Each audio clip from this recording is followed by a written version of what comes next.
Please note that this content is for adults only. Viewer discretion advised. If you haven't yet, hit the subscribe, like, and share.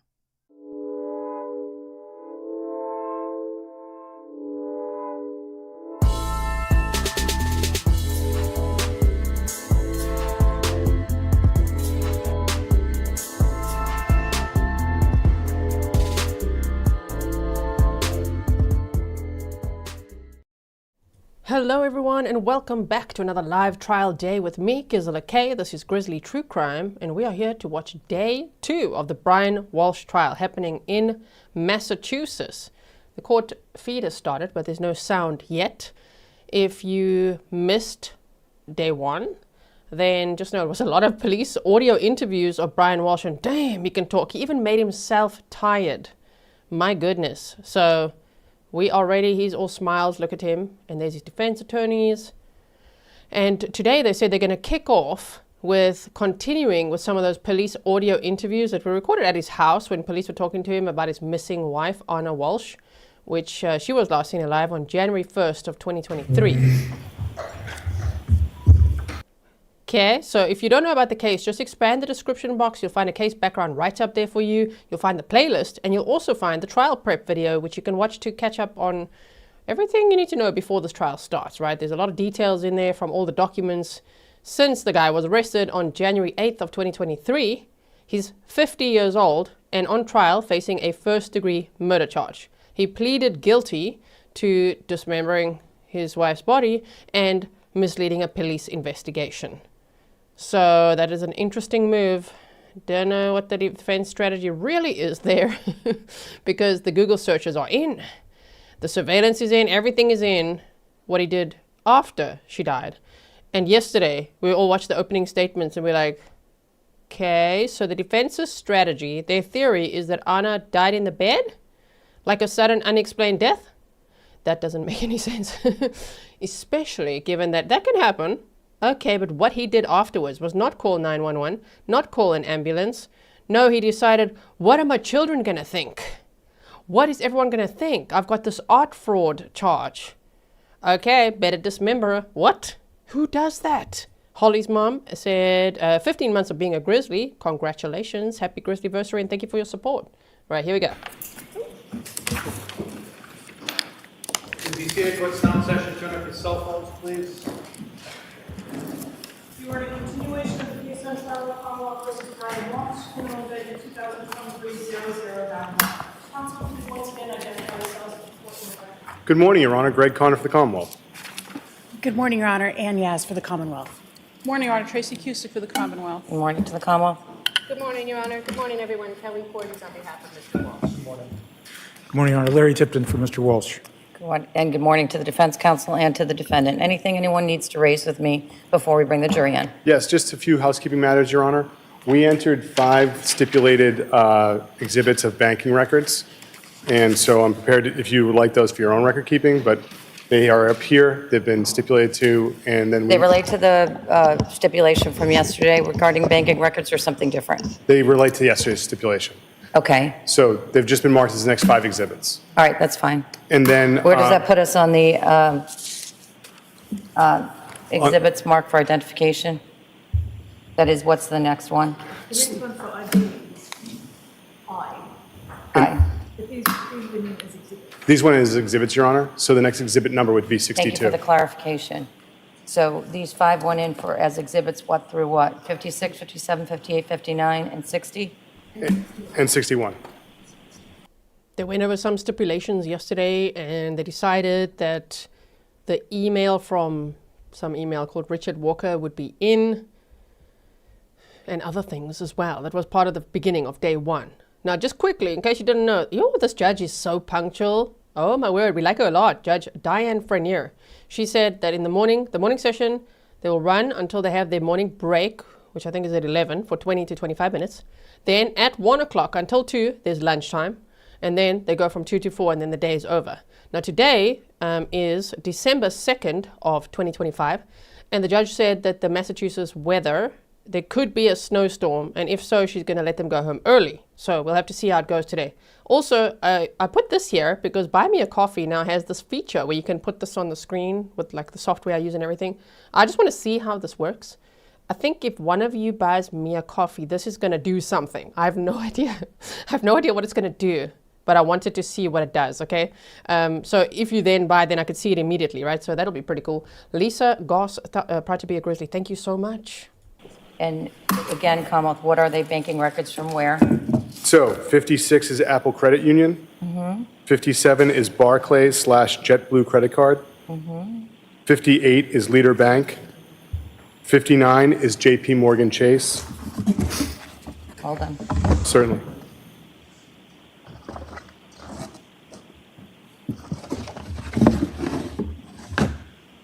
I'm caught up, yep. 60 is Liberty Bay Credit Union. 61 is Fidelity. Okay. So we start on 62 for today, Yes, Your Honor. and I for identification today is our starting point. Okay? And Your Honor, after this interview is finished playing, which is about another 30 minutes, I would ask that the court read in stipulation that's been marked D regarding the Richard Walker email. All right, can I have that from either the clerk or... Did you guys hear that? Did you hear the sound? I'm very excited. That was my first one. Did you see that? Now it disappeared off the screen. I'm so excited to see how that works. Thank you so much for the coffee. Now I gotta go look. Where is it? Wait. Sorry for that. It's new, okay? Hold on. Lily. Was it you, Lily? Yes, you said thank you for covering this case. Thank you for the coffee, Lily. Oh my word, that was cool. the court reporter? D for ID.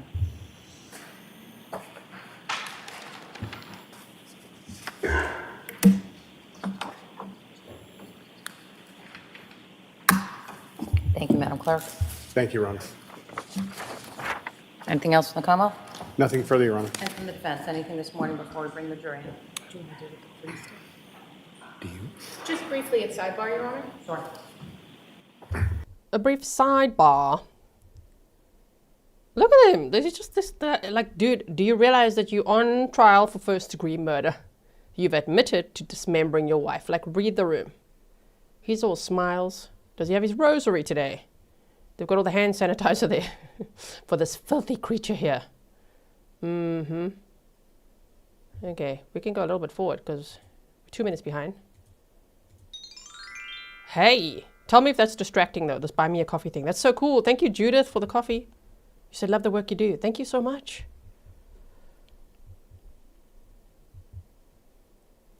Yeah, Stefan said yes. He said 40 minutes of audio and 30 minutes of direct exam.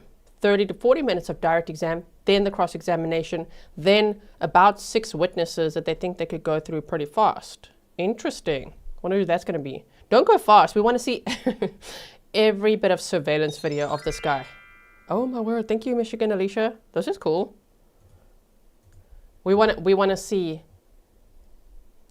all the surveillance, all the footage they have of him being all shady, right? Okay, let's go forward a little more. Are we there yet? It's a long sidebar. What are you discussing there?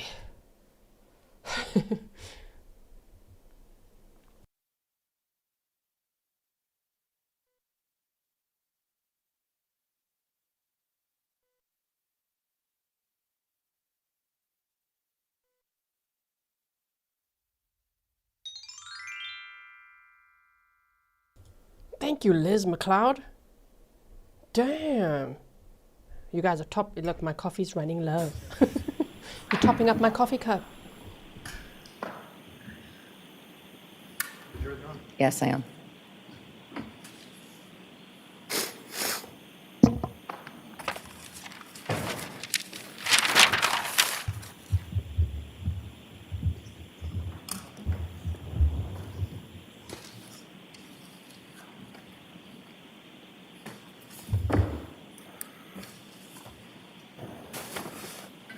Brace your eardrums when the bailiff says, everybody stand for the jury. Says it very loudly and with authority. We like that.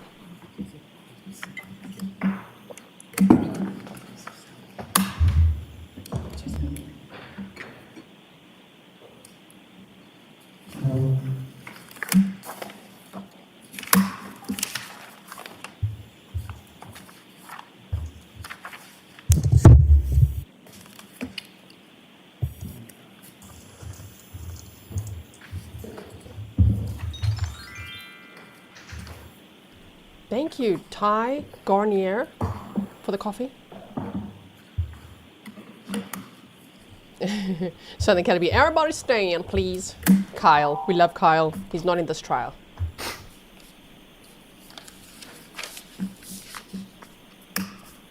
That was a bailiff from another trial.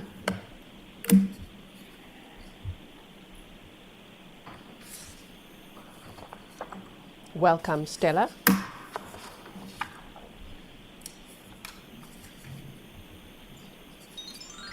All rise for the court, please. Jurors entering. Listen, you hear that? All right. Well, obviously we heard it. We all heard it, right?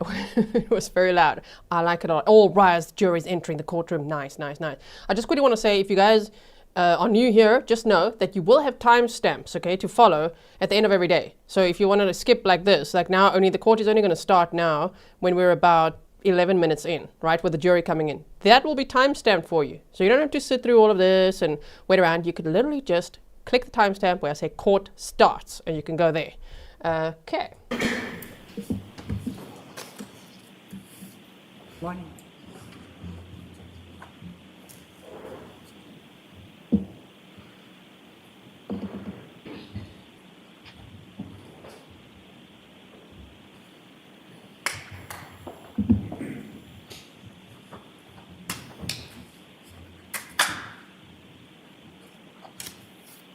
Hear ye, hear ye, hear ye. All persons having to do with the Honorable Justice, now in front of the Justice of the Norfolk Superior Court. Draw near, give your attendance, and be shown to heard. Let's have the call of Massachusetts in this honorable court. Please be seated. Please turn off your cell phone.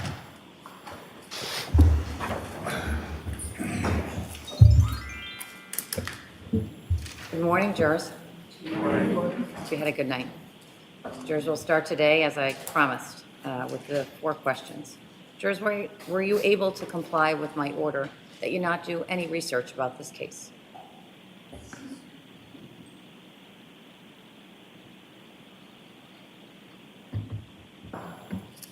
Were you able to comply with my order that you not speak to anyone about this case?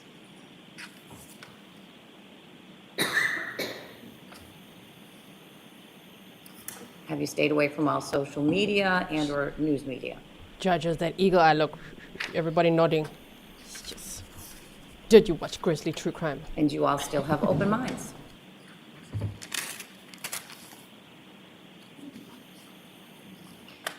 With those 4 questions all answered by, in the affirmative by all 16 jurors, we're ready to begin today's work.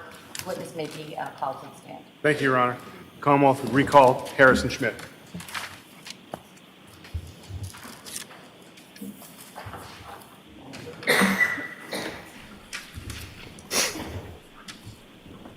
I hope that you've all had some caffeine today or anything that gives you energy. A banana, a smoothie, something. Because the Brian Walshe audio interviews, my goodness, he loves the sound of his own voice. He talks and talks and talks with absolutely no urgency to find his wife, obviously because he knows where she is, what he did with her. So they've still got about 40 minutes left of, I think, the January 6th, 2023 audio interview that we're going to listen to now. And then they'll be moving on to the direct examination, cross-examination, and then, of course, some other witnesses we'll see today. Oh, thank you, Samantha.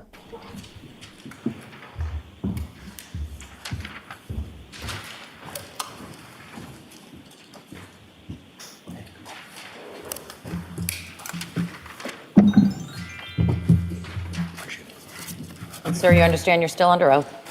Yes, Your Honor. You may proceed. Thank you, Your Honor. Yesterday, we stopped an interview from January 7th at approximately 1 hour and 2 minutes and 35 seconds in. At this point in time, Your Honor, I'd ask to finish that recording.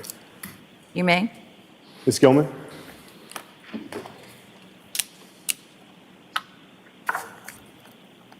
More than that, so. I love his tie. Sorry, we're going to buckle up now, brace yourself. We're going to listen to more of this audio. It's not actually that. Let me turn this sound up a bit. It's boosted already.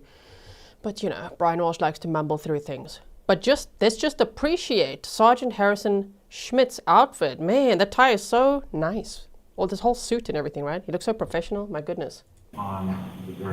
Ms. Gilman, could you make it a little louder? When was her scheduled flight back? Tuesday morning.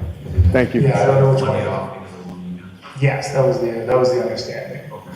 And then, correct me if I'm wrong, you said on Friday the 30th when she landed, she told you that she had a work issue, she had to go back. She was alluding to things being very busy with stuff on Friday, and she was. I remember her being tired. Did she book a return flight earlier? Did she change the reservation? Did she book a new one? I don't see. Here's the thing. She sent me the flight coming to Boston, Yep. but she never sent me the return flight. All I know is that she told me she had a return flight on the 3rd, but I don't know what time or what that was. I assumed everything was just the way it was, and then she moved the schedule up 2 days, which is not the first time she's done that. I mean, it is the whole thing is a bit. I mean, it was odd, but considering the last couple months, it wasn't so much that I was like, hey, wait, what's happening? Whereas, when I was talking to Jem was like, well, this seems insane. And I was like, well, Jem, these are the things that I've been dealing with over the last couple of months. So it wasn't something that I would be like, well, raise an eyebrow to. I was like, all right, all it did was further confirm that, I got to get to DC with the kids. We've got to work this out. It's too much stress on the whole family. And that was the main thing. I just wanted to be together all the time. So did Anna ever tell you when the return flight was booked, aside from the Tuesday flight? Say again? In other words, did she tell you which flight she was booked on the 3rd? No, but she always took the first or second flight out. Okay. And she had said she had already booked flights for January. But we were supposed to talk about that. And then she she did say she was changing a flight, but not this flight. She was changing the flight to Martin Luther King Day. So I don't know if she did that or if she didn't, but she was talking about changing that flight. Because she was going to come in Thursday night, stay Friday, Saturday, Sunday, Monday, leave Tuesday. And maybe try to leave, maybe say an extra day. So she was offering 4 or 5 days. Which is again, was normal when she said I'm going to take Thanksgiving, like 2 weeks for Thanksgiving, but I'm going to stay 5 days when I come back. And she only stayed for 1 day. And then she was always like, I'm going to have more time. And it seemed like she was having less and less time. Okay. On New Year's Eve with Jem, Yes. was Jem aware that she had to leave the next morning? No. Did, why do you think that is? What, I don't know. I mean, Jem, we were probably because we just wanted to, most likely just to enjoy the, time with Jem. He was only here for 4.5 hours or so. And we hadn't seen him in person. Were you aware that she was leaving the next day? No, I wasn't. I was aware that she was probably leaving early. Again, the assumption or story I got in my head was that she was leaving on Monday. So she was originally planned to leave on Tuesday. You were on the assumption by her leaving early it would be Monday. Yeah, I had no information otherwise, but I was definitely surprised. She's like, I gotta go. Okay. So what were your plans with on New Year's Day? Yeah, so it was going to be the same stuff. The only difference is that she might have come up with me to see my mother possibly, or we would have, or the whole family would have done something like my, up in Swampscott or somewhere nearby. Because I said I had time, I don't have to drop my mother off, so we can go see her and get her what she needs, and maybe we could do some stuff. So I was excited about that. Oh, good, thank you. No. But I didn't bring it up, but she was troubled by whatever happened with Adela. She's like, he says, it can't be my friend. This is 30 minutes before New Year's. And she brought it up, she did bring it up with Jen at the time before. Okay. He said he couldn't be a friend? He texts on New Year's Eve, saying friendship is over or something to that effect, right? Yeah. What did he say? What did Anna say? She said, I'm sorry, I appreciate, give a leadership sort of answer, like, I accept, what you're saying. And then he called leave a message, and then I remember her saying, I'm not taking that, I'm not going to listen to this. And that's actually put her phone upstairs shortly after.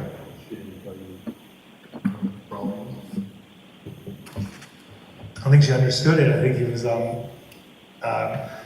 saying that, I didn't even see me for the holiday season. You're in town, not seeing me in person, often enough. That's not acceptable. I'm here to, support you, take care of you, or whatever it is. So, it was just a bit. I mean, it's not the relationship I guess she thought that they were having. He's married to the child, just by the way, and they've known each other for 10 years. So, just to give you some background. Do you know how they met? Yeah, they worked at the Willard Intercontinental together back in 2012. That she went and put her phone upstairs after that?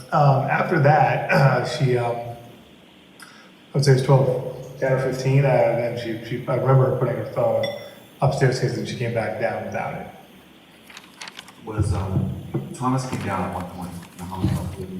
Yes, yeah, exactly. Was this before, during, or after Thomas was participating as well? Oh yeah, Thomas went to bed at he went to bed, and then he came over at like 9 or 10 or something. I think Anna took a bunch of photos. Jem and I don't have any because she didn't send them to us yet. But I think she sent one to Will Fasto. So that was that's when the photo was taken about. So it was maybe 10 o'clock or something like that. You know where upstairs she put her phone at that point? Yeah, on a bedstand. In your room? Or my room now. The one with the ceiling tile on it? Yeah. Okay. Not in the ceiling tile drawer. On top. Yeah. Makes sense. But she did seem disturbed by that, which was odd. And she did bring it up. She brought it up to me and Jem at the time. So I mean, that was something not normal, but. He had to kind of cut us off. Sorry about that. No problem. You said that the plan for New Year's Day was to take Anna and the kids up to. Maybe, yeah. That was. Did you actually have a plan? No, we didn't have a full-fledged plan at the time. Interesting, because you told the babysitter the day before that you're going to need her to come and babysit so you could take Anna for brunch. I still want to clarify if he actually told her that the day before. It was either on the day, January 1st of 2023, or the day before. I'm sure I read that it was the day before. If so, that's premeditated. But if it's like, no, we didn't have a plan. I thought you had, your plan sounds all over the place. Your plan was to take Anna for brunch. You needed the babysitter. Then your plan became, she had a work emergency, so you know what I'm going to do? Run some errands. But then lie about all the errands you're running. Went to Shaw's, got some milk and orange juice. He said he was very focused on getting the milk because they really needed that at the house. Meanwhile, he was getting like cleaning products and a hacksaw and doing some shopping and some shoplifting and driving all the way to his mother's house area. I don't know if he actually saw her that day. He says he was there with her for 15 minutes. Then they went to Whole Foods and CVS. There was no surveillance of him in that Whole Foods and CVS he said he went to. So yeah, you were a very, very busy boy on that day, but not with anything you said you were doing. And clearly now you're like, no, there was no plan. Okay. But we had, we had options and stuff, so. Was the nanny coming over Sunday, the last night thing? Was that? No. The nanny was going to come over anyways, because I was going to go, I set everything up in advance because I was going to have to go take my mother, so I wanted the nanny. And there it is, premeditation. Maybe not. I don't know if he was just acting in the moment. Oh, but you planned the babysitter before. Thank you, Sally, for the 3 coffees.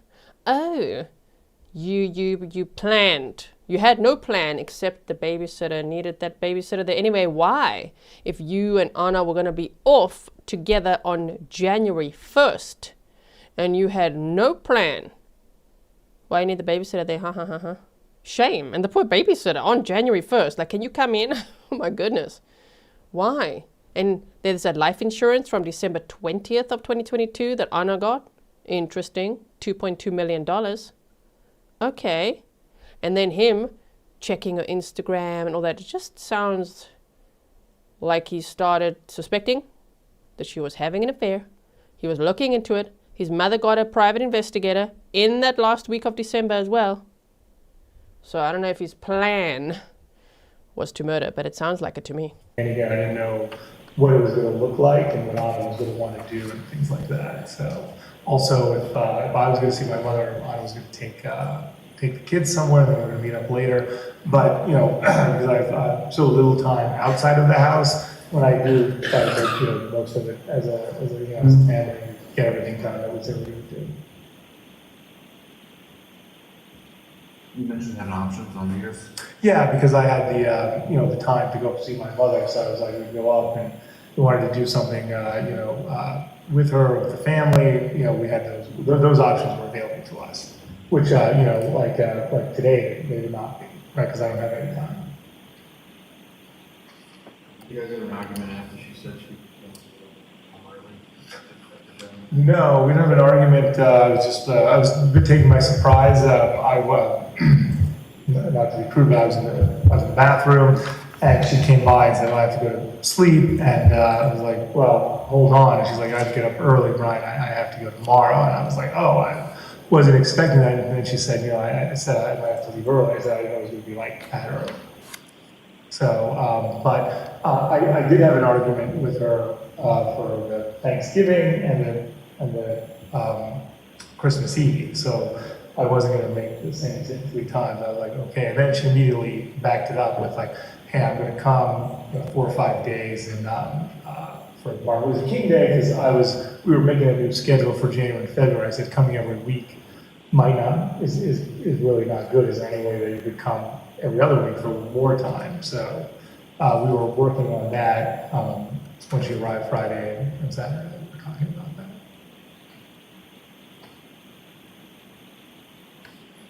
If the kids took her phone and hid it on her, how would she contact someone for a ride?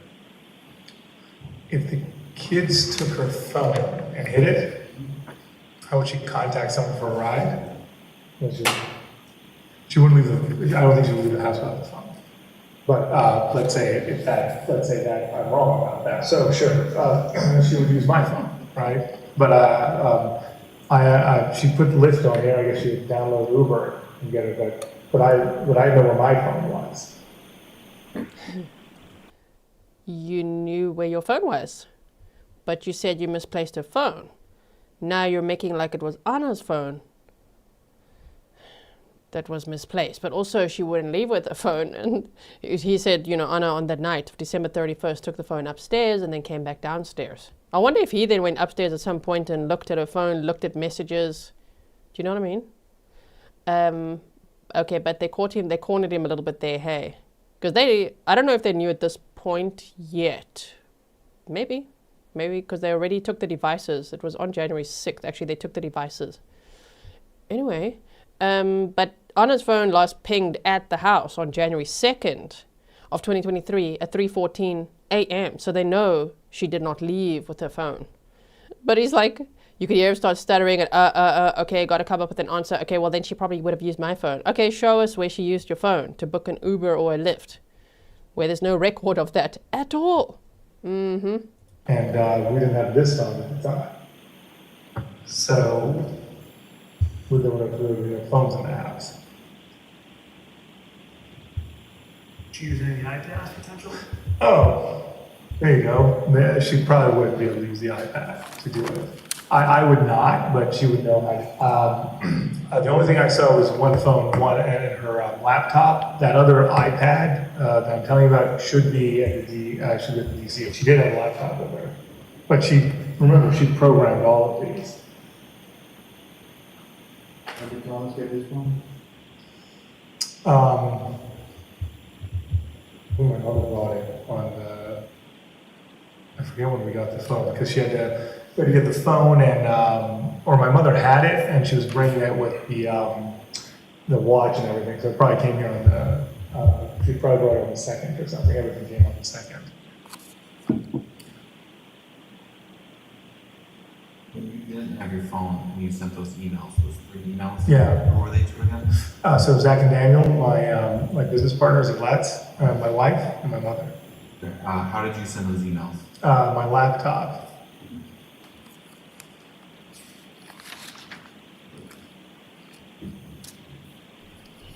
casket did you join? You know, because he'd misplaced his phone, because they're wondering, why on earth did you not try to contact Anna? Why did you not contact anyone that she's missing or anything like that? Or that she's, I don't know, went for this work emergency. He's like, I actually emailed. And in the documents it says two business associates. And someone else, but now he says Daniel, his wife, and his mother. Of course his mother, at all times, right? My goodness. Thank you, Laurie, for 3 coffees. Anything to hurt your wife?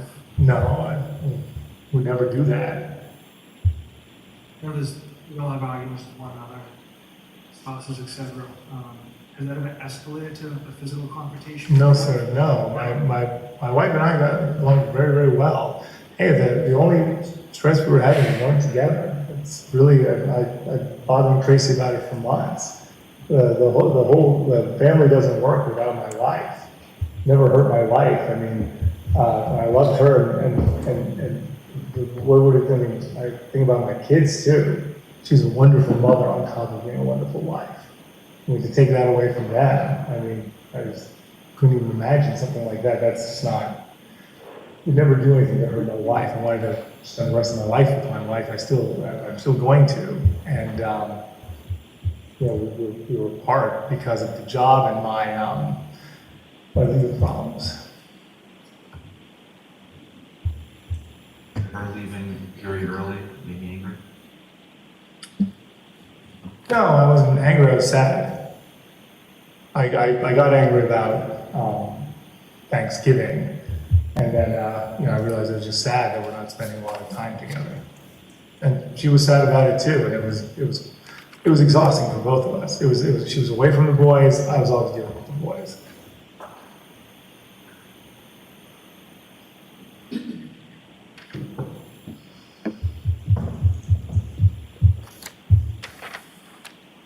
But my wife and I were a very good team. We agreed on, you know, almost everything. We agreed on I have to get to DC. It just didn't feel like we were the authors of our own lives. So that's why she wrote that on the thing. We have to be the authors of our own lives. We have to make this happen, Brian. We're always working together.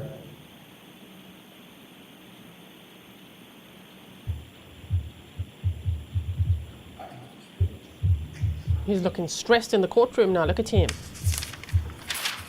In your mind, where do you think she is right now?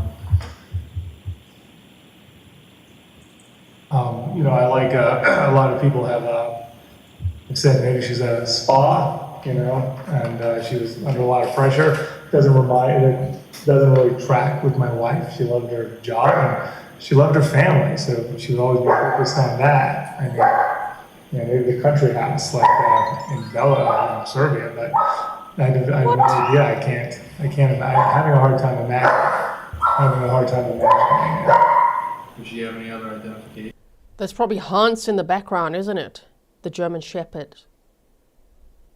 Telling the police officer, this guy's lying. And he's saying loved a lot, right?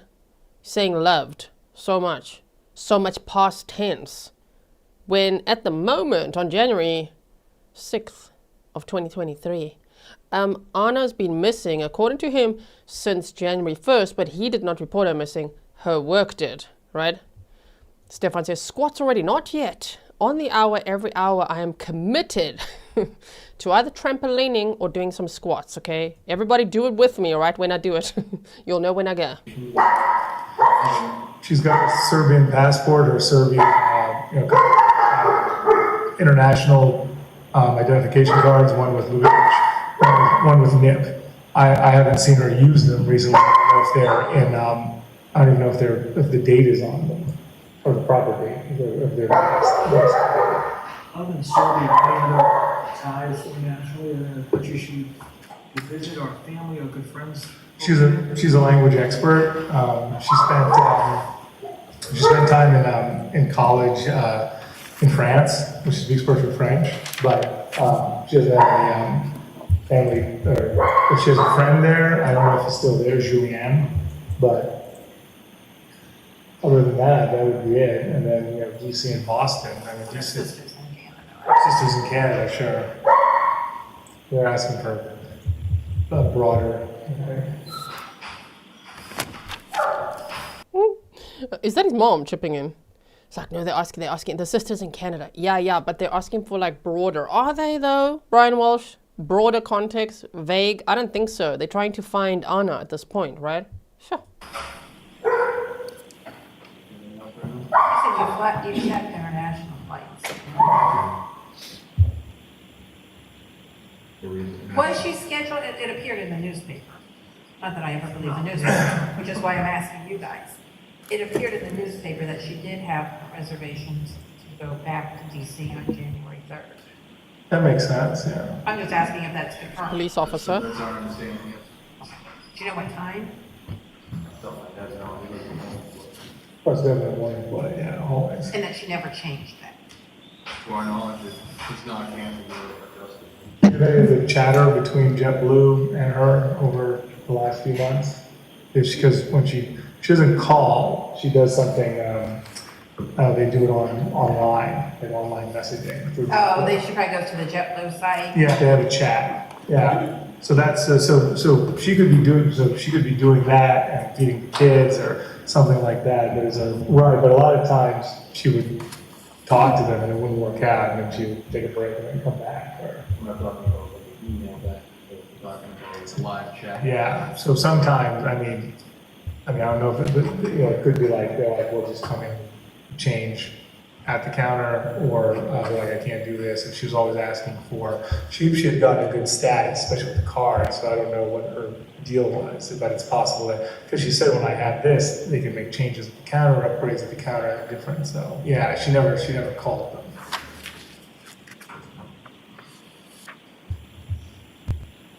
Anything else at the moment?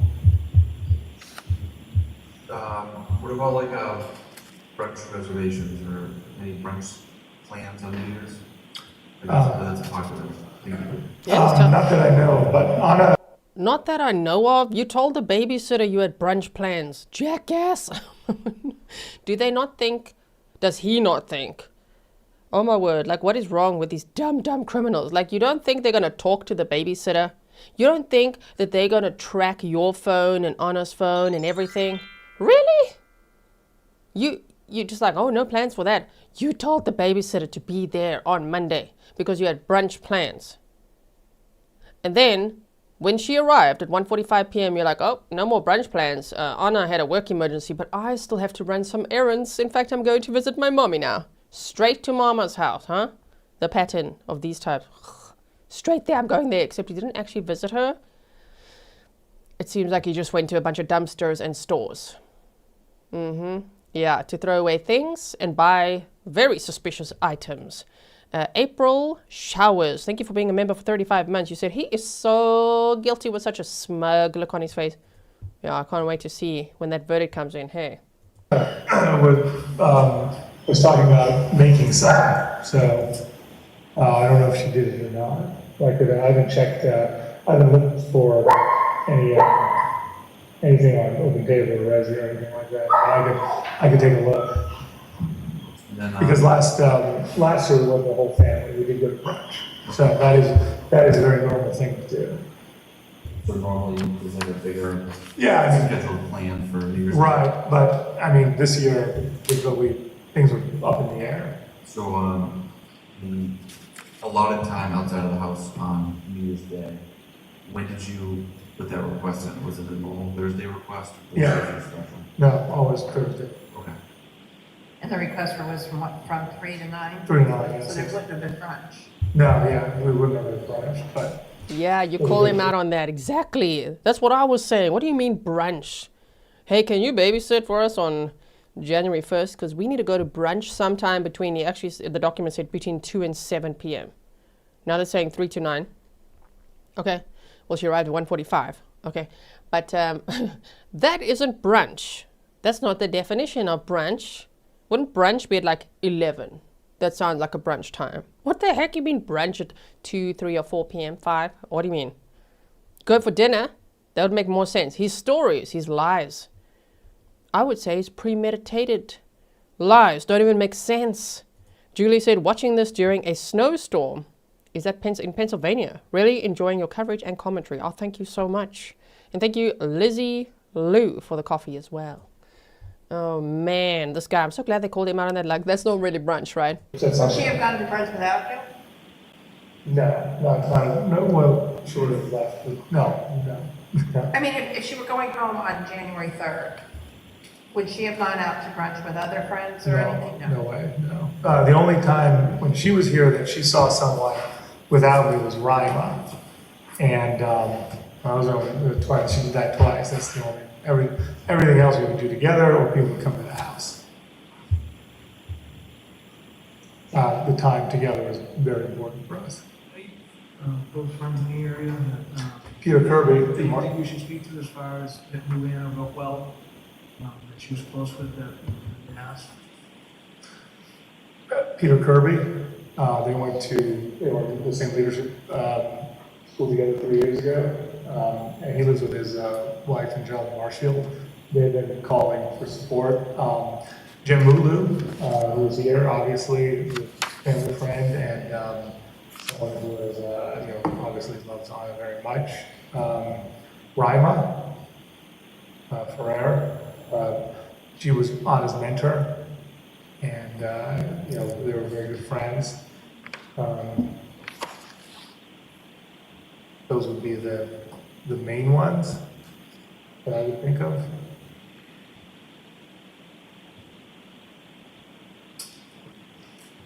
I think that's pretty much it for now. I mean, you're gonna have to obviously keep up the dialogue and back and forth as we get into it. And follow-up questions, as you can imagine, as we continue. I might have it here. That's helpful.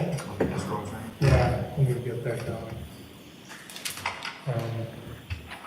But I think she sent it to me. Because you normally send it.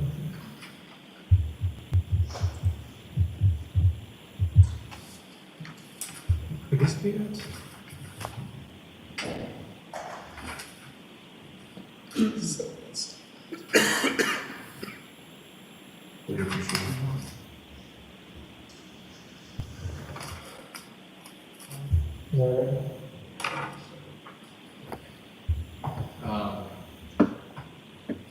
You obviously have the ability to get your own credit card statements. You want to pull those and for the past week, and that'll help us travel and stop and stuff like that. Yeah, just check the Chase Freedom. That's the one that I use. I don't use the Capital. The Capital one has been out of commission. It was only in commission for a month or so. Do you have access to the Chase Freedom, or? We got to jump through a lot of hoops. Yeah, absolutely. We'll get it. How much of the Chase Freedom would you like? Oh, okay, so just okay. We'll give y'all December. We'll give y'all. Sure. We're not gonna. That's probably easier just to they come in a month. Whatever the last month's statement is, I'm not sure if it's, you know how it is, some of them start December 10th. If you have any statements, progress that comes in.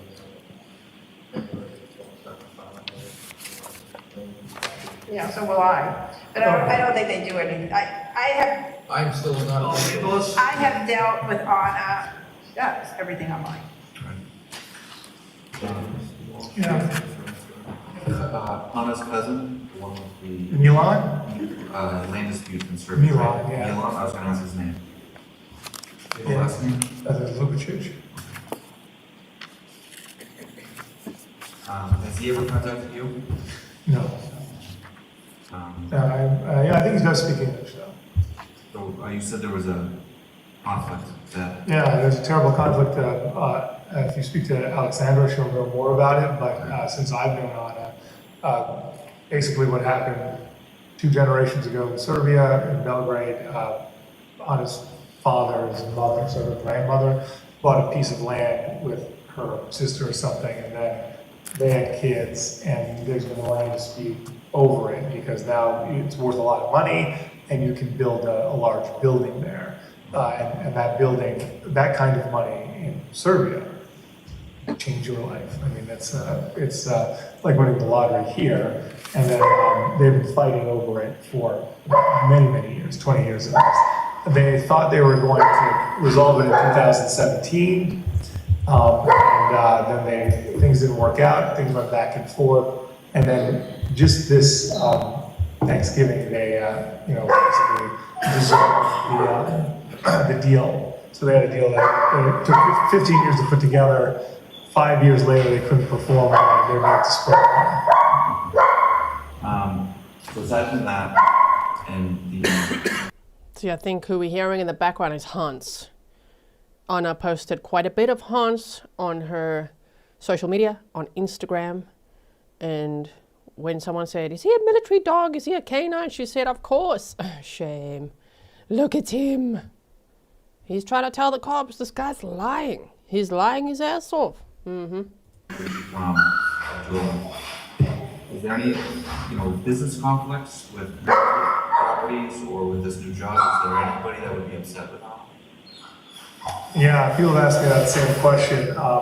I can't think of anyone that would be upset with Anna. I mean, everyone loves Anna. I mean, she's wonderful. So,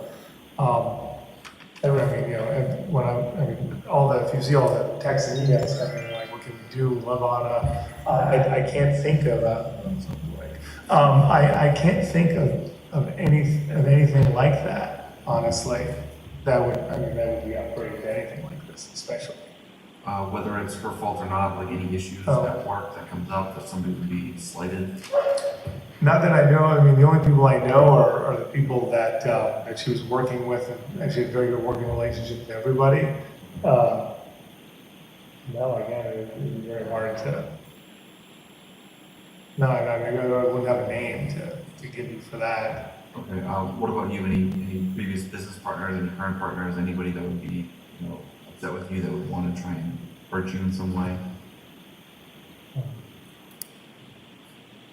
Well, I mean, we love the guy in LA. Oh, but there's a civil lawsuit. Yeah. Well. A civil lawsuit is not the same as wanting to hurt you. Okay. Well, there's a civil lawsuit in California. I don't think that reads any. Okay. Yeah, I understand somebody suing you. Yeah. But Anna too. Trying to hurt your wife is different. Yeah. Right, but they're suing Anna as well, and he called Anna during the thing. So I mean, that's the one. That's one person. But I don't think so either. But that would. Could we have the name just to... Yeah, what is it, Ron Rivlin? With the Gallery thing. But he had Ron Rivlin. Yeah, but he did call. He called Anna, and he brought her into the case. What did he say was called? Well, he sent her threatening email, Facebook text at one point. You stole from me. I know the police and the FBI. I'm coming to get you. Things like that. But that was 6 years ago. And we had, other than when I was arrested, he tried to contact her via Facebook or something, 2018. But we haven't heard from him since. What was the 18 contact? 2018. I think it was just he was trying to friend her or something like that. All that for the criminal stuff started. That's right when the criminal stuff started. Yeah, but that would be someone who. Certainly I have a different situation. So him and there's Jung and Lee in Korea, but highly unlikely. I mean he's a son of a billionaire. I don't think he would. What in Korea? His name is Jung Lee. It's another person involved in the criminal case. They're getting restitution and everything. Also, The guy is Jung could care less. Yeah. I don't think anything of that would rise to that. Yeah, same with Arnaud Dubuis. And besides, they would be pissed at him, not. Yeah. Ron is the only one that tried to bring us Jung Lee is and what was the other name you said? Was Arnaud. Or the other person who Arnaud Dubuis, who's in Paris. He's a art dealer. Were they all partners in there? No, it's all separate situation. So why separate incidents, like aside from? Yeah, well, they're similar They're separate incidents, and honestly, I don't think anything about his criminal case would have anything to do with this. I don't either, but I still want to know. But those are the names of the players, and Ron was the one who did have contact with my wife, and did serve my wife at work. Okay, but if people have a problem with you or your wife, like most of the people we want to Right. understand that some of those people may be very passionate, do have any involvement in that. Well, definitely Korea and France are pretty, I mean, you know, and the other guy's in LA, so. If anyone contacts you or some about it, media or We're, in any like context, really. We will give you any information that we get. What was that, a truck was here last night, with, out-of-state place? Was that a visitor or? Madame Dolan? What time did he arrive last? Adele, yeah, he was, it was You late, called me. yeah, I called you late, so you must have not. And how long was he here roughly? 10 minutes, 15 minutes, but my mother's saying it was 30. I was trying to, I don't think so. yeah, I was trying to usher him out quickly. But at one point, he brought James Ryan, who was one of Anna's mentors 10 years ago, who I haven't seen in a decade, which was weird. And then I was speaking to James, but he went over and spoke to the kids or to Zach and the kids for a minute. But I'm hearing a lot of talking with Anna's friends and real mentors and leadership. What exactly is going on with these groups that you guys are so hard? yeah, so how to explain, it was something called Boston Breakthrough Academy, and it was Just when we thought they were wrapping up this interview, they're like, thank you, okay, that's it for now. It goes on. They did say there's like 40 minutes of this interview. Or 40 minutes of audio. I thought maybe it could be from the 6th and the 7th. Oh, no, it sounds like 40 minutes of this day. He was arrested on January 8th of 2023 for misleading a police investigation when they looked at surveillance and realized this guy was lying about where he was. And by January 18th of 2023, he was charged with first-degree murder and the improper conveyance of a human body. Corlin Dexter, thank you for bringing over lots of TikTok Grizzlies. I assume they're here watching with us. Thank you for telling everyone about us so they can come and join us and watch this trial and join this community.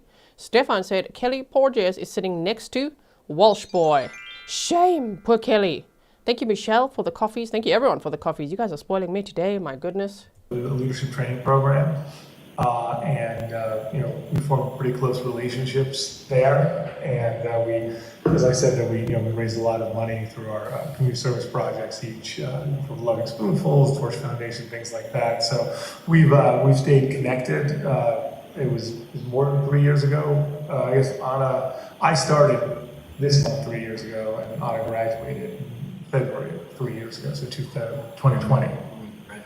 Well, it's a 4 or 5 month program, and then you get a graduation. And he says that you've graduated or have a certificate of completion of your of work. So okay, it's not accredited, to be clear. Okay. Adele is a member of that? He is not. No. He's not. But the guy he brought was James Ryan. No. I thought it said. A mentor from her when she was young at work, yeah. Okay. And I had a good, someone that she considered. They, I guess they had spent time together, I don't know, 4 or 5 months ago as well. When's the last time? How much of that leadership group that you mentioned? Oh, yeah, it was 3 years ago now. So the last time she was part of it, yeah, but we stay in touch. Okay. All right. But, Jen, Alyssa, and Peter Kirby, all of them have gone through that training. Yeah. But if you have any other questions, please don't hesitate. Appreciate that. Anything from the pool today? No. Very dirty pool. Did he say anything from the pool today? Is that what he said? If he's asking about that swimming pool, I'm raising a red flag. Did he rinse himself off in there, huh? Somebody said yesterday maybe he put Anna's body in there for a bit. What? You just never know. But the pool cover was off, the water was all dark, and the filter was running. In winter, on January 4th of 2023, what was he doing? And that's right there. You can get there from the basement. You know what I mean? So what was he doing? Is that what he asked? Did I hear right or not? The Pam Pepper said, my Grizzly-versary, I usually lurk while I work. Don't forget to put your DNA on that like button, everyone. Thanks for all you do, Gizland Mods. Thank you so much, and happy 36-month Grizzly-versary. Okay. It is Oh, 1536. Sure enough. Your Honor, Yes? could the Commonwealth request that identification D is read into the record? Sure. So, George, from time to time, I will read you what are stipulations. They're simply agreements between the parties. I sometimes say they're facts you can take to the bank if the parties agree to them. I'm going to read such a stipulation now, marked for identification as Exhibit D for ID. At 5:18 a.m. on Saturday, January 7th, 2023, Cohasset Police Detective Harrison Schmidt received an email from Richard Walker 9984 at gmail.com, which stated, "We have the so-named Anna Walshe with us here. We had a deal worth $127,000. She messed up. We have her here with us, and if she doesn't pay the money, then she'll never be back. And we know that the police and the FBI are involved. Good luck finding us." Detective Schmidt received a second email from Richard Walker 9984 at gmail.com, which stated, "Here is Anna Walshe. Unless she pay the money we deal, she isn't coming back. Comma, comma. Thanks and good luck." The second email had an image of a woman who was not Anna Walshe, and using an image search, police found the image on iStockPhoto.com under, quote, "kidnapped stock photos," end quote. On January 7th, 2023, police obtained a search warrant for data associated with the account Richard Walker 9984 at gmail.com.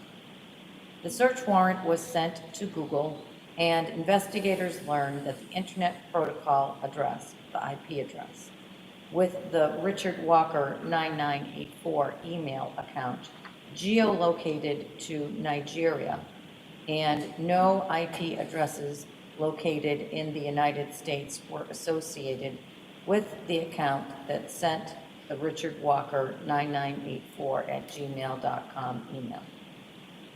The Commonwealth is not alleging that Brian Walshe sent the Richard Walker 9984 at gmail.com email. Thank you. We are alleging it. The Commonwealth isn't, but we, the public, would like to speculate that it was probably Brian Walshe. Although, okay, so they tracked the IP address to Nigeria, so it was probably a hoax, like what happens in almost every case, which is very unfortunate with these emails, right? What a dumb email. We have the so-named Anna Walshe with us here. We had a deal with $127,000. She messed up. We have her here with us, and if she doesn't pay the money, then she'll never be back. And we know that the police and the FBI are involved. Good luck finding us. Firstly, they could find your IP address like that, buddies. But also, how dumb, because there's no deadline. There's no like, find us by this time and pay that. There's no ransom. Like, what is this email even?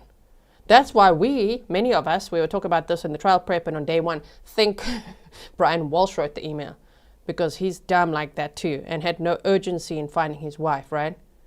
My goodness. Yeah, that's true. Obviously, he could have used a VPN, but then they wouldn't have tracked it, I don't think. If you used a virtual private network, even if you set it to Nigeria, I think it was probably someone in Nigeria that did that.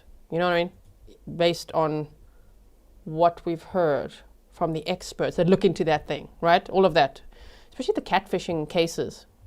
You know, they often try to use VPNs too, and it can mask your location, but I think they were able to track that somehow. Anyway, we can still speculate if you like, that's Brian Walshe. We can still blame him for it, if we like, because it sounds plausible to me. Your Honor. So, Sergeant, a couple questions about that interview. There's mention of an application Viber. Could you tell us what that is, if you know? It's a messaging application. And there's also mentioning of WhatsApp. Do you understand what that is? Yes, that's also a communication app. There was mentioning of a person named Abdullah. Do you know his name? Yes, Dula Almatari, And what is his relationship to Anna Walsh? a previous coworker from the hospitality industry. There was also mention of Peter Kirby. What is his relationship to the Walshes? A family friend. During the interview, a dog can be heard barking. Where was the dog located in the home? In the crates in that sunken-in family room. And you had the opportunity to be at the home a few times between the 4th and the 7th. What issues did you ever have with the dog? None. There was also mention of the pool today. What was going on at the pool that day? During that wide-scale search, we had drained the pool to get a better look at it. Now, after January 6th, when the Cohasset Police Department had a press conference, what happened to your voicemail and email? I was inundated with messages and tips from the public. Why is it that your voicemail and email were inundated? I was the point of contact for any information, so my department email and phone were listed and disseminated to the news and social media. And was Richard Walker email one of those things that came into you after that press conference? Yes. Now, Ms. Gilman, could we have what was marked yesterday as Exhibit 44?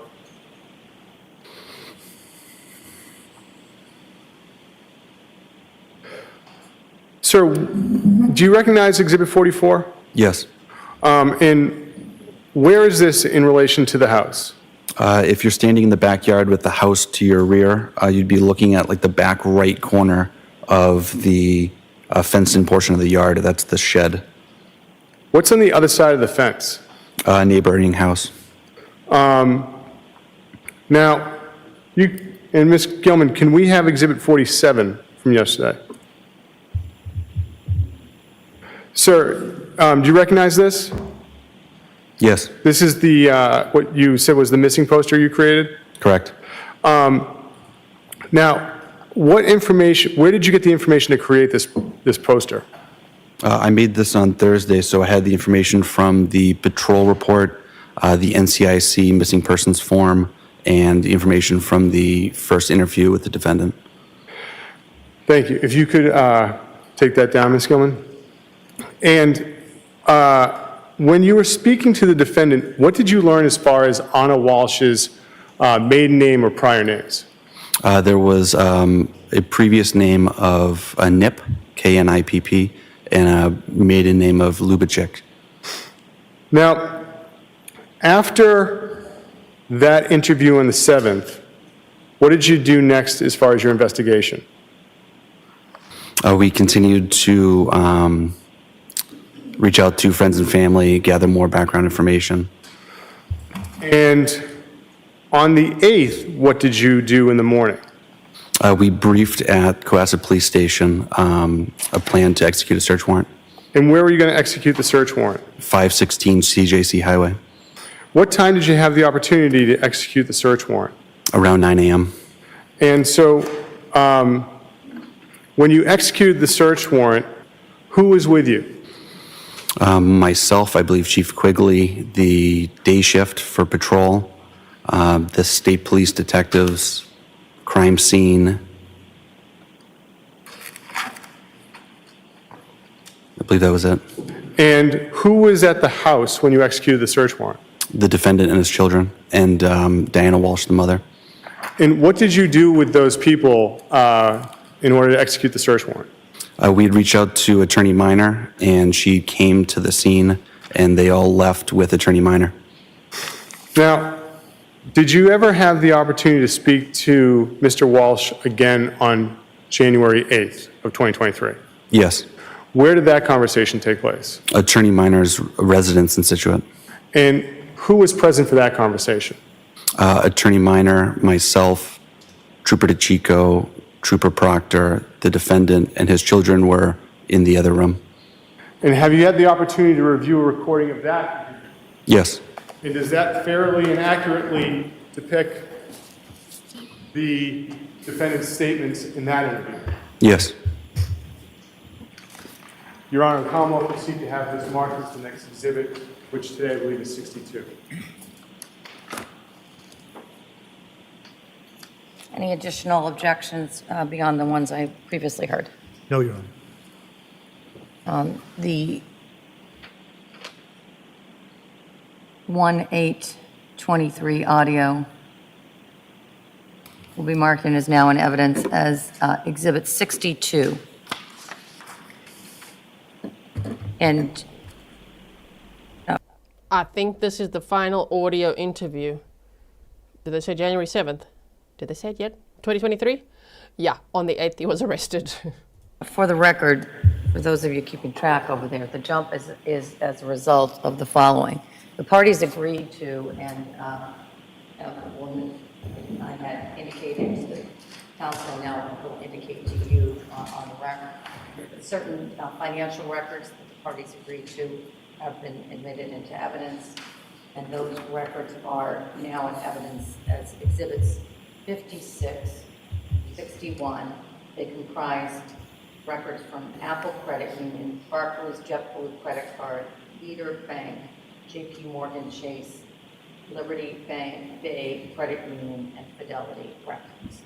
So, just clarifying that. Thank you, Your Honor.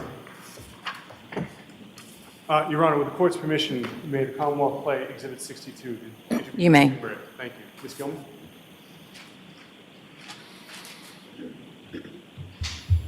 (11:13) on Sunday, the 8th, 2023. My name is Harrison Schmidt. I'm a detective at Cohasset. The 8th? Oh. So after, was this after he was arrested? Sorry about that. I'm just listening. The 8th? Wait, let's listen. Let's go a few seconds back. Okay, here we go. 11:13 on Sunday, the 8th, 2023. My name is Harrison Schmidt. I'm a detective at Cohasset Police. Trooper Michael Proctor, Norfolk County DA's office. David Chico, Trooper, Norfolk DA's office. Tracy Minor, attorney for Brian Walshe. See, now my brain is fresh. Yesterday we also heard a female voice at the beginning of an interview, and I was just like, I didn't hear the name, but Tracy Minor, okay, that's his attorney for the art fraud case. Now she's present, so his attorney for this case now. Not here now, I just mean at that time. Sunday the 8th, says Perdue, yes. The day he was arrested. Final audio interview. Let's listen to the crap he's going to say now. So we're here at 244 Gannett Road in Situate. Did you see the time? Yep. Okay. Let's see. So, yes, the last time we spoke was yesterday, and I think we asked you to give us a good account of where you went when you left your house on the 1st, and you told us that you'd gone to visit your mom, went out, ran a few errands for Whole Foods, CVS, and thank you, ma'am. You told us that the Whole Foods was across from the house, and your mom lives in Paradise Lane, and the CVS was in Daniels. Which CVS in Daniels was it? No, sorry, maybe the one by the nail salon that on I used to go to years ago. What road would that be on? By Kathmandu, Plaza Shop. Kathmandu. Okay. And what did you purchase there? It was probably the alcoholic wipes or the other wipes, whatever it's called. I forget what it's Okay, and the method of payment? Cash. Okay. And the time that you would have been there? 7? About 7 p.m.? Yeah, 11. Okay. I was looking for Tylenol for the children. Okay. Because it's very hard to Well, get. we know that you got back to Cohasset by 8. After 11:30, yes. Probably earlier. It's not an exact science, but like a general approximation. Before 7, most likely. It gets dark out so early. Was it dark when you got there? Yeah. It was. Okay. You think it was before 6:30?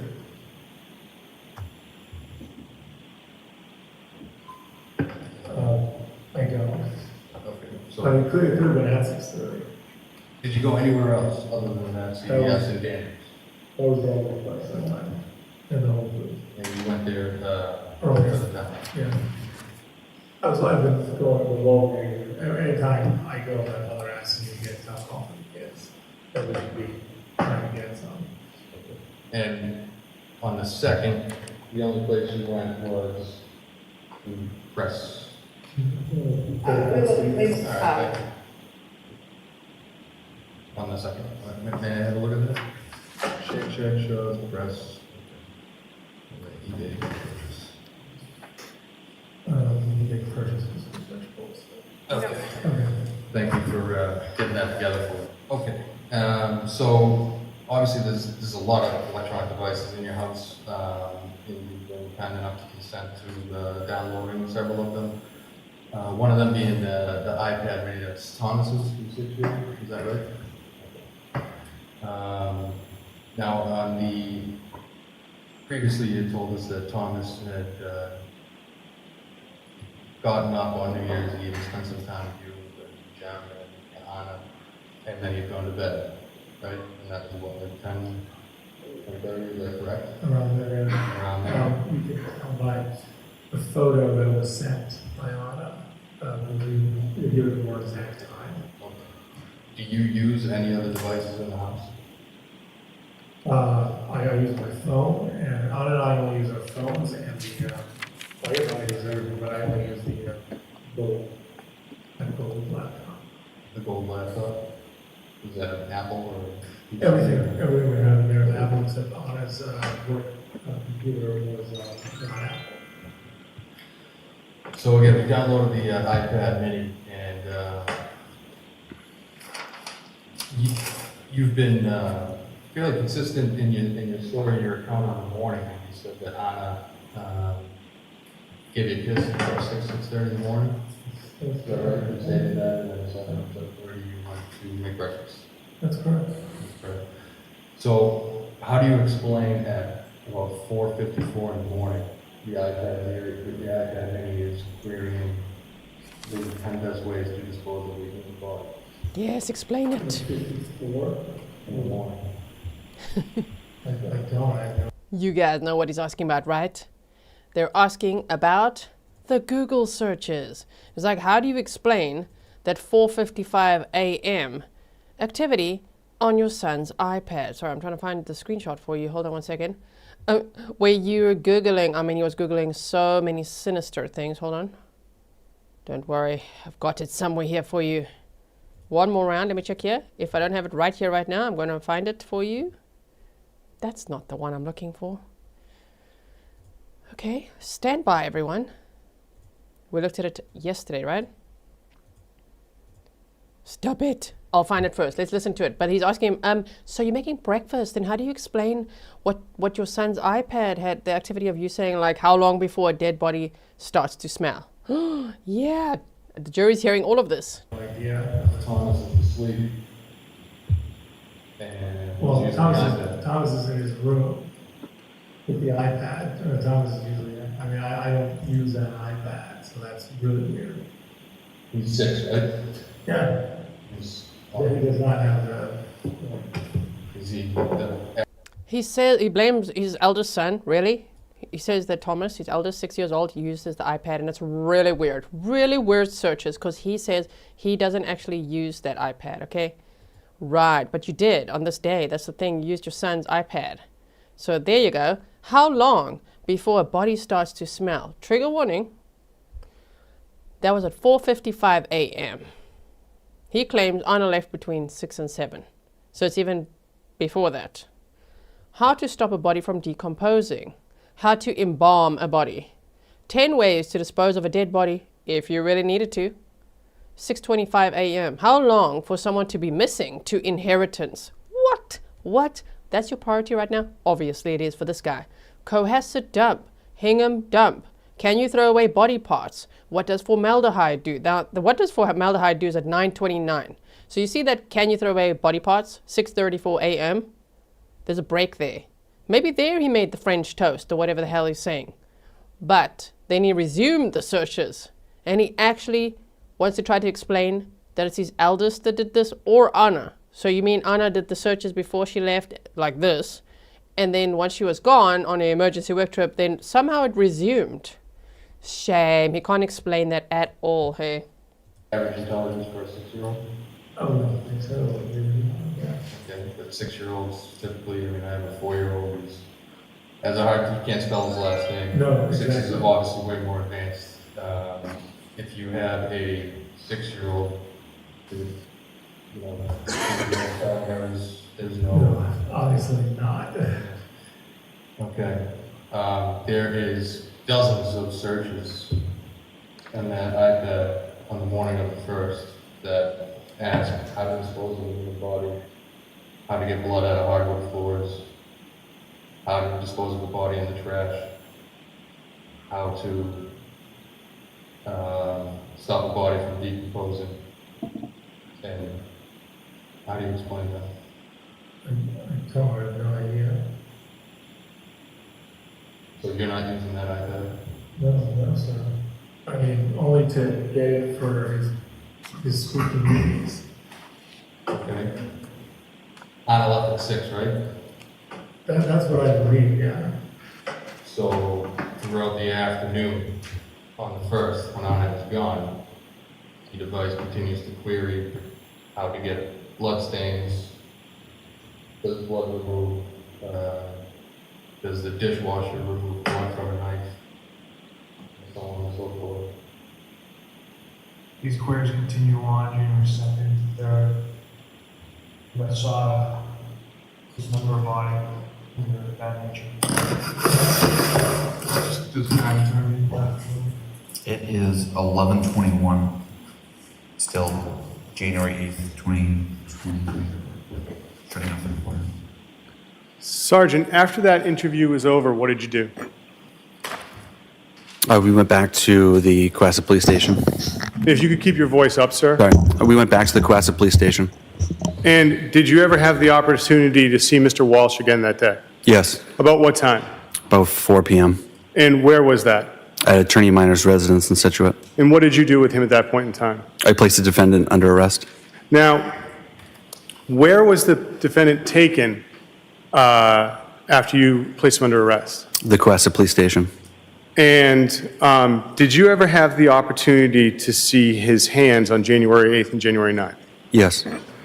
The Commonwealth would seek to publish what's been marked as Exhibit 48, which is file number 7697. That's one of the previously admitted exhibits from yesterday morning, yes? Thank you, Your Honor. You may publish it. Pause. Erica Pretoria says, my mother tongue is English, right? So my second language kind of was Afrikaans. But I'm going to try my best here. You said, ek nie geduld met sulke liegbekke nie. Tronk toe met hom. Which means, I have no patience for liars like this. Off to the jail with him. I agree. Just put the handcuffs on and just walk him out of here. We're ready, okay, for the verdict forms.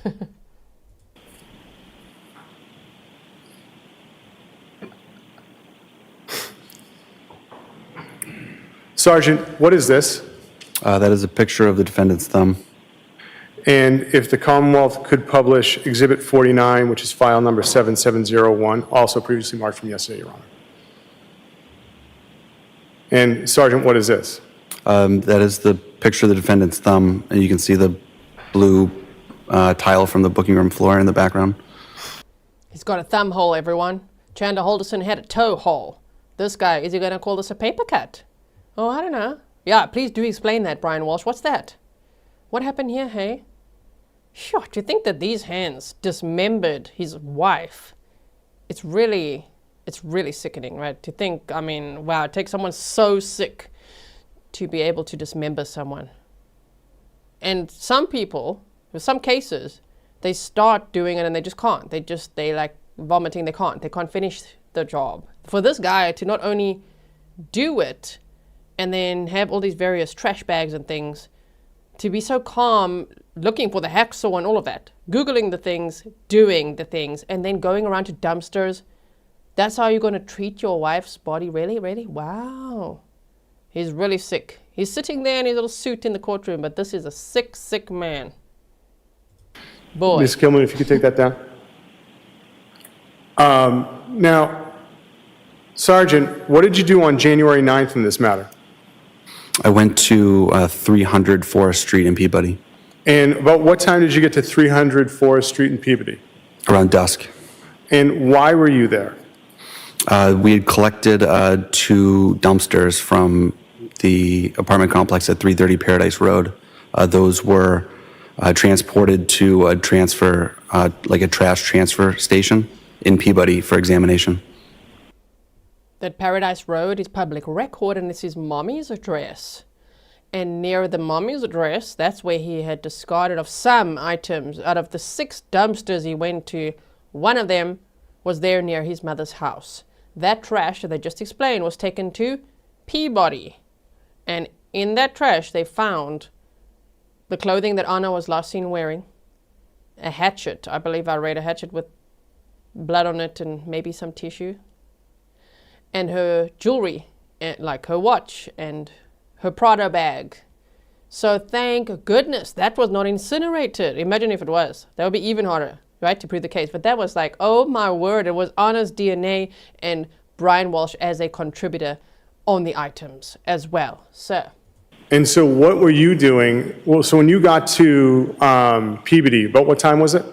I was right around the beginning of dark. And who was there? Myself, Detective Lieutenant Lopes, Lieutenant Tully, members of the CERT team, and other troopers. And Lieutenant Tully, he's with the state police and opposed to Detective Lieutenant Lopes with Cohasset. Correct. Okay. And so what were these state troopers doing? Not Lieutenant Tully, but the other ones you just mentioned. It's a big warehouse with trash lining on the walls. We had dumped the contents of the dumpsters in the warehouse, and we began searching the bags, bag by bag. And why were you and so what would you do with the bags when you searched them bag by bag? The contents of the bags were opened. It was spread out on the ground. We'd look at the contents, see if it was important. If it was, those were moved to like a tarp or plastic or paper sheeting where they could be documented, photographed, collected as evidence. If the Commonwealth could publish Exhibit 50 from yesterday, Your Honor, which would be file number HAS 7025. You may. Sir, directing your attention, what is this? This is plastic sheeting. And can you see yourself in this photograph at all? I can see my feet. Where are your feet located? At the top of the frame. And if you could just tell us like what you're wearing for footwear? Brown leather boots and gray pants. And if the Commonwealth could have Exhibit 51, which is file number 6810. So, Sergeant, what are we looking at here as far as the process that you were describing? So this is right when one of the bags was opened for examination. The contents was dumped out so we could look at it. And if we could go to Exhibit 52, which is file 6867. Now, what are we looking at here in relation to the previous photograph? Those are the contents moved to like tarp and plastic and paper sheeting so they could be further examined. And the boots, do you know what brand those are? Hunter boots. And Ms. Gilman, is it possible to zoom in on the white piece of paper underneath the purse?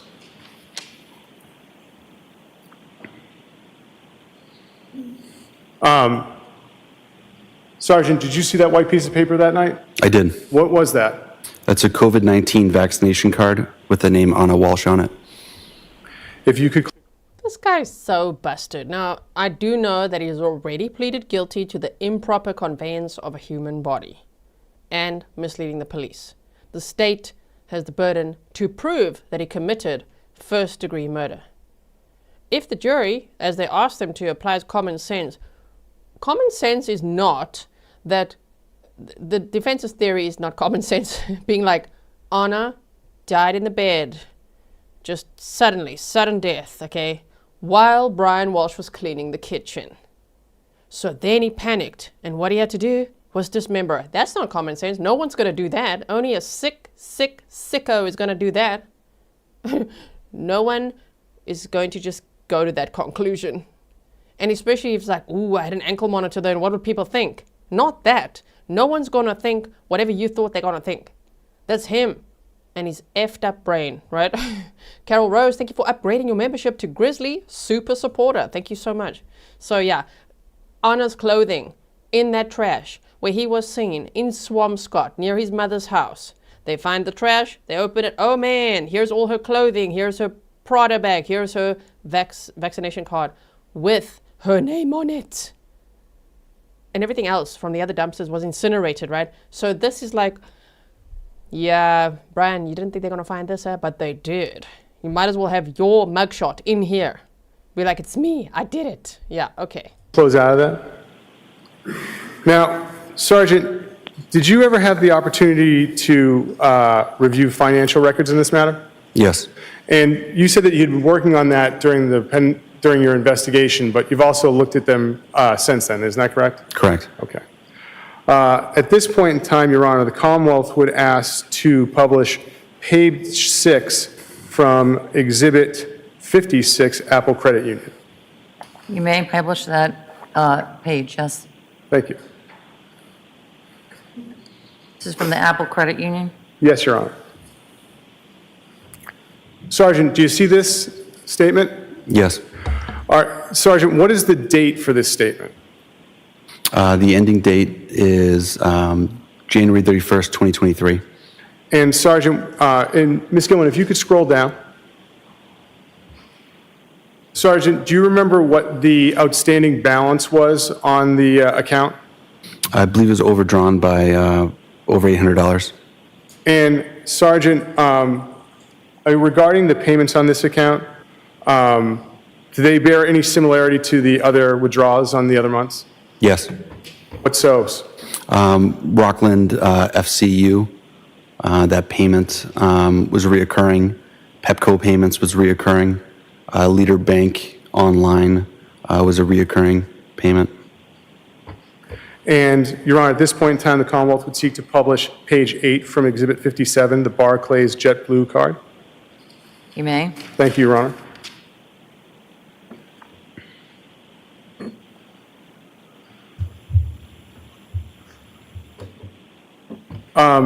Sergeant, what is the date for this statement? Statement period ending in January 17th, 2023.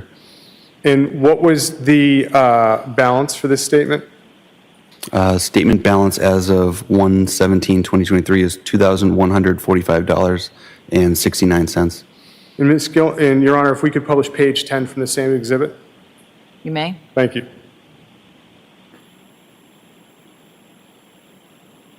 And Ms. Gilman, could you go down to the bottom? Sergeant, what did you see as far as activity on this card after December 31st? None. Your Honor, may we publish page 4 from Exhibit 58, Leader Bank? May. Thank you.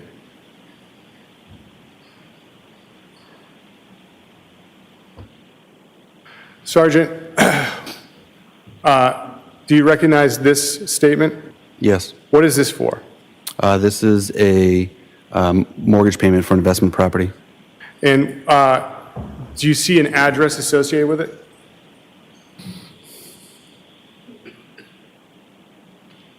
Towards the bottom. Yes, the collateral property is a condo at 35A Tudor Street, Unit 35A-5, Lynn, Mass.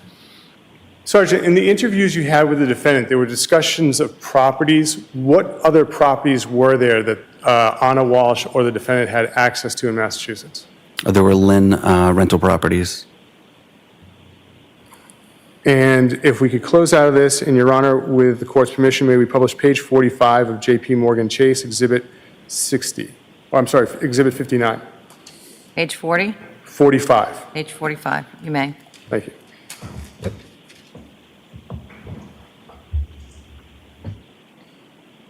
Sergeant, what is this account? This is the Chase Freedom Card. And when is the period ending for this account? Ms. Gilman, could you scroll down just a little? Under opening and closing date, what are those, sir? The range is October 18th, 2022 to November 17th, 2022. And Ms. Gilman, could you scroll up?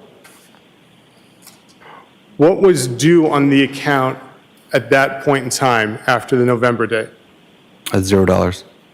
And with the court's permission, the Commonwealth would seek to publish page 47 of the same exhibit. You may. Thank you. Now, Sergeant, directing your attention to page 47 of the same exhibit, I'd like to ask some questions about October 30th. Do you see that entry on it? Yes. What is that state on October 30th? A United flight was purchased on the 30th for November 23rd, 2022 from airport code IAD to airport code DUB. What is the date associated with that? November 23rd, 2022. The next line down, sir? Purchased on the same date of October 30th, a Air France flight departing airport code DUB to arriving CDG, and then a connecting flight CDG to BEG. And the next line after that, sir? Oh, and by the way, what was the date associated with that airline? That was 11/27/2022. The next line on October 30th, sir?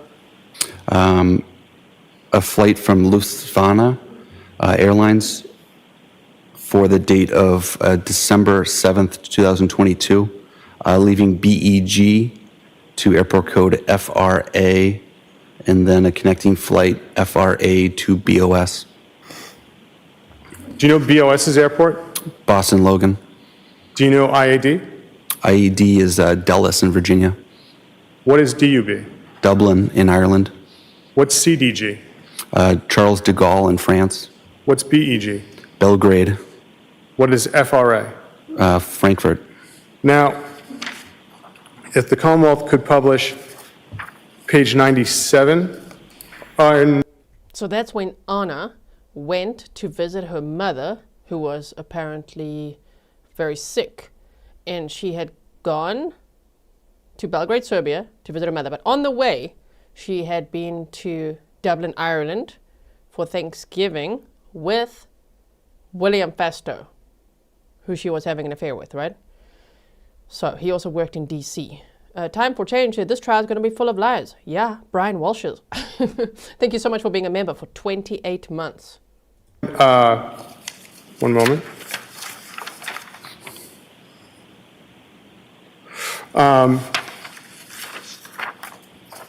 Could the Commonwealth publish page 97 of this same exhibit, Your Honor? Page 97 of 59? Yes. Thank you. Okay. Thank you, Your Honor. Within this same exhibit, was there another credit card? Yes. And what was this credit card called? IHG Rewards. And looking at page 97, what is the balance owed on this credit card? $2,690.97. And Ms. Gilman, could you scroll down? What is the closing date for that account? January 23rd, 2023. And Ms. Gilman, could you scroll down some more? What is the name on that account? Anna Walsh. Now, if the Commonwealth could publish page 25 of Exhibit 60 from Liberty Bay. You may. Thank you.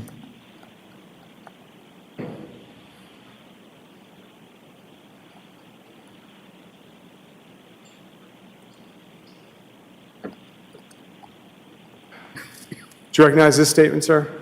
Yes. What is this? This is a Liberty Bay Credit Union statement ending in January 31st, 2023. And who's the name on the statement? Anna Walsh. And what is the balance on the statement? $3,388.98. And do you see those withdrawals on January 3rd and 4th? Yes. Do they have any similarities to other withdrawals and other statements within this exhibit? Yes, the MLS property was reoccurring every 3 months, and the WJ Management and Great North Prop were reoccurring monthly. If the Commonwealth could publish page 7 of Exhibit 61, Fidelity. You may. Thank you, Your Honor. A YouTube disclaimer. This is public record, an exhibit or evidence shown at a public trial. So any addresses, bank records, anything that is being shown on the screen right now is being shown by the Commonwealth in Massachusetts at a murder trial.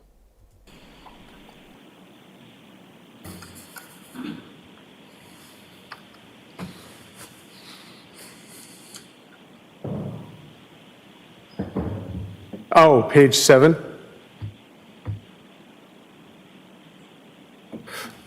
Sir, within Fidelity, how many accounts were there? 2. And do you recognize page 7? Yes, this is account ending in 5493, a IRA account. And who's the name on the IRA account? Anna Walshe. And what is the date of the investment report? February 1, 2023 to February 28, 2023. And what is the account value at that point in time? $93,615.82. And if the Commonwealth finally, Your Honor, could publish page 118 from the same exhibit? You may. Thank you. What account is this, sir? This is an individual investment account ending in 5491 for Anna Walshe. And what is the investment report date? February 1, 2023 to February 28, 2023. And what is the account value? $117,719.74. You can take that down, Ms. Gilman. Your Honor, may I have a moment? You may.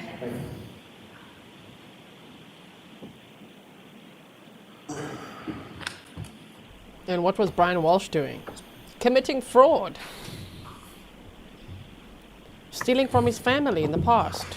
Sitting there with an ankle monitor, ready to be sentenced, owing $400 and almost Your Honor, $20,000. at this point in time, could the Commonwealth ask that in restitution. This guy, my word. Not that Mickey says Ricola. Gee, you seem to be on the man. Sort of. Still got a little coffee in there, but yeah, Ricola. This one is a Voltu and good orange mint flavor. read in G for identification, another stipulation? Yes, may I have G, please?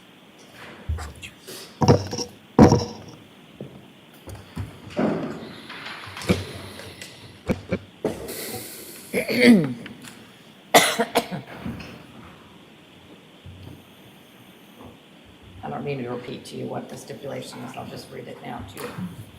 Brian Walshe was arraigned in United States District Court in Boston, Massachusetts on May 11, 2018. On April 1st, 2021, Brian Walshe pled guilty to indictments for wire fraud, interstate transportation for a scheme to defraud, and conducting an unlawful monetary transaction. On October 6, 2021, an initial sentencing hearing took place in the United States District Court. Brian Walshe was seeking a sentence of probation and restitution, while the government, through the United States Attorney's Office, was seeking a sentence which included incarceration of 30 to 37 months and restitution of approximately $475,000. In January 2023, Brian Walshe had not been sentenced on the federal charges. Brian Walshe was represented by a lawyer at all stages of the federal case. And he was sentenced in February of 2024 to 37 months in prison plus 3 years of probation, but he was incarcerated at the time when he was sentenced for way worse charges. Improper conveyance of a human body, misleading a police investigation, and first-degree murder. And I have one last question, Your Honor. Sergeant, what are the closest hardware stores to 516 Chief Justice Cushing Highway? On Route 3A, to the north is Hingham Lumber, about a mile away, and to the south is Aubuchon Hardware, also in Cohasset, about a mile away. Nothing further, Your Honor. Cross-examination time. Cross-examination. Yes, Your Honor, thank you. You may proceed. Morning, sir. Good morning, sir. Those financial records that were just displayed to the jury, tell us in your own words, what's the significance of those? It goes to the totality of the circumstances in the investigation. It gives us background and just an understanding An understanding of what? of the entire investigation. Well, what those records show, isn't it, is that there was a lot of automatic payments being made. Yes, Those records do not show any withdrawals reportedly by Mr. Brian Walsh, do they? correct.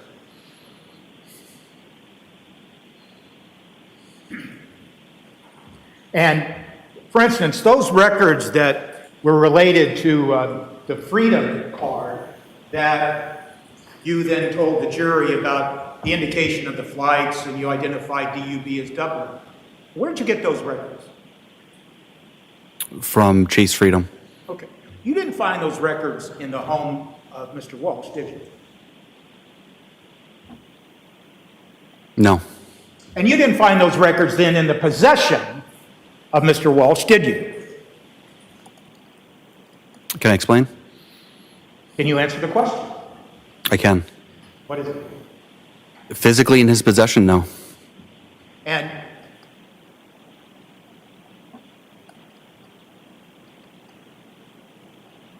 when you were talking and asking Mr. Walsh questions, both on January 4th, January 5th, and later on January 7th, and then on January 8th, he never once told you anything about Anna Walsh being in Dublin, or he was suspecting that she was in Dublin, or anything of the sort. Correct.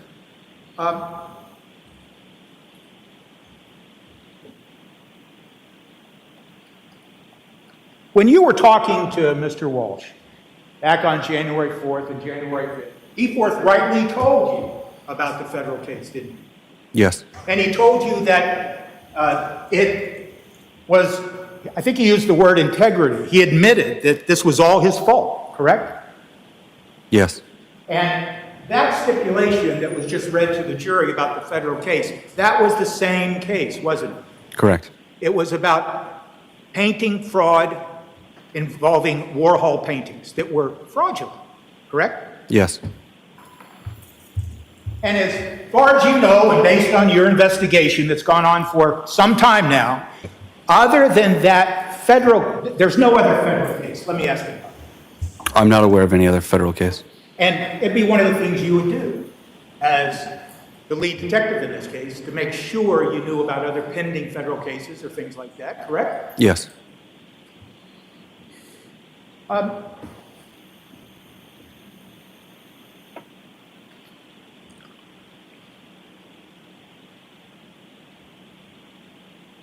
Let me just ask this. You told us that on January 8th, around 4 p.m., you returned, was it to Attorney Minor's home and placed Mr. Walsh under arrest? yes, And it's fair to say that once he was placed under arrest, is it fair to say that he remained in custody?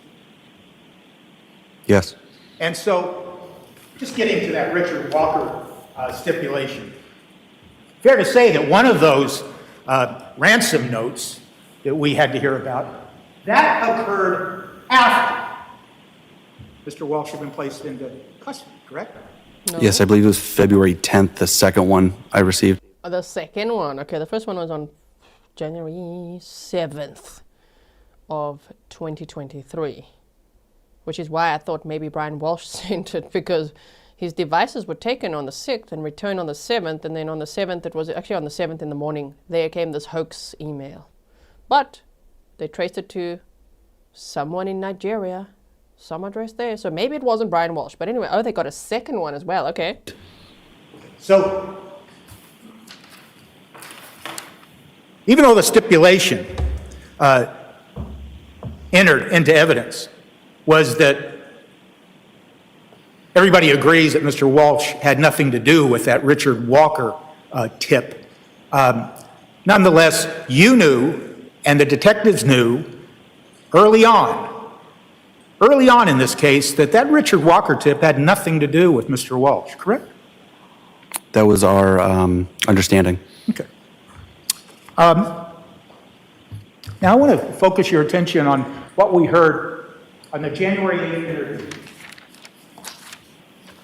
By the time you got to Tracy Minor's home, you and your colleagues had done an investigation on what's been referred to as a mini iPad, correct? Yes. And that mini iPad was associated with one of the sons, the oldest son, correct? Correct. And when you listen to that recording, when you listen to the questions that are posed to Mr. Walsh, and you ask him about that mini pad, his demeanor changed, didn't it? Yes. In fact, it's fair to say, isn't it? I don't want to mischaracterize, but he basically he looked and sounded sad, didn't he? Correct. He was shocked and saddened by the fact that his 6-year-old would Google such things, or Safari such things. Really? Saddened? I don't know. He didn't sound saddened to me. He sounded like, wait, what? I don't know. What do you mean by the Google searches? Internet searches. What do you mean? Yeah, we could see all of those. What the hell were you doing from 4:58 a.m., bro? My goodness. I wish this defense attorney would not shout so much. You no need to shout now, sir. Keep calm. Because you were talking to him about his oldest son mini-pad, right? Objection. Basis? Overruled. I would object on the basis of him calling it a mini pad, when really it's an iPad mini.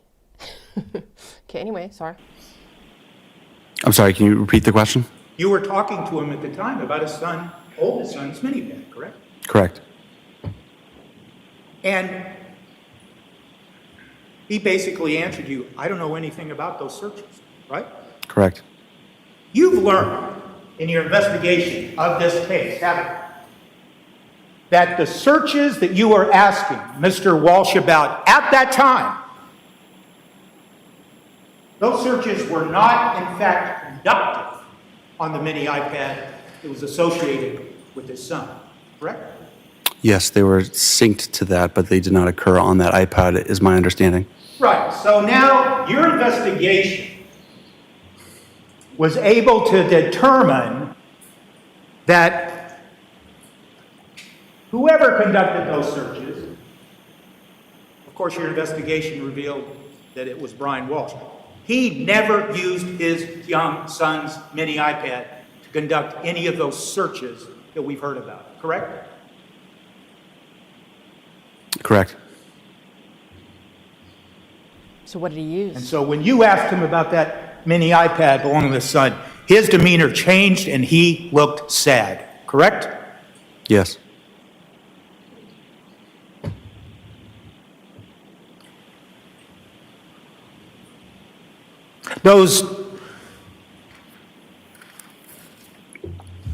Okay? Yes, sir. Those two exhibits that were shown, Exhibit 48 and 49, they showed what appeared to be cuts on the hands of Mr. Walsh, correct? Yes. You have no idea how those cuts occurred, do you? Correct. You don't have any idea when they occurred, do you? Correct. Well, I do know they occurred before the photo was taken, obviously. I'm sorry? They occurred before the photo was taken, obviously. Yes, obviously.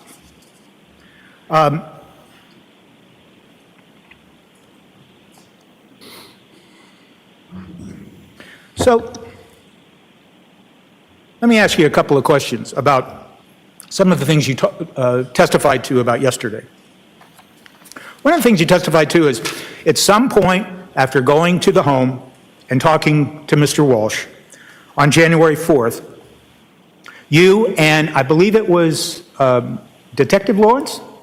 Officer Greg Lawrence. Okay, Lawrence. You went and you surveyed the interior and the exterior of the home. Yes. And one of the things that you were doing was, as a trained law enforcement officer, you were looking for anything that might give you a clue or anything suspicious or anything like that. Correct. And that's how you're trained. Yes. And you're a very competent officer, aren't you? I think so. And in this case, you exercised that competency. And when you saw, for instance, that Volvo out in the parking lot, you walked out there and you looked inside the Volvo, correct? Correct. And is it fair to say that Mr. Walsh was with you at the same time? Yes. And you made note, and you told this jury about it, you made note that you saw a piece of plastic sheeting lying in the back of that Volvo, correct? Yes. And you even made note of what you described as a seedling that had fallen down into that sheeting. Yes, that's what I remember. And eventually that sheathing was eventually seized, wasn't it? I'm sorry, I didn't hear that. It last was part. eventually seized, it was taken? That plastic sheeting? Not to my knowledge. Okay. Was there other plastic sheathing that was subsequently seized? Yes. And did that subsequent seized sheathing that matched the sheathing that you observed in the Volvo? It looked familiar. I'm not aware of any scientific comparison from one sheeting. They asked Brian Walsh the next day. They saw he had lined the back of the Volvo with plastic sheeting. The next day, it was no longer there. So they're like, what happened to the plastic sheeting? He said, oh, I put it in the trash. Okay, so if they found sheeting matching similar to that, it would be the rest of the sheeting that Brian Walsh purchased, because he purchased multiple tarps and lots of sheeting and things, right? To the next. Okay.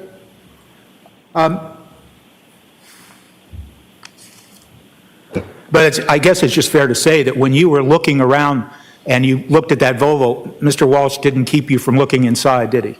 Correct. The child-proof latches that we heard about yesterday. If we could have Exhibit 34 brought up, photo number 7335.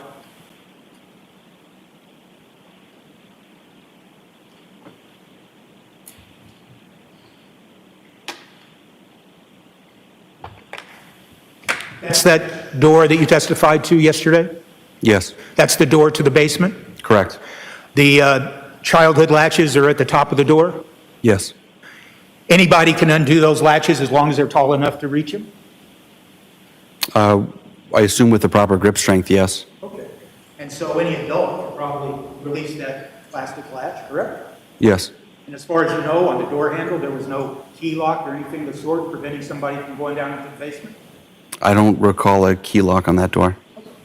And when you saw that door for the first time, was it open or shut?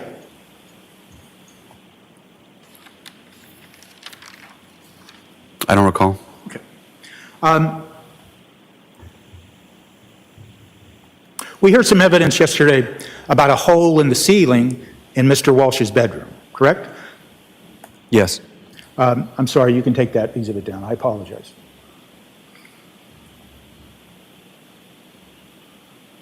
Maybe we could see now Exhibit 29, photograph 7319.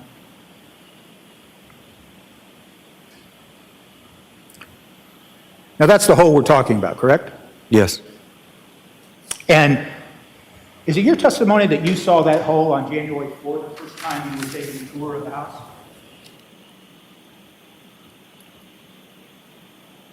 I remember seeing it on the 5th and not being surprised by it. And all you mean by that is, I could have seen it, but I'm just not sure. Yes, so I definitely remember it on the 5th, and I remember knowing that the ceiling tile was in the bottom drawer of that bureau, or that nightstand. I don't explicitly remember seeing it on the 4th, but I believe I did just because I wasn't surprised by my seeing it on the 5th. Okay. Is it fair to say that when you talk about those ceiling pieces, they were stuffed in a drawer that was right there underneath the hole? Correct. And it was Mr. Walsh who showed you where those pieces were? Yes. And you didn't see anything on those pieces that raised any suspicion? No. It's fair to say that when we look at this exhibit, we can see what sometimes is referred to as ceiling joists. That's what it appears to be, yes. Okay, and between the ceiling joists is insulation? Correct. And it's as if the insulation is intact, the ceiling joists are intact, but the plaster fell down, correct? Yes. And it's fair to say that plaster falls down without any pressure on it, depending on what happened, correct? Depending on the state of disrepair, possibly. Okay. You have no idea how that hole occurred, do you? I believe in one of the audio recordings, the defendant states he goes up there and was walking around. Okay. But you don't have any idea what he was walking around for. Correct. And in fact, in that conversation, the context of that was that that occurred long before January 1st. That was my presumption. Presumption based on the context of the conversation. Yes.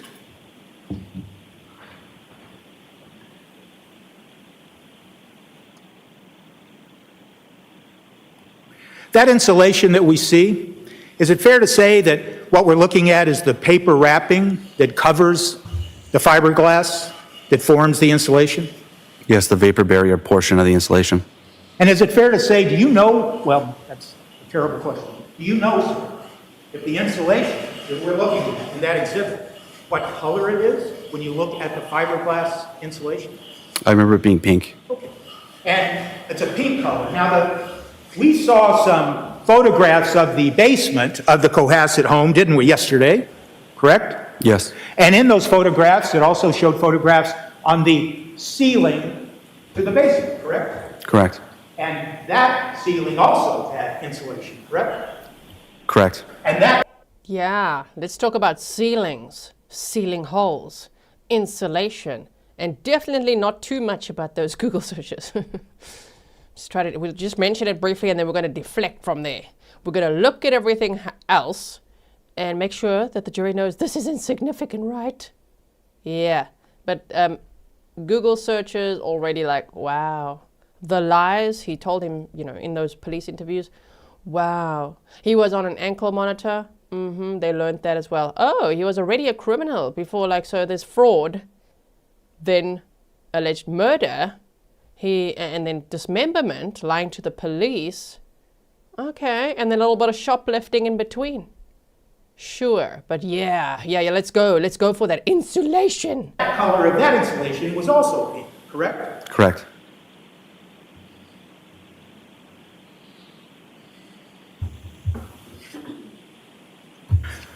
You talked about going down into the basement, and you saw some bags down there.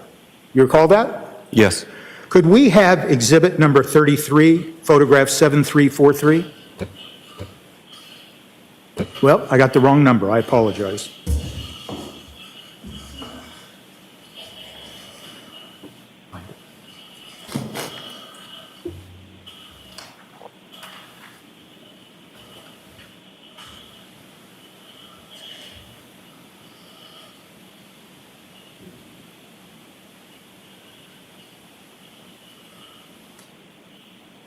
Well, I think I'll just ask you questions. I apologize for all of that. You went down into the basement. Yes. Did Mr. Walsh go down in the basement with you? Yes. You found some bags down there. I did. And you didn't open the bags. Correct. But you pushed on the bags or touched the bags, didn't you? Yeah, I manipulated it with my boot. With your boot. And what did you think was in the bags? Like a piece of a rug or like carpet sample sized. Okay. But you didn't look in the bag, correct? Correct. But based on your training and experience, you thought it was pieces of rug. That's what I assumed. Okay. And this was on January 4th, wasn't it? It was either the 4th or the 5th. Okay. Whether it's the 4th or the 5th, there were still bags down there in the basement that may have contained pieces of rug. Correct. And Mr. Walsh was right with you when you were using your boot to touch those bags, and using your training and experience, determined that feels like they have rug pieces in it. Correct. And down in that basement, those stairs, they're wood stairs, aren't they? They are. And did you notice the very bottom stair to the stairway to the basement, that it was cracked or broken? Not at the time. And, of course, the flooring for that basement that you entered, that was concrete, correct? Yes.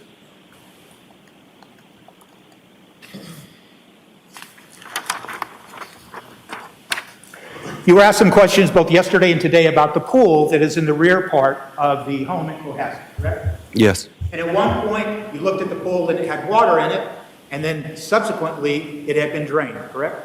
Yes. And as far as you know, nothing of any significance was found in that pool, correct? Correct. And in fact, you would be interested to determine if there was any evidence that a substance like blood had been placed in that pool. That'd be one of the things you'd be curious about, Yes. correct? Yes. And after you and your fellow officers had uncovered the searches that we've heard some about,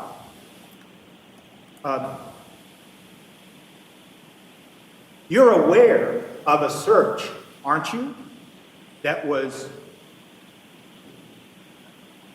found on the map book that talked about something about how you measure blood in a pool, or some words to that effect? Are you aware of it? Yes. And so there was never anything found of any significance in the pool, was there? Not that I'm aware of. And in fact, I think it was, you talked about a canine search in the back area, correct? Yes. And that canine is a human scent canine, correct? It's a patrol and tracking dog. And it didn't hit on, if that's the proper term, it did not hit on anything in the backyard whatsoever. I believe the canine was on the outside portion of that fenced-in backyard doing the track. Okay. It didn't hit on anything significant or related to your investigation of this case today? No.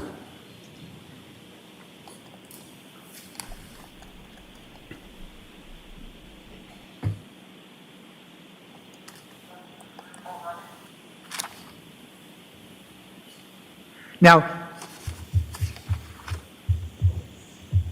you walked through the house, you already told us, correct?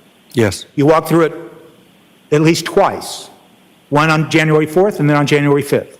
Yes. And you didn't see anything that seemed suspicious, correct? Correct. And it's fair to say that, quote, you're sensitive to that, correct? Based on your training and experience. Yes. But you well know, don't you, that subsequently, multiple criminalists from the Mass State Police then arrived at that house sometime after or on January 8th of 2023, correct? Yes. And they were there for more than just 2 days, weren't they?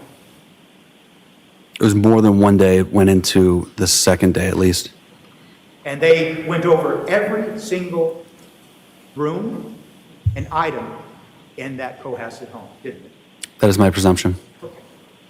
And so even though when you, as a trained and experienced officer, walked through that house a couple of times and didn't see anything, still there was trained criminalists that came to the house to conduct testing and searching for anything that might be significant, correct? I'm sorry, can you repeat that? There was trained criminalists that came to the house to look for anything that might be significant related to the investigation that was ongoing. That is correct.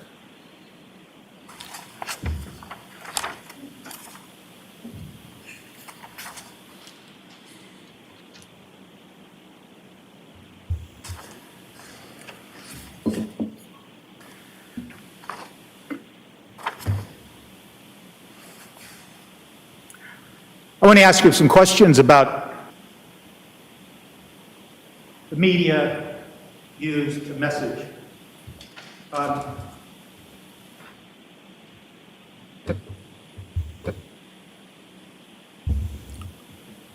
There's no such thing as something called iMessenger, is there? I'm familiar with iMessages. Right. Like Apple-to-Apple communication. Right. So my question is rather simple. There's no such thing called iMessenger, correct? At that direct quote, not that I'm aware of. Okay. And when you were talking to Mr. Walsh on January 4th, he used the term iMessenger, didn't he? It was either iMessenger or iMessages. Well, you were asked about that when you testified before the grand jury, weren't you? I don't recall. Likely. Well, do you recall that at the grand jury, based on a series of questions, you determined and stated in part that when Mr. Walsh was talking about iMessenger, he was really talking about Facebook Messenger. The context of that portion of the interview did seem as if it was, because we're on the Facebook subject and social media subject. Okay, and when he was talking to you and saying, well, some messages would come up on his phone that were intended for Anna Walsh, he was talking about, quote, iMessenger. That's the phrase he used, correct? I believe so. And then Messenger, once again, has to do with Facebook, correct? That was my presumption from the context of the conversation. And so you are unaware, as you sit here today, that there is any forensic evidence that Mr. Walsh ever saw the messages or any messages that may have occurred between Anna Walsh and one person named William Faster, correct? Can you repeat the wording of that, just so I have it clear?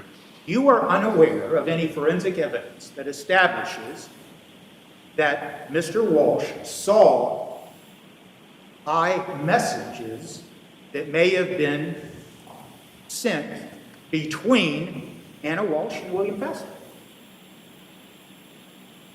I don't recall any digital forensics related to what you're describing. What evidence would they have to show that Brian Walsh saw it? How would they know unless you're a fly on the wall? I think he saw it. I think he was already very, very controlling, jealous, all of that. Stuck at the house, ankle monitor, not successful, gonna owe lots of money. Anna, on the other hand, by all accounts, was moving on with her life, actually. You know, she even had a house in DC. She even had the kids' stuff there. She wanted to move the kids there. And she had a new man. I feel like divorce was probably imminent, you know? But anyway, how would they know if Brian Walsh saw the messages or not? I'm sure he wanted to. It's just weird to bring that to the jury's attention from the defense, because now it makes us all think about it, right? Like, oh, maybe he did see that. That's all I'm thinking. And Pernille says, making the question complicated much. It was quite a roundabout question. But now all I'm thinking is, oh, did he rinse himself off in the pool at all, even his hands or whatever? Why? Because there was a little bit, they talked about the tracker dog now, but a tracker dog, a canine tracker dog is different to a canine cadaver dog. And the defense specifically said tracker dog, and so did the witness. So no, they didn't detect Anna there by the pool. But what about a cadaver dog? I don't think that was that brought in? I don't know. They did do searches with tracker dogs and everything out in the woods. There were big searches for Anna at the time, who was missing. Where did she cover this case from the time she was missing? And already then, so many of us were like, this guy. Brian Walsh, there's something not right with this guy. And ooh, look where it led. It was like, oh my word, he's been charged with murder. So yeah, that, and then focusing on, because let's say Brian did see those messages. That's what the defense is not trying to imply, but implying. Okay, so if Brian Walsh did see the messages between Anna and the guy she was having an affair with, William Faster, what would his reaction be then? Interesting. And in fact, are you aware of the use of Messenger in the context of Facebook? Yes. And is it fair to say, and just correct me if I'm wrong, that somebody can friend somebody on Facebook and then they can trade Messenger communication, correct? That's my understanding, yes. And anybody who is a friend will see those messenger communications and can respond to them? In the context of Facebook Yes, in the context of Facebook. messages, my understanding is messages between people would be only between the people that are included in that message. Well, when you talk about messenger, you're talking about messengers, the format used Facebook, by Facebook Messenger, yes. It's fair to say that if someone's trying to hide an affair, they don't communicate using Facebook Messenger that might be open to people that they don't want to find out about an affair. Objection. Sustained. Yeah. Objection, speculation, objection, presumptive. Yes, they do, they can, they will, they might. It's very possible, but okay.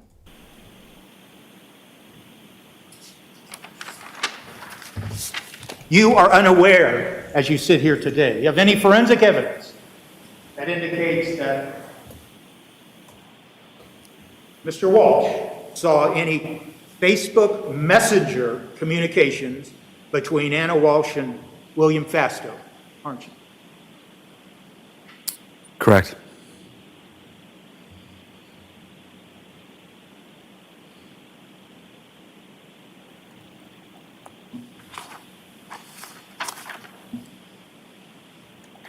In your interview and your questioning of Mr. Walsh, and if I could withdraw that, Judge, I apologize. During your questioning of Mr. Walsh, you were present with others, correct? Other Yes. officers. Yes. So sometimes when the jury heard that questioning, it wasn't you asking the questions, it was other officers, including Trooper Guarino, correct? Yes. But during those questioning, you were asking, and when I say you, I mean you or your colleagues, you were asking Mr. Walsh for names of people that might be helpful, correct? Yes. And he gave you a number of names, people who he knew Anna may be friends with in D.C., and names of people that she might be friends with in the Massachusetts area, correct? Correct. And one of the names that he gave you was William Fastow, correct? Yes. And you are aware of the fact that William Fastow sold the $1 million townhouse to Anna Walsh and Brian Walsh, correct? Yes. And when Mr. Walsh gave you the name of William Fastow, he didn't sound angry, did he? He did not. He didn't say anything pejorative about Mr. Fastow, did he? Correct. And before that occurred, you or your fellow officers had made it clear by asking Mr. Walsh questions of whether he knew anything about an affair or affairs that Anna Walsh might be involved in. Yes, we asked about that. And you asked him about it more than once. Correct. And you were asking about it because it could be something that you'd use in your investigation, correct? Yes. And by the nature and the context of your investigation, you were making it clear that, well, an affair could be some evidence that could be either good or bad in our investigation. Potentially. Right. And so, anybody who's trying to hide the fact that they knew about an affair that could be bad evidence, you wouldn't expect them to give you the name of a person that they knew was having an affair with their wife. Objection. Sustained. Well, isn't that part of your training and experience, officer, that you don't expect people to give you harmful information when you're asking them questions? Objection. Sustained. In any event, you had made it clear to Mr. Walsh that evidence of an affair could be either good or bad, correct? Can you repeat that? But you made it clear, you and your colleagues, in the multiple questions about an affair, that evidence of an affair between Anna and somebody else could be good or bad evidence. I don't recall speaking about an affair being good or bad. Why? for motive, which the state doesn't have to prove. Which again is just, this is like that, you know, where you say, don't think of a pink elephant, and your brain will think of it, right? So now you're just bringing this up the whole time, the affair, the Facebook messages, all of that. So now I'm just thinking of that. If I was on the jury, I'd be like, yeah, he probably saw the messages. And that probably was the motive, right? I'm not so sure the defense is effective in this round of cross-examination. You're just putting things in our mind. We're thinking about it now. In any event, we can all agree that he just gave you the name of William Fastow in the context of anybody that she may know, Anna, may know in the D.C. area, correct? Correct. Along with other names, correct? Correct.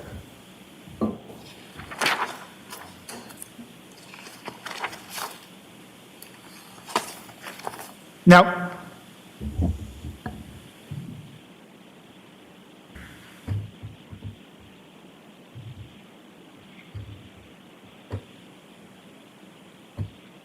on January 7th, during the interview of Mr. Walshe,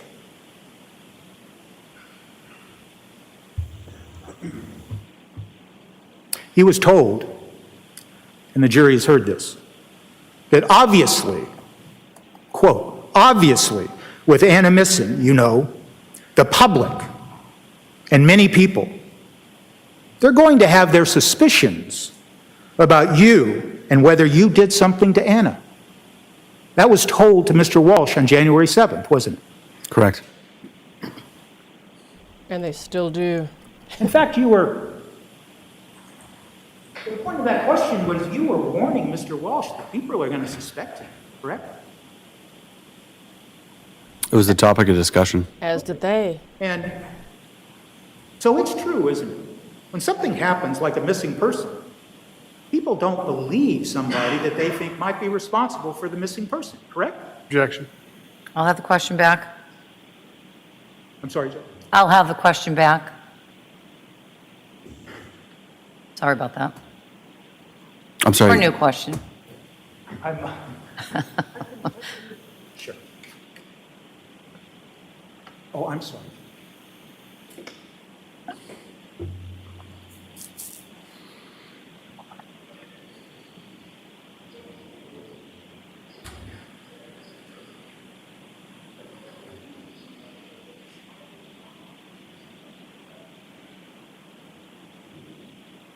Could I hear that? No, if I was supposed to.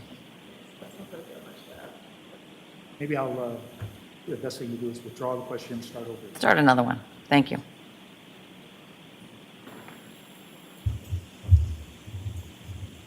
You were warning Mr. Walshe that people weren't going to believe it. I didn't make that statement, so I was not warning him that. Okay, but you were there with your colleagues, correct? Yes. And your colleague, I mean, from the context of it, you understand that your colleague was telling Mr. Walshe, people aren't going to believe you, so they're going to be suspicious. I don't know if it was under the context of people aren't going to believe you, but we were discussing the subject that he may, people may suspect him, and I remember he said that his attorney exposed him to that. Okay. But regardless of what his attorney told him, when it was told to Mr. Walshe, obviously with Anna missing, you know, the public and many people, they're going to have this suspicion about you and whether you did something to Anna, correct? Yes. And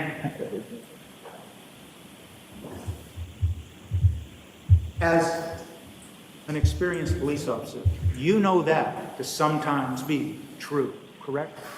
Sometimes. People don't believe you when you say something happened, correct? Objection. Overruled, but I am having a little hard time. I don't know if it's the monitor or the tone or the largeness of this room, so keep your voice up. And if you can on the microphone, I know you like to move around. Maybe I should just stay right here. It's all right. You can move around. I just need you to keep your voice up. Thank you, Judge. You know, sir, that in investigations, for instance, for a missing person, people don't believe the person that they might think is responsible, correct? I've always been under the premise of trust but verify. Trust but verify. Okay.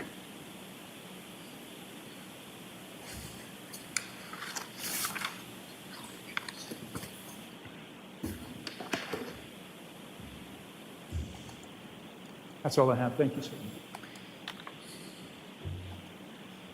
Redirect. No, Your Honor. The witness may step down. Thank you, Your Honor.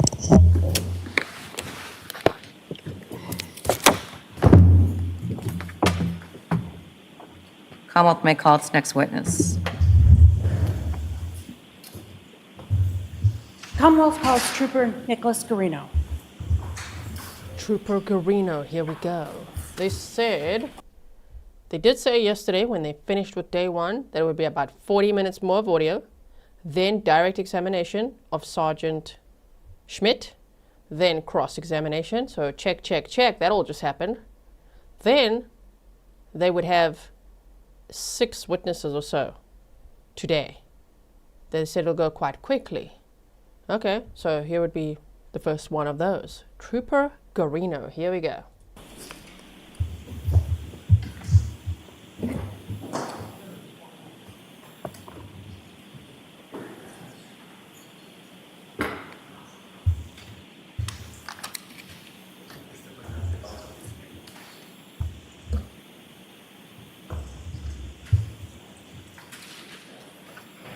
Are you standing face the court for me?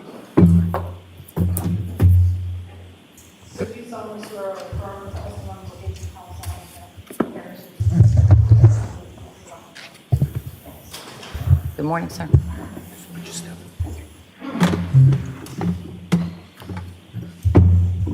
Thank you.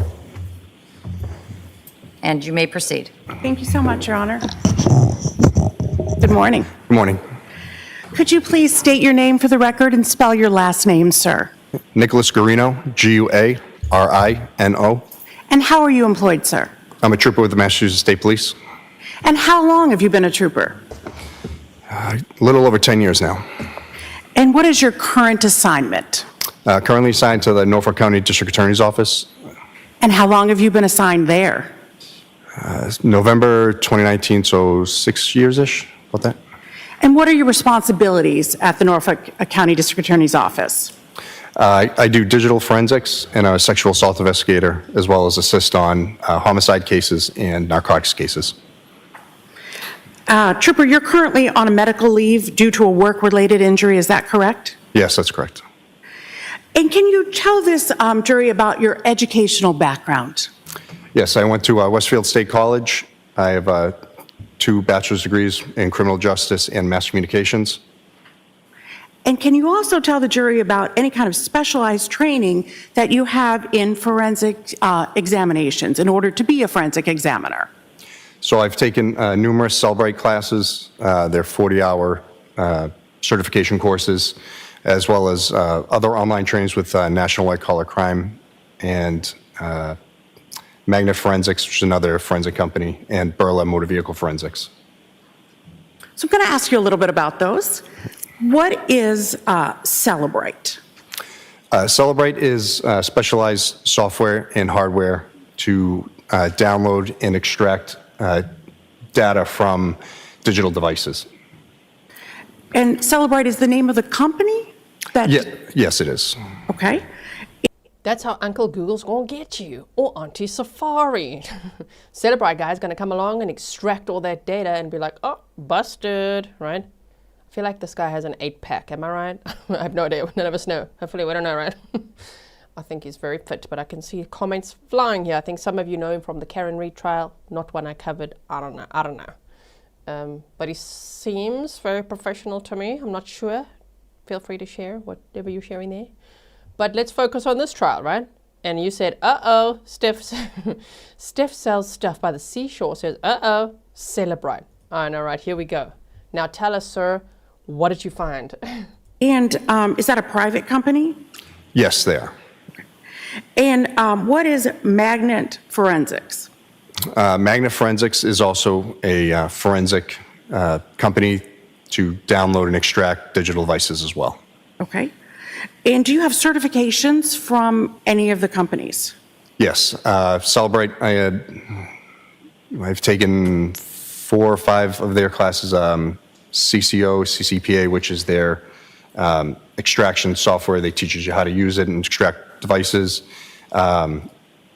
Celebrate Mobile Forensics, their Cert F class, which is to repair and fix digital devices and cell phones.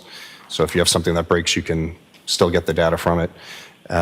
CASA, which is their advanced database software class to go into the databases of the software, the devices we get, and also CAF, which is Celebrate Apple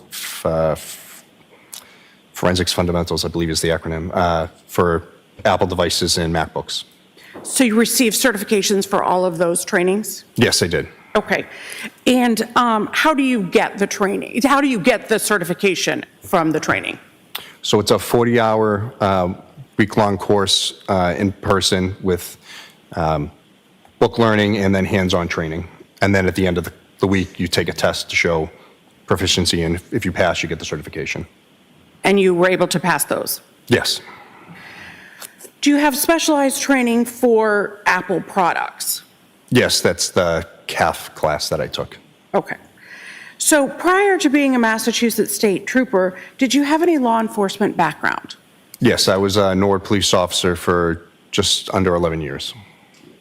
And any military background? Yes, I was in the Army National Guard for 7 years. And have you previously testified about examination of digital forensics? Yes, I have. Thank you. Your Honor, would this be a time that you'd like me to stop before I begin the full examination for the break? Sure. So jurors, we're going to take the morning break, and we'll see you back in about 20 to 30 minutes. All right, so the court, please. Close your notebooks, follow me. I like the way the bailiff talked. Close your notebooks, follow me. Sir, yes, sir.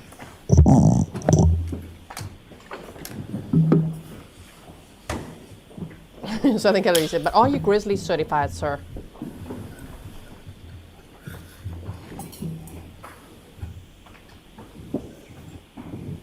Oh, Brian Walsh looking at all of them. Where's your rosary today, huh? He had it on his hand yesterday, like, look, jury. Probably read the chats, hey, and you realize that's not a good idea. Meaning his defense. Put your hand Does down, anyone sir. need anything before I step off the bench? Seeing nothing? Have a good break. All rise. Okay, everyone. Thankfully, I chip in so much that we can just teleport right through this. Did they say how long? 20 minutes. They should be back there now. Listen here. We don't want to see the fan. I don't like it. I know some of you are sentimental about the fan from the Karen retrial or something. I don't like it. I don't want to look at a fan. This makes me want to teleport. We're going to refresh this feed in a moment. Please pass the paper one. Says Guarino's 3-hour online class. I feel safe. Did you do that? Or you feel safe because he did a 3-hour online class? Okay, thank you for your sticker. Here we go. See, they're back now. Here we go. Ah. Okay, let me quickly also, I want to, while we're here, wait 1 second. I want to add, if I may, the mod coffees too. Thank you for spoiling me with coffees, everyone. This. Okay, like this. This. All right. There we go. You could support the mods as well, which you already do. I'm just putting it here so we can see it. Okay, so there's no sound yet. No, there's no sound yet. Is he like, do you think it's going well? Yeah, it's going so well. I don't think so. You're going down. You're going to get LWAP, dude. I think so.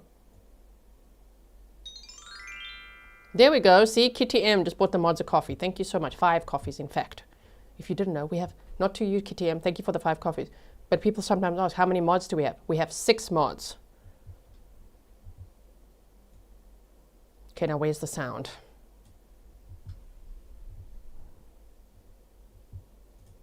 Are we ready to deliberate? I am. And now is Trooper Guarino going to continue on there? We want to hear.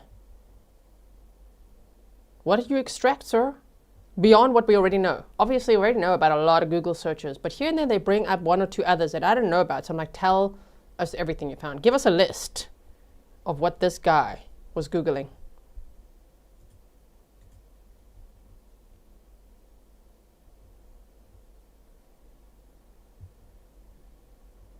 Oh, let me refresh this feed so we can make sure we're all caught up. And okay, wait, they're coming in. Hold on.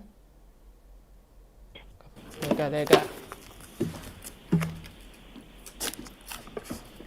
Court is back in session. You may be seated.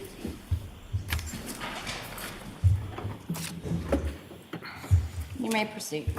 Thank you very much, Your Honor.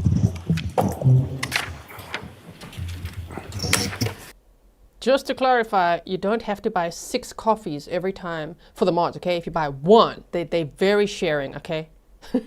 Thank you so much, everyone, for your support. That's why we can watch this trial in peace with no ads. Who wants ads every 6 minutes? I don't want it.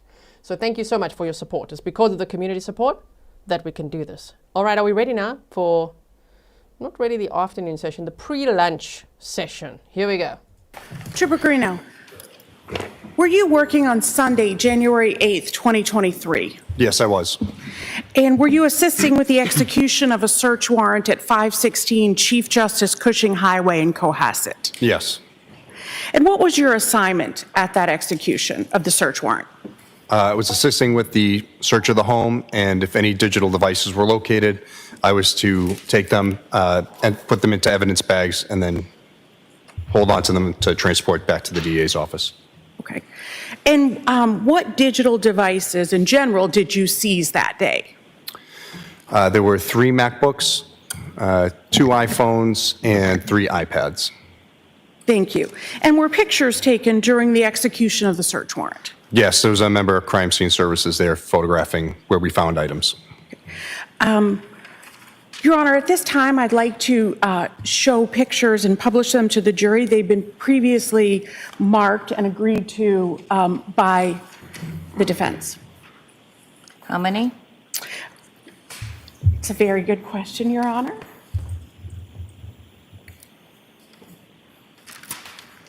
Number 63 through 78, so court reporter has been nice enough to count for me, and we believe that's 16. All right, so 16 photos, and they are all of digital devices or electronic devices, or they have other things as well? They are of the electronic devices in the home and then of just the electronic devices separately. All right. Yes, show us. The MacBooks, iPhones, And the defense has iPads. agreed to those? Yes. All right, great. They're now in evidence as items, exhibits 63 through 78, now in evidence. Thank you very much, Your Honor. At this time, I'd like to have Exhibit 63, 7179. Thank you. Trooper Guarino, can you tell me what that is a photograph of? Yes, this is the kitchen area. On the kitchen table, there's a red iPhone 13 mini and an Apple iPad. I believe that's the 6 mini. Ms. Gilman, can you zoom in? Yeah. Yeah, iPad 6 mini. Thank you. Thank you very much. And is there a cover on the phone? Yes, there's the green cover, and you can see the red at the charging port. Thank you very much. I'd ask for the next exhibit, that being 64, 7208. Can you tell me what this is a photograph of? This is the, if you want to call it a dining room or eat-in nook on the table.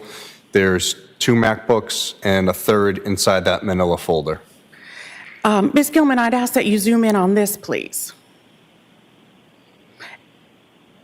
So, Trooper Guarino, can you explain that, please? yes, so the bottom left, there's a gray MacBook. Next to that is another pinkish MacBook, and inside the manila folder with the charging cable, there's another MacBook inside that. Thank you. I'd ask for the next exhibit, that being Exhibit 65. 7414. What is this, Trooper? This is that pinkish MacBook that was inside the manila folder. That was on the dining room table? Yes, that's correct. Thank you. And these are all where you initially found those devices? That's correct. Thank you. Looking at the next exhibit, Exhibit 66, 7304. Could I please have that? What is this a photograph of, Trooper? This is the upstairs master bedroom. On the bed, there's the iPhone SE that's plugged into the wall. And could you zoom in, please? And is that how you found that device? That's correct. Thank you. Looking at Exhibit 7637, could you please show that? What is this a photograph of? This was an Apple iPad, I believe it was 9th gen version. The crib was over it. We could see it stuck under the crib, so we just pulled it out so it could be photographed better. Could I now please have Exhibit 31, which is already in evidence? What is this a photograph of, Trooper? This was another Apple iPad that was in the, I believe it's the upstairs children's bedroom. Could I please have Exhibit 68, photo 7436. Trooper, could you tell me what this is? That's the same iPad. We just opened the case to show that the screen had been damaged. What did you do with those items after you identified them in the house at the search warrant?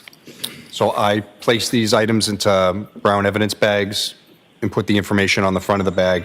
And then once we had finished doing the search of the home, I transported all of these items back to the Norfolk DA's office to our digital evidence lab.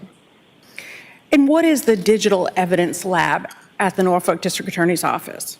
So at the DA's office, we have a secure digital evidence lab that's a key card and that has an alarm on the door, so only select few can get in there, so we can store digital evidence to keep it powered on or so we don't lose any information.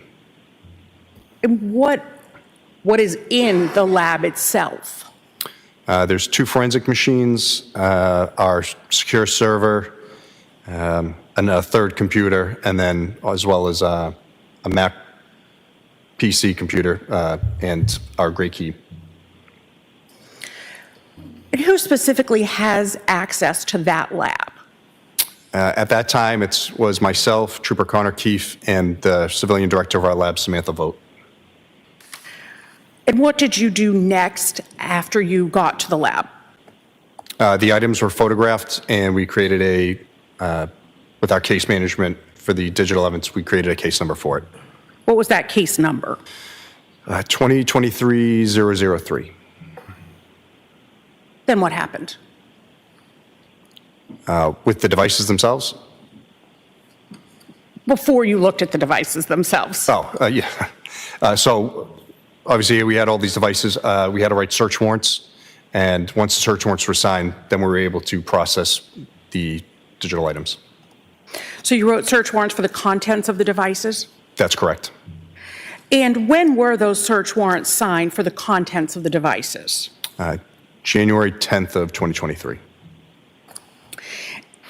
I now want to show you photographs and ask if you can identify, well, I want to show you those so that you can identify them for the jury. Looking at what's been marked as Exhibit 69. Is this binder? What is this? The evidence, look at it. So this is the black iPhone SE. On the back is our label that we created. It says 2023-0003 is an extra 0. _1, showing that's the first item of this case. And 70 next, please. This is the front of that same iPhone. Going to 71.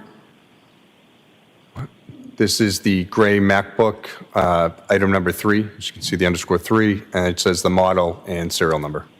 72. Just a wider version of the same MacBook. Ms. Gilman, 73, please. This looks kind of gold, but I believe this is the same gray MacBook, just the cover. Ms. Gilman, if you could now go to 74. This is the iPhone 13 mini, item number 5. And the case has been taken off of that now? That's correct. 75, please, Ms. Gilman. And that is the front of the device. 76, please. It's to show that the phone is the passcode, it's locked. Same device. Same device, yes. 77, please. Again, front of the phone showing that it was still active and getting messages. And 78, please.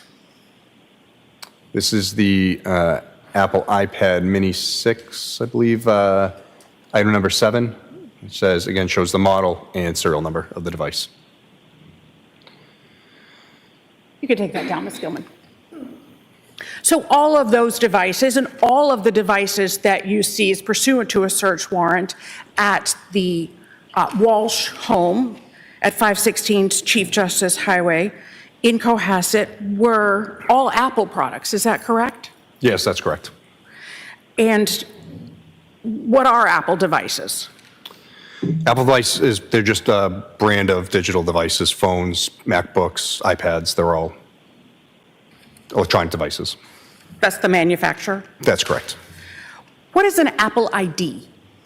So the Apple ID is a personalized ID for your Apple devices that can be used to download apps, go to the App Store, download music, movies, whatever you please. What does a person use their Apple ID for?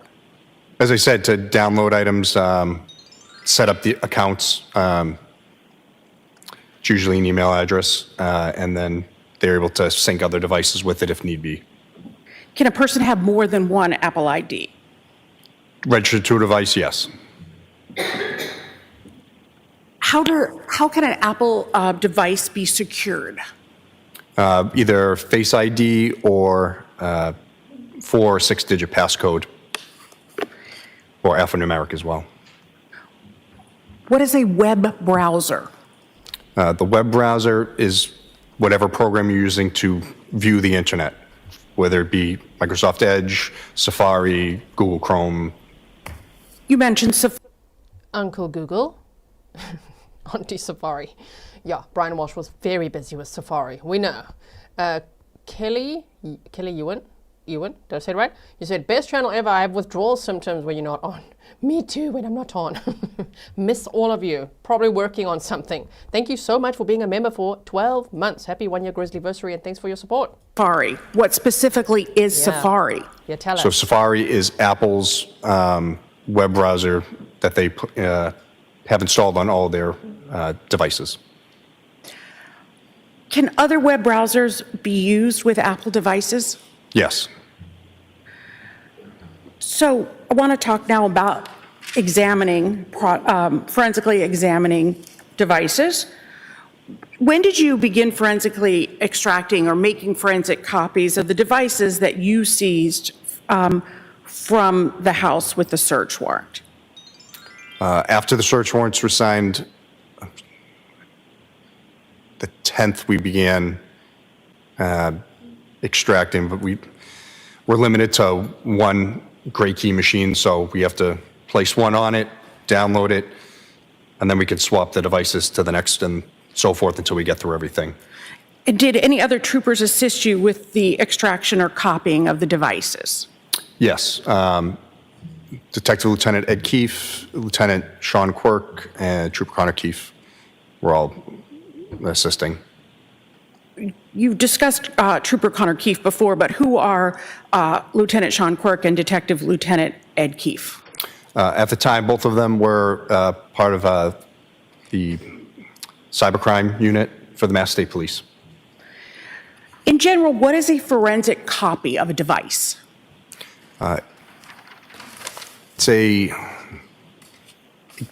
we create a digital copy of the device, it's all the information that we're able to obtain from the device that we can work from as to not use the device itself and change anything in it. So we always work from that copy to make sure that nothing's changed for, if we have to ever re-image it or if the item's returned, we won't have the device in our hands. How do you keep from changing the data on the original device when you're making a forensic copy? We employ write blockers. Write is in like WRITE writing. So we can't write to the device. It only writes from the device. So it's a one-way street. That way we can get the information and not change anything on the devices themselves. And where is the original device kept after it has been forensically copied? If the item was given on consent, we'll return it as soon as possible. If it's evidence, then it'll get tagged with an evidence number and placed into our evidence room. So now I want to talk about the MacBook, the item number 3 that was labeled, the gray MacBook. How did you make a forensic copy of the MacBook? So for MacBooks, we can't use Gray Key, so we have to use, I use Cellbrite Digital Collector. It's basically a write blocker that plugs into the MacBook itself, and we're able to do a live acquisition of the device to a separate hard drive, creating a copy of everything that's there. So after you make a copy, then what do you do? I place that onto our external storage device for the Apple system that we had. And then what do you do?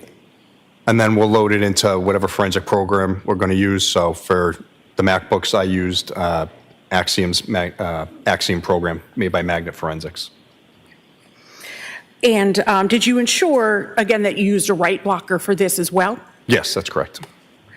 And what did you do with the MacBook after the data had been extracted before you began to analyze? It was placed back into evidence. And where is that MacBook, the original MacBook that was taken from the Walshe residence? Where is that right now? It's at the Norfolk DA's office in our evidence room. What was the date range, sorry about that, what was the date range that the search warrant allowed you to examine on that MacBook? December 25th of 2022 to January 8th of 2023 when we seized the device. I like how the prosecutor almost called it a danger range.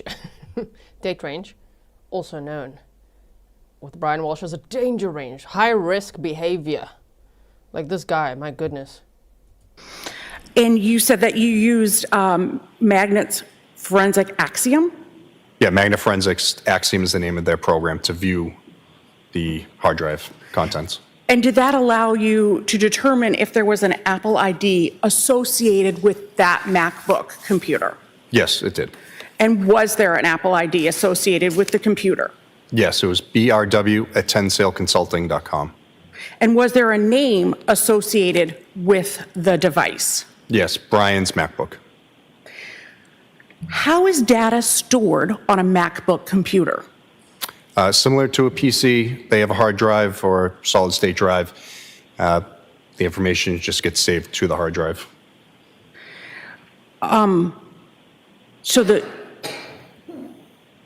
What do you mean that it's saved on the hard drive? Is it in components on the hard drive? Is it specialized in the hard drive? Yes, so Apple products save to a knowledge C database, which is Apple's way of, it's like the C drive in a Mac and a PC computer. It's just where the information is located into different parts of the computer. Does a MacBook store data of websites visited by the device? Yes, it does. Does a MacBook computer store the search terms a user inputs into the device? Yes, it does. Where on the device is that data stored? In that knowledge C database, actual database, if you drove down into it, is the history.db database, which keeps all of your internet history. It's like a folder in a regular computer. And is that data automatically stored? Yes. During the examination of the data from the gray MacBook, which is item number 3 from that you've labeled item number 3, did you examine data in the internet search history? Yes, I did. Okay. What internet web browser was used on the MacBook? So there are 3 listed, but the majority of all searches were done in Safari. Safari's gonna get you, Brian Walsh. Auntie Safari's coming for you. What were you searching? And he's like, remember his defense attorney said, but he seemed sad when the police officers brought it up. He searches. He was so sad. Who would have done such a thing? You, with your grubby hands and your sliced up thumb that they showed earlier. Like, what the hell? My word, this guy. Yeah, and someone was saying he should have been searching what not to do. But in fact, he was searching dumpsters and how to dismember a body, how to clean blood or floors and all of that. And he actually followed those instructions based on the evidence they found, right? Okay, even though they never found Anna's body. What is a search engine? The search engine is whatever, it's like Google, Bing, whatever you go to search whatever search terms you're looking for. So if you type in Boston Bruins into the search engine, it'll bring up all the Bruins web pages in your web browser. And what's the difference between a search term and an internet history? As I said, the search terms are the words you put in to do the search. The history is the actual websites visited.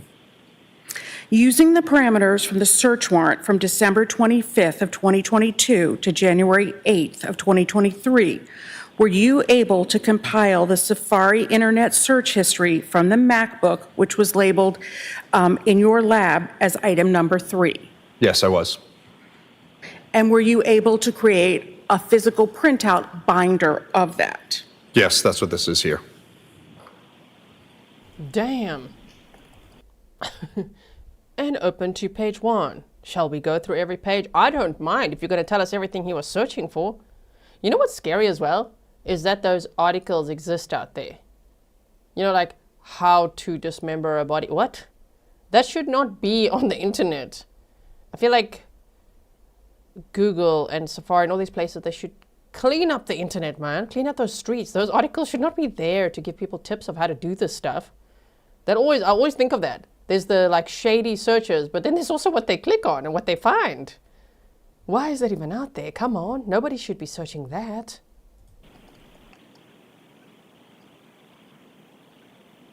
Your Honor, that has been pre-marked as exhibit number 79, this binder.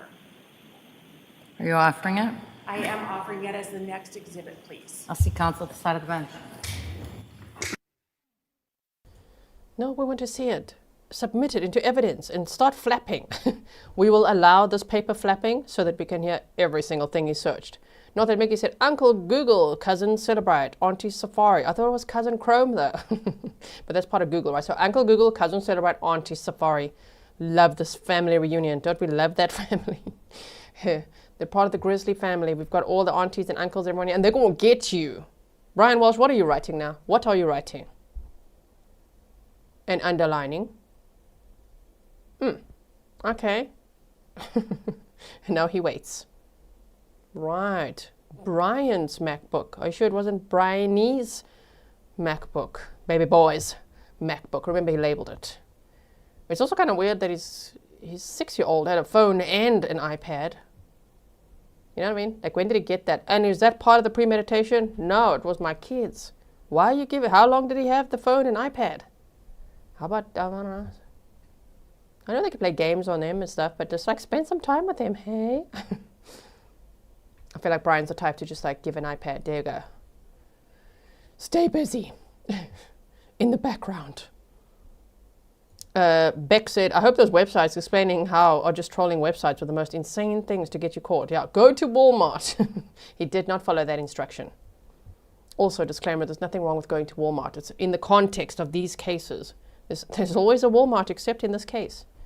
This guy is so shady, he didn't even go to Walmart. He went to Walgreens, CVS, Home Depot, Home Goods, Lowe's, did some very sinister shopping there, and looked absolutely shady. We looked at that yesterday, right? His picture, remember? Let's see if I can find it. Hold on. Wait, we're going to go here quickly. I even showed Mr. Grizzly. I'm like, can I tell you one more thing? How about one more thing? He was like, oh man, he knows. I'm going to tell him all about this case. I'm like, so the trial I'm covering right now, this is what happened, okay? And look at this. Huh? There he was. Was this in Home Depot, I think? Look at him, wearing a mask and gloves and buying all of this. And again, we'll point out the lady there looking at him like, oh my word. And I think she works there based on her apron. She's looking at that with a side eye. Damn, bro, what you doing?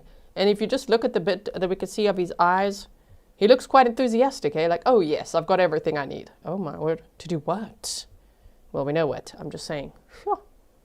So if anyone on that day had a hunch that he was being super shady and was about to do something really nasty, they were right.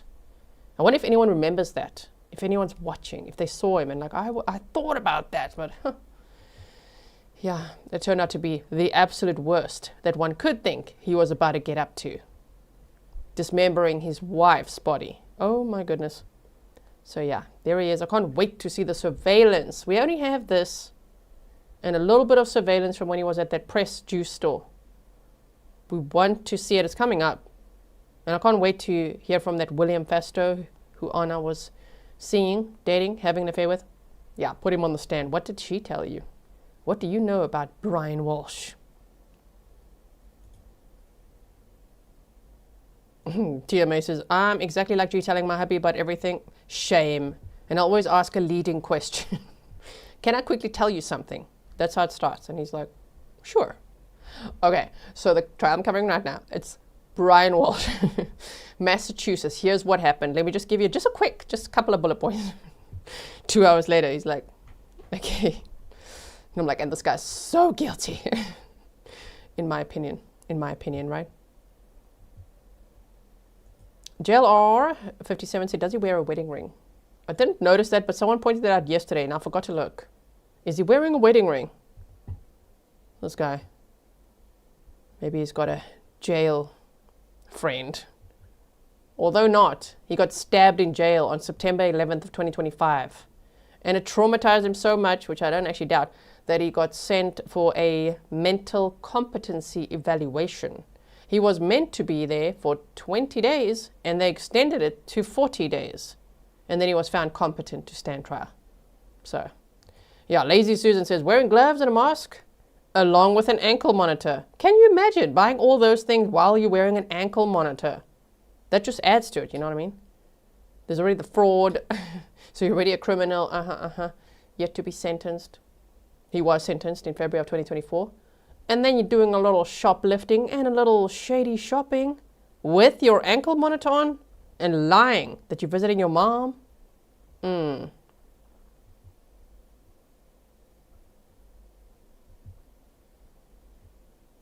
Curb Your Corruption said this witness will be one of many reasons Walshe will walk Google him. Well, should we Uncle Google him? What I want to say to that is, no. Even if, because we know from the Karen retrial there was corruption, right? Okay, majorly, that's an understatement. Even if this guy, Brian Walshe, is so dumb and effed up so badly that even in Massachusetts with all of those and everything, yeah, he's going to get convicted in my opinion. Shame, Walshe.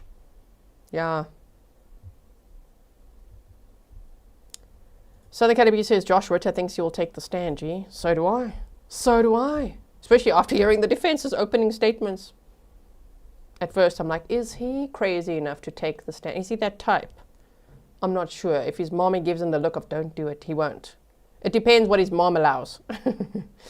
But if she gives him the nod, yeah, you take the stand. You go tell them. Tell them your story. Tell her how crazy Anna was. What? If he does that, he's going to get it. Okay, wow, this is a long... Are they going through every page over there? We're getting FOMO over here. Judge.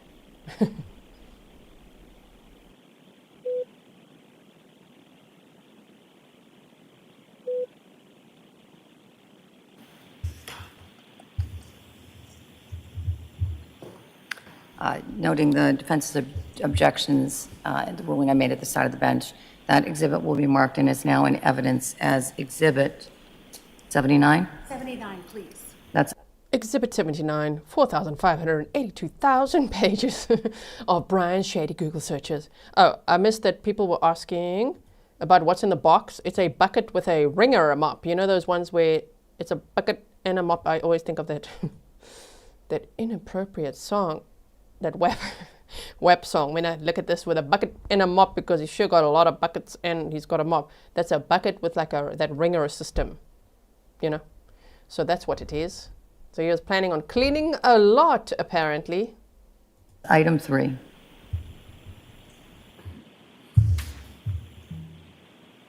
That is, for the record, it's the Item 3 extraction report, the gray MacBook Pro.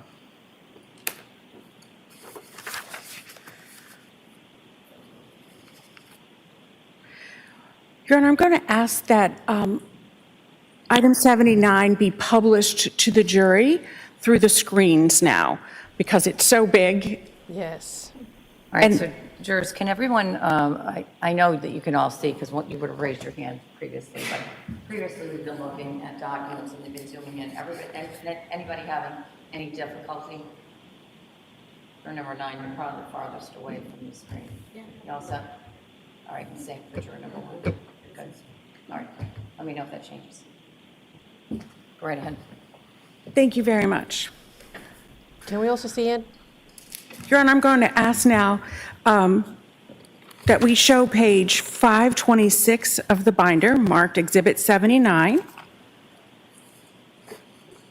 It's like I think you guys always see I get like beady eyes, twinkly eyes, excited, bright-eyed and bushy-tailed when it comes to these Google searches. It's like my favorite part of every case, especially because they mess up so badly. Right? In cases like this, like, oh my word, we're about to see what you were doing, Brian Walsh, with your beady eyes in the night or early morning hours before making French toast for your kids after you killed their mom. Hello.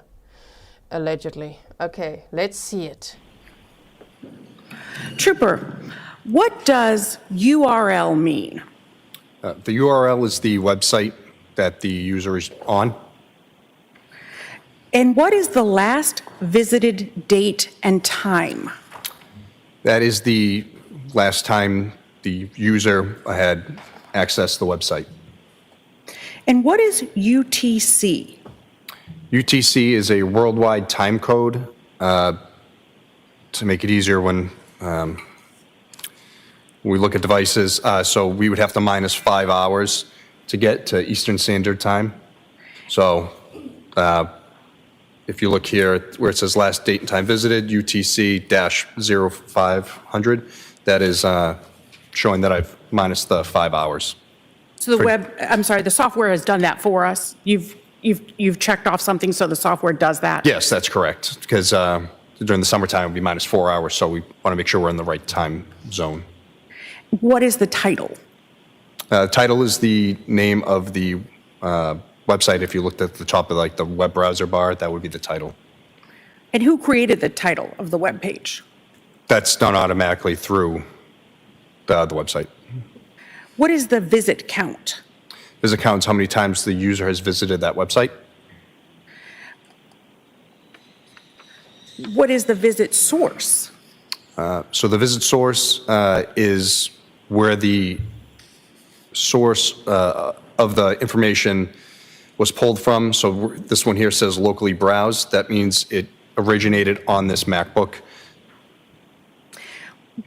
What is source? Not visit source, just source. So the source shows the APFS container is the hard drive. It has a string of numbers and letters, users, B. Walsh, library, Safari. So it's showing where in the database it's pulling this information from. And that's that. So I can see it says history.db that you had previously told us about. Yes. So it's going down folder-wise, so the library is the main folder, then it'll go into the Safari folder, and then the history database of Safari. What is location? Location, again, is it's the location of the items in that database, where they're located in it. Specifically within the History DB database or whatever database it is? That's correct. What is what is evidence number? I think I skipped over that, sorry. Yeah, no, the evidence number is just the name of the disk, the hard drive, the image that we created. Because this is a forensic software? Yes. Okay. What is recovery method? The recovery method is how the information was pulled from the data extraction. So there's two options, parsing or carving. Parsing just pulls the immediate information that the tool sees, where carve goes deeper into the database to try to find stuff to pull the information. It's just different locations and different means of getting the information so I can see it. Did you see how Brian Walshe kind of caved in and he was turning sideways and just looking at that monitor like, yeah, you're feeling ashamed, aren't you? It's got your name written all over it. And you visited How to Dispose of a Body twice? Really? Wow, okay. It is time, I'm actually 5 minutes late now, for my 20 squats or a stretch or something for health. I can't just sit here on the seat for 8 hours. That's not healthy. So if anybody else feels like you need motivation to get up and stretch, it's now. Okay, I'll be right back. I'm taking you with me. What is item ID? The item ID is the ID number for this whole image we're seeing. Now, often there are two records with the same time when you go down in the records. Mm-hmm. You'll see the exact same time. Why is that?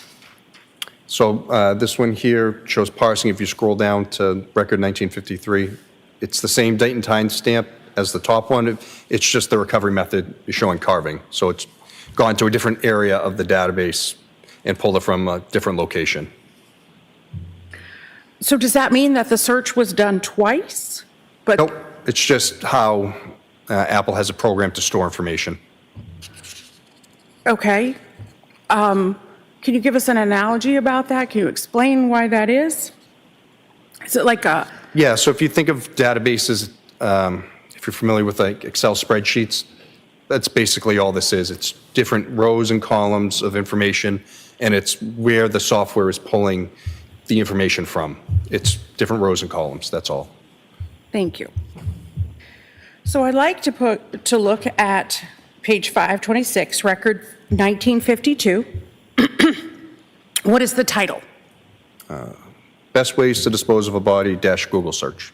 What time and date? This is done on January 1st, 2023 at 4:52:16 a.m. And that's Eastern Standard Time. That's correct. What is the URL? I'll just do the beginning part. It shows www.google.com/search with the query equals best plus way plus to dispose of a body, showing the client Safari, and then it has a whole list of letters and numbers and everything else after. And what does that mean? Well, it shows that the search was done through Google, and the query words where it says Q equals best way to dispose of a body, that means that the user input those specific terms and hit enter to create the search to happen. Okay. So beginning at page 527, if we look at record 1956.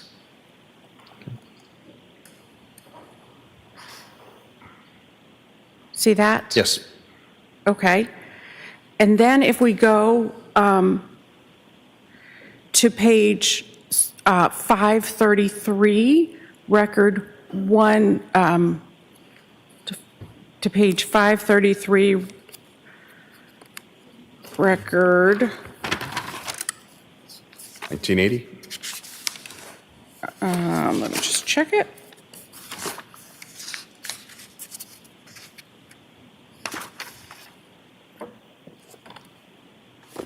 $1981.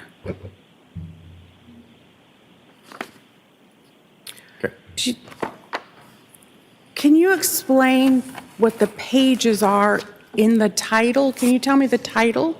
Yes. So the title for this one is 10 Ways to Dispose of a Dead Body, in parentheses, if you really need to. It says dash page 6. So that page 6 means they're on the 6th page of the website. So the website will break it down so you're not scrolling a million pages long.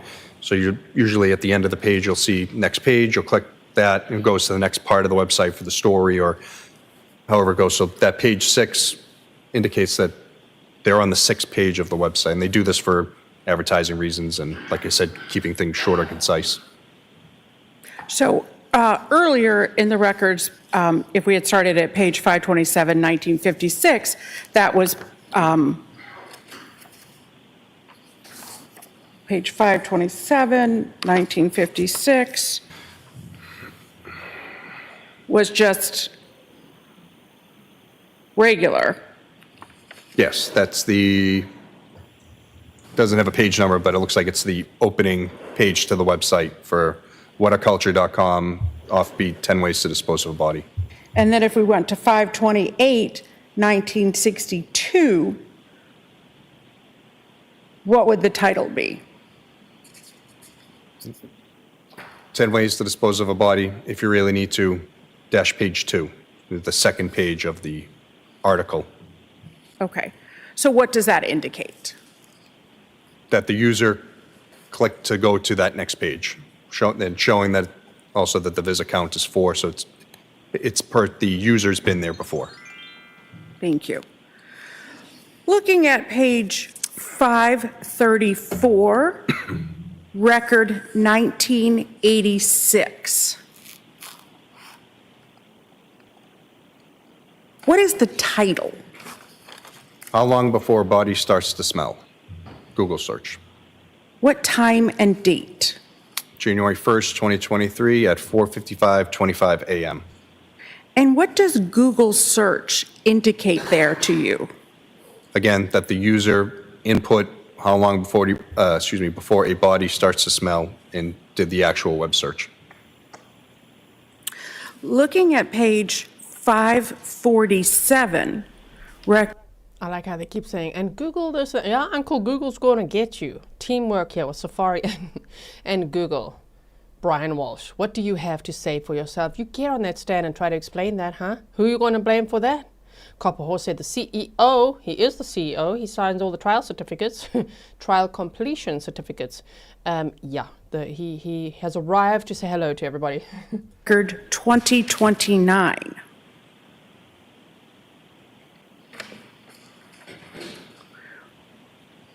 What is the title? How long for someone to be missing to inheritance? Yahoo search results. What time and date? That was on January 1st, 2023 at 6:24:44 a.m. And what does Yahoo search results indicate? This was done on a Yahoo search engine. So you previously explained Google search. Can you explain Yahoo search? It's the same thing. It's just a different search engine that the user can utilize to search whatever they're looking for. Looking at page 543,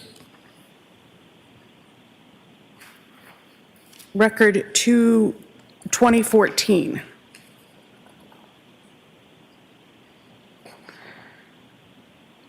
Can you tell me what that title is? It's the same whataculture.com article, 10 Ways to Dispose of a Dead Body, if you really need to, page 7. If you really need to. What the hell? Do you think he typed that in, or was that the name of the article? If you really need to. Oh, okay. So it sounds like he's using Bing, Google, Yahoo, Safari. I think he thought he's being smart with that, or what? Is that what we're thinking? This guy, my word. And what is the time and date for this?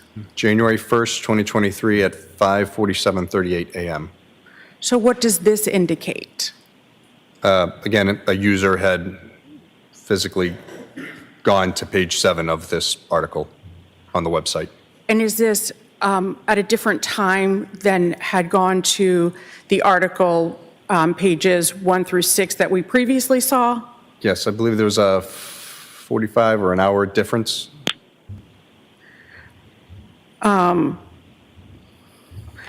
And if we go to page 545 and 545 into 546, what page does this article end on? Record 2023 shows it at page 11. Yeah. Does it go to the following page? Yeah, so that's where it ends. Yeah, page 11 at 5:48:22 a.m. And what is the significance of that, seeing that page 11? As I said, that the user physically went 11 pages deep into this article.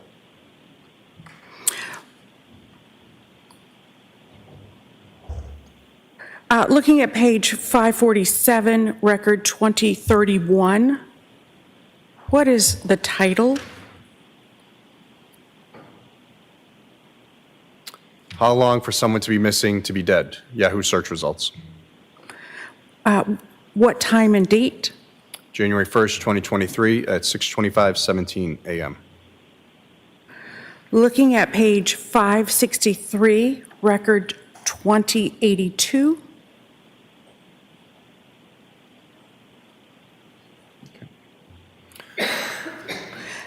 What is the title? The title is Tishman Spire, Washington, D.C. head, Yahoo search results. And what is the time and date? January 1st, 2023 at 7:44:46 a.m. And you are familiar with these searches. There are multiple searches about Tishman Spire, is that correct? That is correct. And what is the title of the search on page 567, record 2096? This is Lowe's dash Google search. And what time and date is that? January 1st, 2023 at 7:48:04 a.m. What is the title on page 576, record 2125?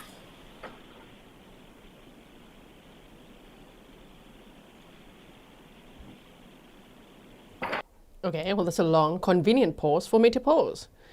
Wow, see, they're filling in some of the gaps that we didn't know about the stuff we Googled. Oh, Tishman Spire, where Anna worked.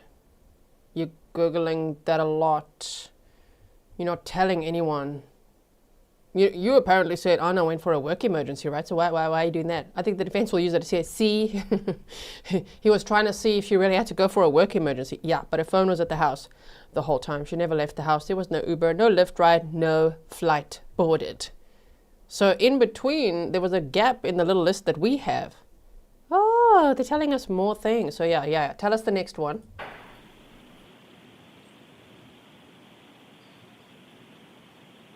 Uh, 2125, 576. Should be down further. Sorry, Ms. Gilman, I know I'm asking a lot.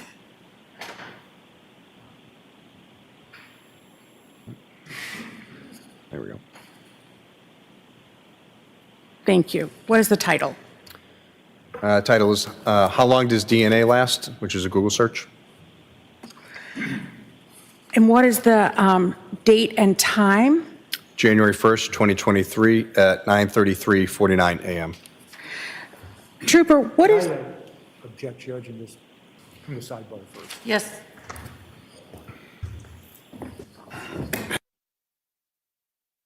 A sidebar is happening. I'm trying to say it in a Boston accent. I don't think I can get this accent down, but I do like it. Why is he smiling like that? Dude, like, literally, read the room. Yeah, you face your searches. Look there at the screen. Now your attorneys are up there doing sidebar without you. Yeah, you read those. He's like, oh man. Scribble, scribble. Tap the pen. Look busy, look busy. Oh, you're shaking your head now. Yeah, try to come up with a reason of who did that. He's like, they can't convict me on Google searches. No, they can't. If they could convict people on Google searches alone, we might all get locked up. Everyone's always saying, but my Google searches, I Google things of true crime all the time. I'm not sure to this level, but never mind. Maybe people get curious, they research things, but it's in context of, you lied about your whereabouts, Anna's whereabouts, and there's evidence that shows you dismembered her in the basement. Okay. Yeah, I didn't report her missing. Lied to the cops about your location. Bought some very strange things. Like, I feel like people always get self-conscious. Like, what if I bought a hacksaw at Lowe's? Or what if I bought 3 buckets? Okay. You didn't kill anyone, right? So then you're fine. Don't commit crimes. Do not kill people. Anyone can Google anything. But him, though, we're looking at him. Now the spotlight's on him. Look at him. The guy's just like, you want to glance here a little bit? Mr. Walsh there, it's got your name on it. And you were so smart. You thought you were so smart, huh? Like the map time we did. Oh, you went north to your mom's house. Right. Then you went southwest. Then you went south. You're traveling all over the place, just making sure they're never going to know. They're going to know. They're going to know.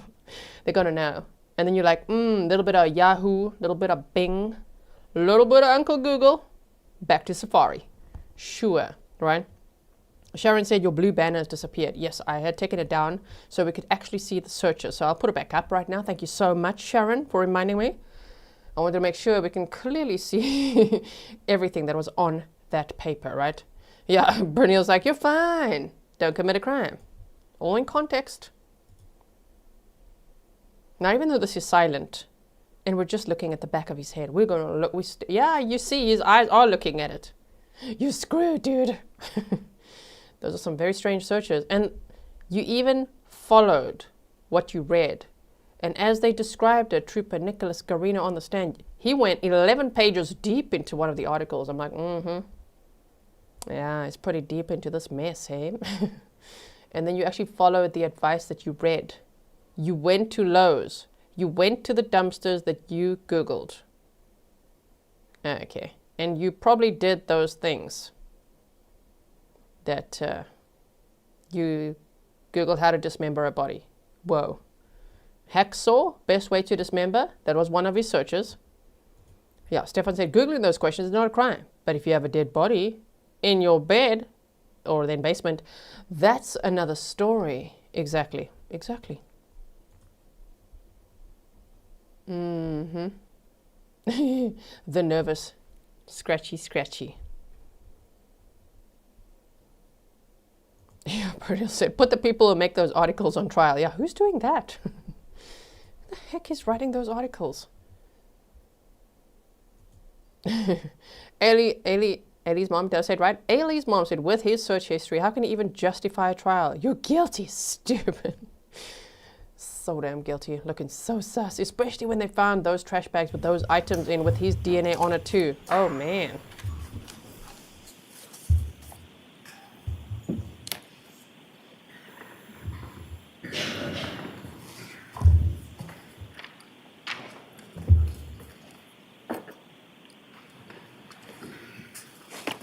I think we were at record number 2125, page 578. Yes. If we could please have record 2125 on page 578. And for the record, we're showing a PDF, which is the same version that the printed out version of the exhibit, which the jury will have. All right. Thank you. What is the title on page 578, record 2125? How long does DNA last? Dash Google search. And what is the date and time? January 1st, 2023 at 9:33:49 a.m. And there is a line, redirect URL. What is that? So if you look at the redirect URL is when you explain this. You're going to a website and you click on it, but it redirects you to a separate, not a separate website, but something similar So if you look, it says, slate.news, it's an article, but it says, is it possible to clean DNA off a knife? So it's similar search terms, but not exactly what you search. So it's redirecting you to similar items. The website's doing that, I should say. It's not the user doing it. So the browser is sending you to a suggested website? That's correct. So I'm sure people have done this. Those who haven't, that when you go to type in something in your phone or your MacBook, it gives you those suggested terms. That's similar to what this is. Thank you. So if we look at record 2127 on that same page, 578, what is the title? Sorry, 2127 you said? Yes, please. Sorry. Is it possible to clean DNA off a knife? ? What is the date and time? January 1st, 2023 at 9:34:39 a.m. Did the user go directly there, or was the user redirected? From this, it looks that the user was redirected from the original search term items that they put in. And did the user stay on that website? It shows visit count 1. If you can go down just to the next couple, I could tell time difference-wise.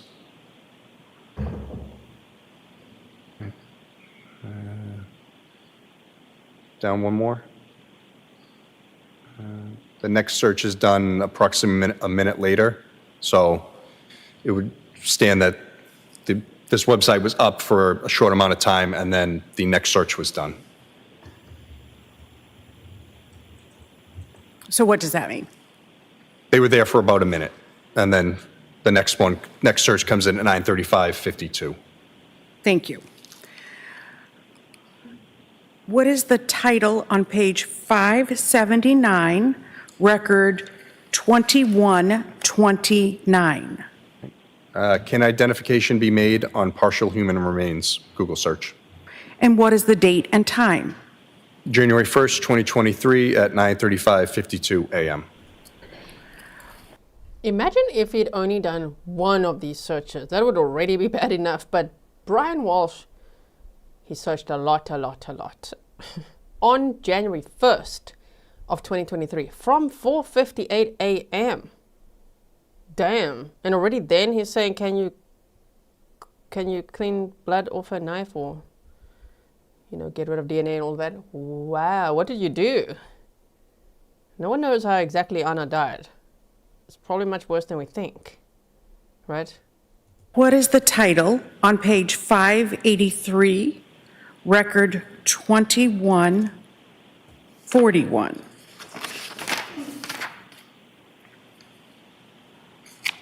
How to dispose of a cell phone? Google search. What time and date? January 1st, 2023 at 9:59:25 a.m. What is the title on page 584, record 2144? How to dispose of a computer? Google search. Why does he need to Google that? Freaking lack of intelligence, Brian Walshe. Really? How to dispose of a cell phone? So you don't watch any movies? I'm not trying to give tips to anyone. No crime movies or stories or any true crime at all? No throwing it in the river or burning? Destroying devices, perhaps? None of that? You actually have to Google it. How to dispose of a cell phone and a laptop. Okay, but then you didn't do that. Although, I don't know if they ever found Anna's phone. I know they had the records, and when it last pinged, maybe he did dispose of the cell phone, but he needed Uncle Google to tell him how. My word. What is the time and date? January 1st, 2023 at 9:59:55 a.m. What is the title on page 589, record 2159? I am a user on my wife's credit card. She is missing. Can I still use the card? Google search. You greedy mofo. Did you use your wife's credit card? What the hell is it? He's like, okay, so my wife is missing. Can I still use her credit card though? No. Stop that. If we find out, which we probably will, that he used her credit card, right, to buy things, all those shady things. He used cash at some places, credit cards at some places. Oh boy. But he actually, like, this guy is so dumb, oh my word. The things that he Googled, wow. Liz, thank you so much for a delicious coffee. I really appreciate that. Not that Mickey said he thought he was smart. Jim McIntyre is smarter. I know, right? This guy, wow. I mean, if I just go back just a second here. I don't want to go too far back, but I want to hear that one again. Just that one again. Search comes in at 9:35:52. Yeah, okay, tell us again. Thank you. What is the title on page 579, record 2129?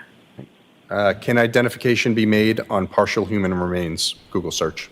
Yeah. And what is the date and time? January 1st, 2023 at 9:35:52 a.m. What is the title on page 583, record 2141?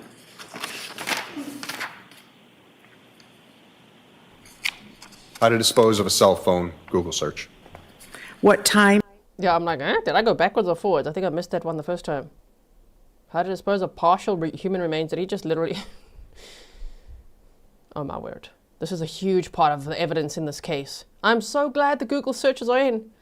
Defense. I know you're just doing your job, but it's kind of odd to be like, yeah, plead guilty to those two things. Do it. See, Brian? Brian Walshe, even your attorneys are not...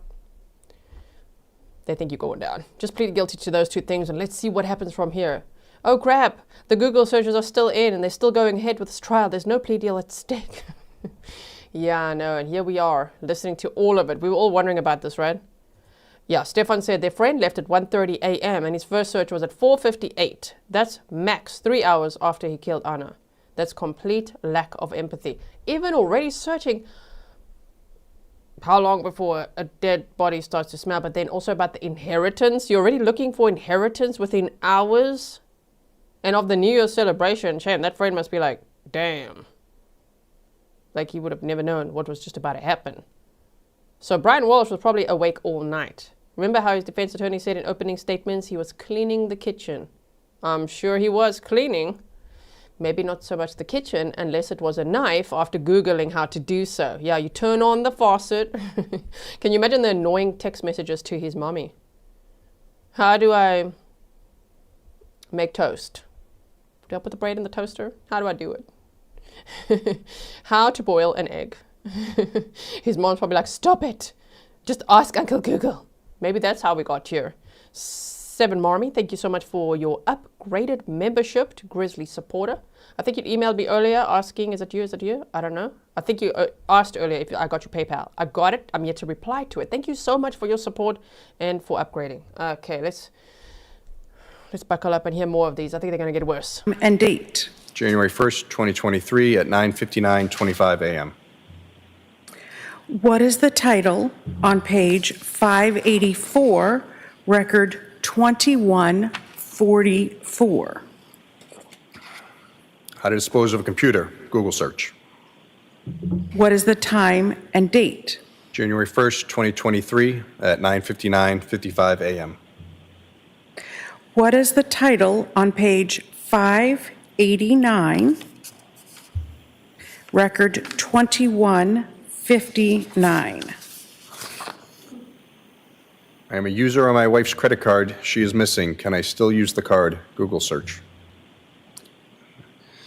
What is the time and date? January 1st, 2023 at 10:29:16 a.m. What is the title on page 591, record 2166? My wife is missing. What should I do? Google search. How about look for her? How about call the police? And sorry, defense, but that throws your whole theory out. My wife is missing. What should I do? He was looking to get a PR person to help him talk to the media. Later, after she was reported missing by her co-workers. But the defense claims, even in their own opening statements, that she was never missing, that she died in the bed. Just sudden death. And they said, it happens, people, it happens. Yeah, but what doesn't happen is dismemberment after that. So what should I do if I find my wife dead in the bed? That would have been mildly interesting. But did he research that? No. And what would the result be? You call the police, dumbass. Let's hope Uncle Google says it like that. You call the police, dumbass. Even now, what should I do if my wife is missing? Call the police, dumbass. Dial now. Listen up, Brian Walsh. Here's the numbers. Are you ready? 911. Sure. Do you think you can do it, guys? I don't know. I don't know. My goodness. What is the time and date? January 1st, 2023 at 10:29:59 a.m.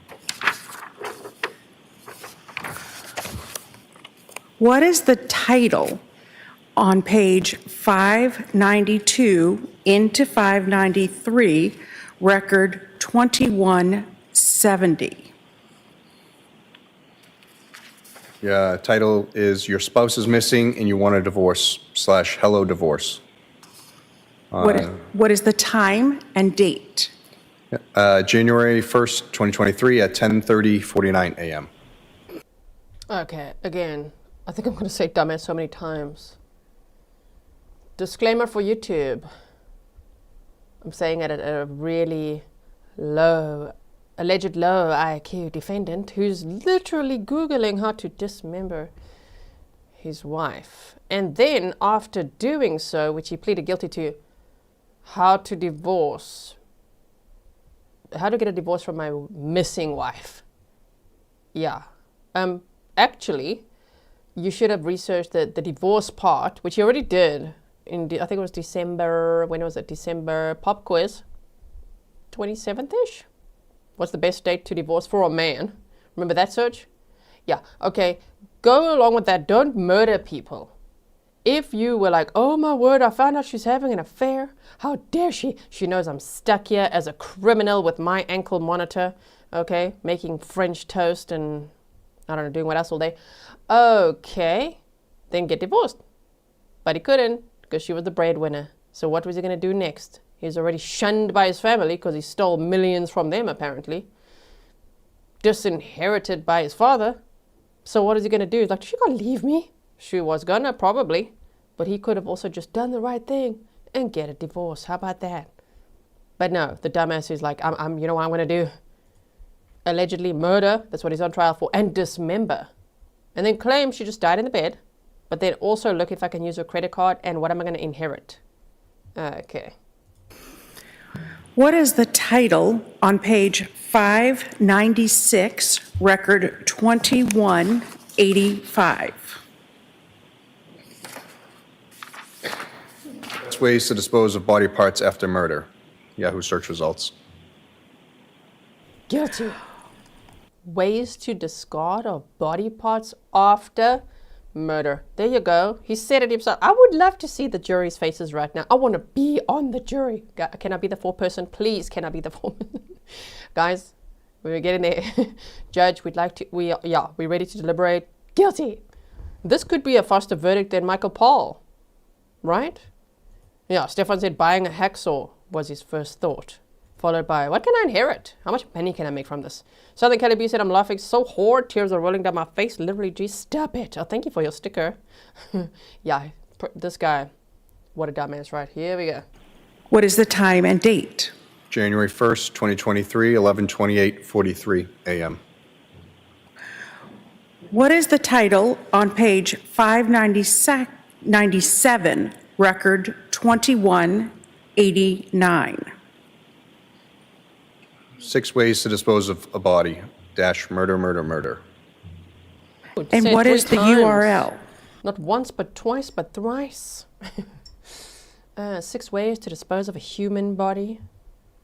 Okay, I had to specify murder, murder, murder. Yep, that's you. Brian Walsh, LWAP, LWAP, LWAP. Okay, Con YouTube said, Grizzly, you're always our foreperson. Oh, thank you so much. www.murdermurdermurder.com/blog. 2017 522 6 ways to dispose of a body. What is the time and date? January 1st, 2023 at 11:28:47 a.m. What is the title on page 596, record 2193?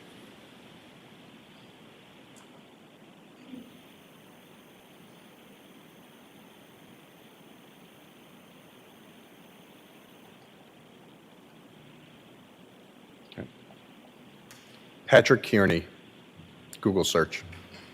Did you review that search? Yes, I did. Who is Patrick Kearney? He is, he was named the trash bag killer. He would murder victims and throw their corpses away into trash bags. What is the time and date? Objection, Judge. You want to be heard? Yes. Let's see at the.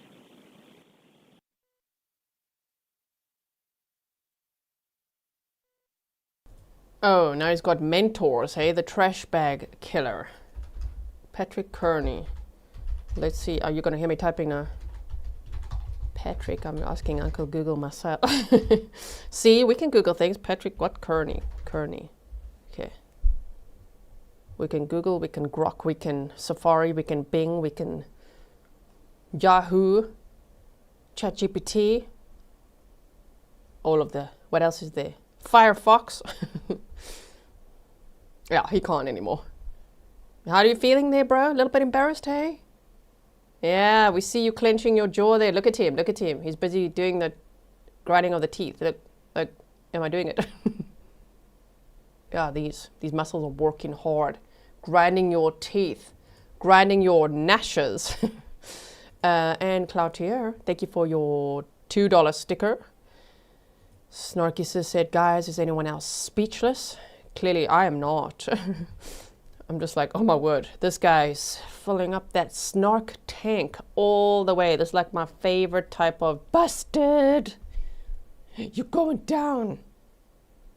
You're not getting a PB&J for lunch, Brian Walsh. Not after this. You're getting a little baggie with a bologna sandwich. Okay, now let's quickly look here. What's going on with Patrick Kearney, the trash bag killer. Full name, Patrick Wayne Kearney, born September 24th of 1939, Long Beach, California. This is who he was searching, apparently, right? Active killing period, 1962 to 1977.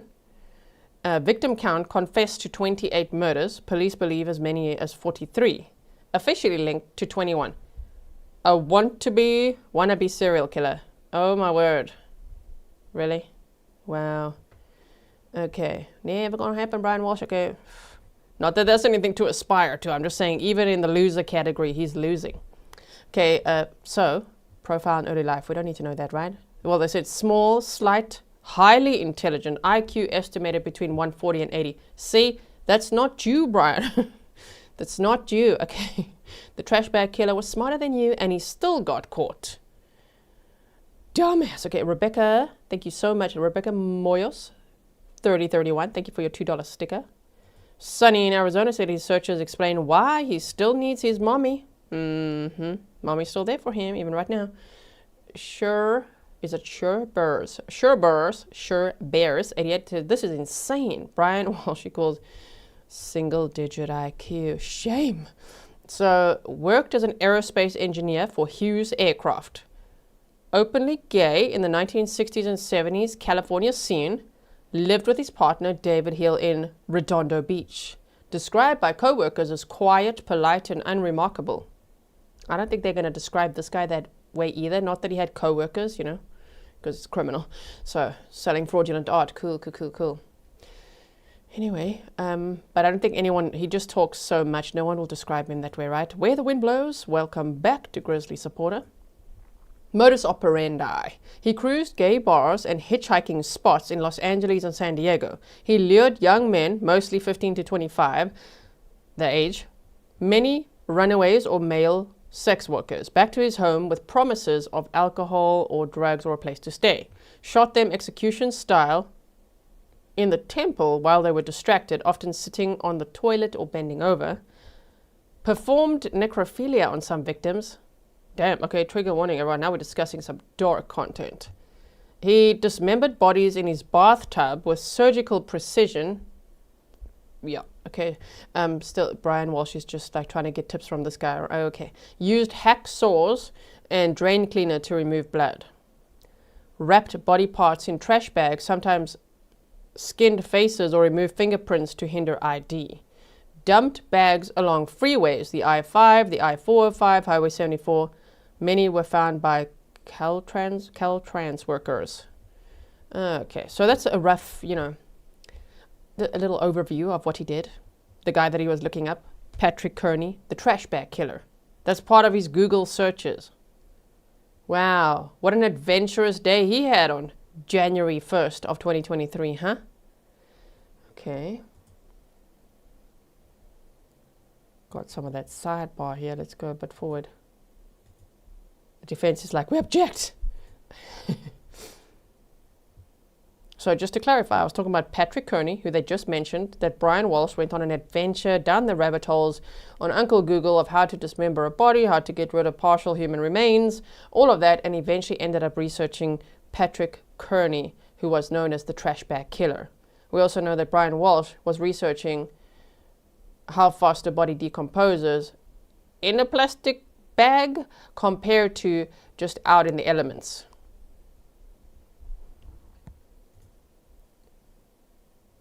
Court Loco said out of all the killers he could look up, he looks this guy up. Wait, somebody said something I want to answer. Where is it? Where is it?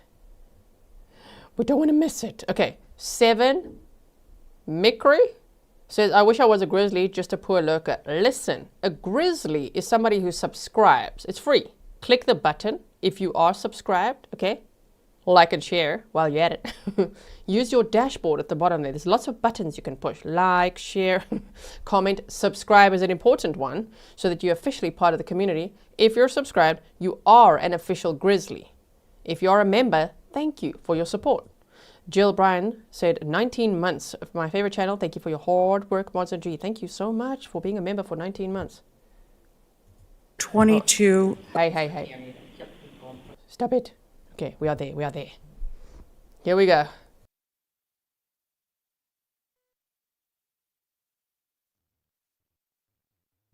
So jurors, I'm going to strike that last, for purposes of the question that was asked, I'm going to strike the last characterization of Mr.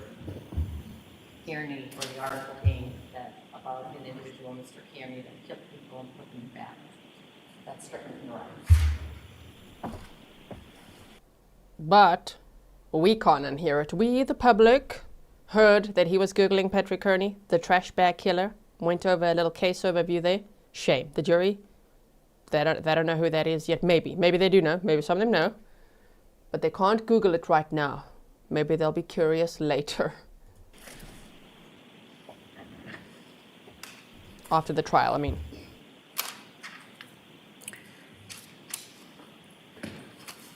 Looking at page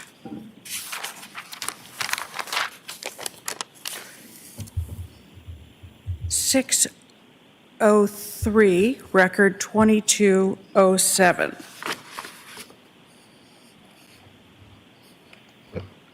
Can you tell me what the title is? Cleaning up a dead body / wired YouTube. So it's a YouTube video. I was just going to say, what is YouTube? YouTube is a video website where companies can upload whatever videos they want. Oh. And what? People and companies. Okay, we here are at Grizzly True Crime on YouTube. Time and date is that? January 1st, 2023 at 11:41:50 a.m.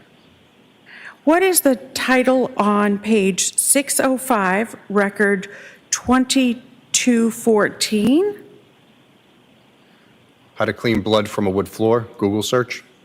And what time and date is that? January 1st, 2023 at 11:44:32 a.m. And then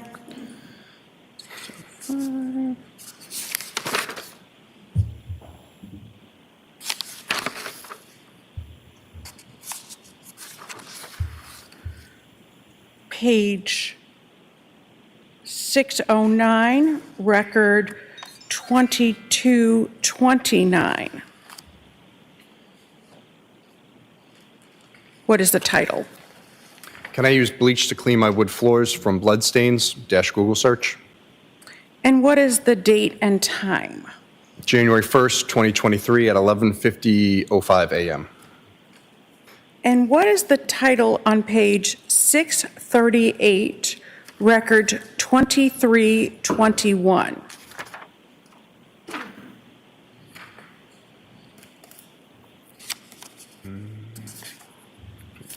You said the title? Yes. Yes, I'm sorry, the title. What does bleach do to dead bodies? Google search. And what is the time and date? January 1st, 2023 at 12:10:07 p.m. What is the title on page 647, record 2351? Want to get away with murder? ? Use special detergent / Discover magazine. And what is the time and date? January 1st, 2023 at 12:18:03 p.m. What is the title on page 650, record 2364? Is it better to throw away crime scene clothes or wash them? Google search. And what is the time? Again, he probably wanted to ask his mommy, Ma, can I bleach wooden floors? Stop asking me questions, just ask Uncle Google. Can I wash crime scene clothes? And date. January 1st, 2023 at 12:21:39 p.m.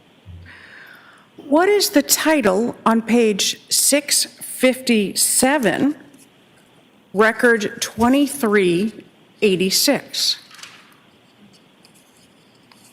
How to use hydrogen peroxide on bloodstains? Google search. What is the time and date? January 1st, 2023 at 12:48:14 p.m. And what is the title directly below that, record 2387? How to clean bloodstains with hydrogen peroxide - YouTube. It's a video of those search terms. And what? Of Chandler Holderson? Didn't work out for him either. They didn't say that, I'm just saying that. He also tried to do all of these things. What is the time and date? January 1st, 2023 at 12:48:43 p.m. What is the title on page 659, record 2394? Should I use hydrogen peroxide 8 on bloodstains in concrete? Google search. What is the time and date? January 1st, 2023 at 12:53:44 p.m. What is the title on page 665, record 2413? Can the FBI tell when you accessed your phone? Google search. Yes. What time? And the police with you don't need the FBI there. You could just have the local police. We need the Celebrite guy to come in there with his, Celebrite, great key, extraction software to get all your things, even the things you thought you deleted. Yes, Brian Walsh. Yes, they can. He Googles all that and then it hits him. Oh no, what if they can see this? So you knew they're going to be looking into you, huh? What if they find my Google searches? Yeah, they're gonna. And we all gonna know. Worldwide. This is an international mock jury over here. And we're looking at you, Brian Walsh. And it's looking really bad for you on day 2. Day 1 was pretty bad as well, hearing his own lies. But if the jury didn't know the timeline yet and, because they haven't seen the surveillance or they don't know exactly what he was doing yet. But hearing all that crap, now the next day is the contrast with the Google searches. I think that's interesting. Gloria, thank you for spoiling the mods. You bought 6 delicious coffees. Mods, you each get a full coffee. You don't even have to share that one. Thank you so much, Gloria. Stefan said, did he Google that before he bought the $450 cleaning supplies? Yes. Because here at this point, what he was doing was waiting for the babysitter to arrive. He's probably sitting there on his couch on his ass, Googling. He's on that MacBook or the iPad or whatever he was using, the phone, who knows, probably multiple devices, doing all sorts of shady things. He had probably the tablet, the phone, and the MacBook, just like, okay, I'm going to be so smart. I'm going to use different devices for this. Sure. But the babysitter, he'd asked to arrive at 2 p.m. and she arrived at 1:45. So this was at now 12:55 p.m. when he's still looking this crap up all morning long. So we only really had a snippet, as we know from the documents. We would normally only know like what, 10-20% is what detectives will tell us that the public knows about a case. And even after it goes to trial, we don't know 100% of the case. Maybe we know 75% or something of everything that they have. So here they're picking what to show the jury. And it's really bad, right? So he'd gone out, the babysitter arrived around 2 p.m. and he left after that to run some errands, saying he went to Shaw's to buy milk and orange juice. Yeah, I don't even know if he actually at all went to Shaw's, because he was really going to Swampscott in the direction of his mother's house to go and be all shady there and already throw things away at a dumpster there by a liquor store. And then he went to a CVS there, but not the one he told the cops he went to, a different one. And he did some shopping and shoplifting is what the document says, all these search warrants, right? And he then went to Lowe's and purchased all sorts of things, as we know, including a hacksaw. Okay. Time and date? January 1st, 2023 at 1:43:02 p.m.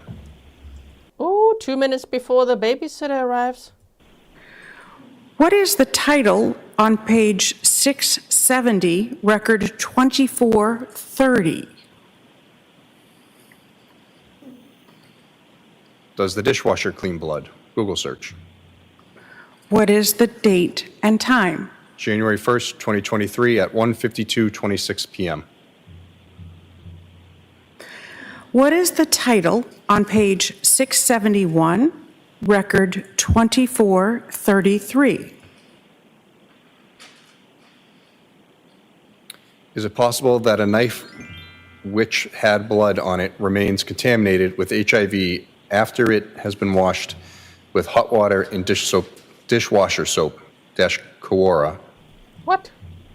What is the date and time? January 1st, 2023, 1:52:57 p.m. When the babysitter's already there? What is the title on page 693, record 2502? How to remove a SIM card from an iPhone, Yahoo search. What time and date? January 2nd, 2023 at 2 o'clock in the morning, a.m. And what follows that search, record 2503? The Apple support website, remove or switch the SIM card in your iPhone - Apple support. And what is the date and time for that? January 2nd, 2023, 2 a.m. in 15 seconds. Sorry, it's not the worst pause, right? Oh, did they say January 2nd now, right?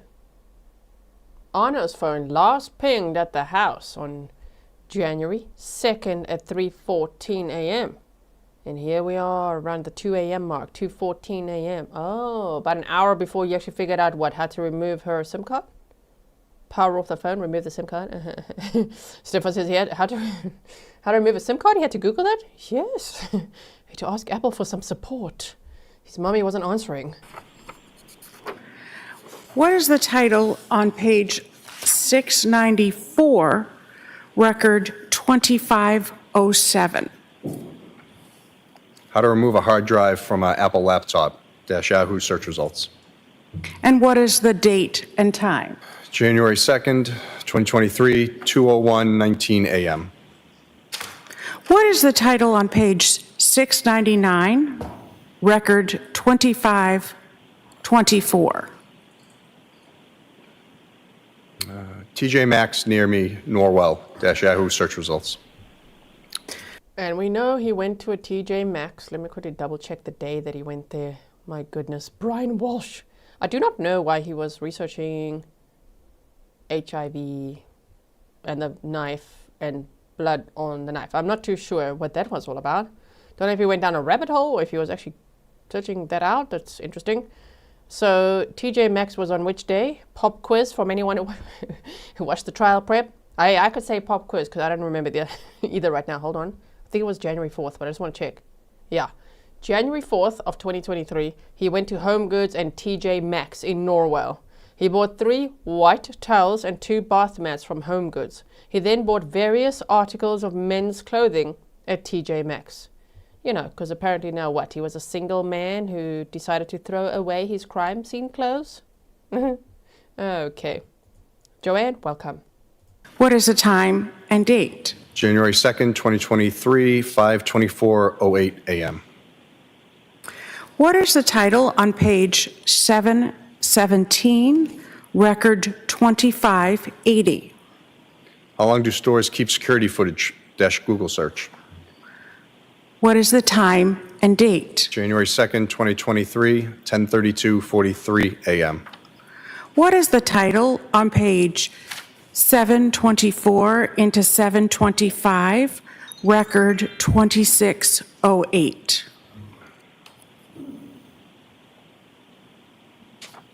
How to saw a body? Google search. What is the date and time? January 2nd, 2023, 12:27:31 p.m. 12:27 p.m. Hey, January 2nd. How to saw a body. What did he buy the day before? A hacksaw and something else. Hold on. We're going back up to January 1st. He went to Lowe's, Danvers location, bought $450 of tools, a hacksaw, a handsaw, cleaning supplies, rags, trash, bags, soap, a framing hammer. Can you imagine? 7 Mickery, am I saying it right? 7 Mickery, Mike, I need to wash my ears out. We're all gonna need quite the shower after this day. Dirty, dirty Google searches. All these dirty internet searches Brian Walshe was doing, before actually doing what he was asking Google to tell him how to do. What is the title on page 725, record 2610? How to dismember a body? Google search. What is the date and time? January 2nd, 2023, 12:27:43 p.m. What is the title on page 730, record 2626? Hacksaw, the best tool for dismembering a body. Google search. What is the date and time? January 2nd, 2023, 12:33:48 p.m. What is the title on page 733, record 2633? Details of dismemberment discussed in murder trial / Wayne 15. Yeah, that's you, Brian Walshe. That's you. You're here now, huh? Wow. Was he looking? Now, if he looks now, we'll see his name. Google yourself, Brian Walshe. You did all that crap.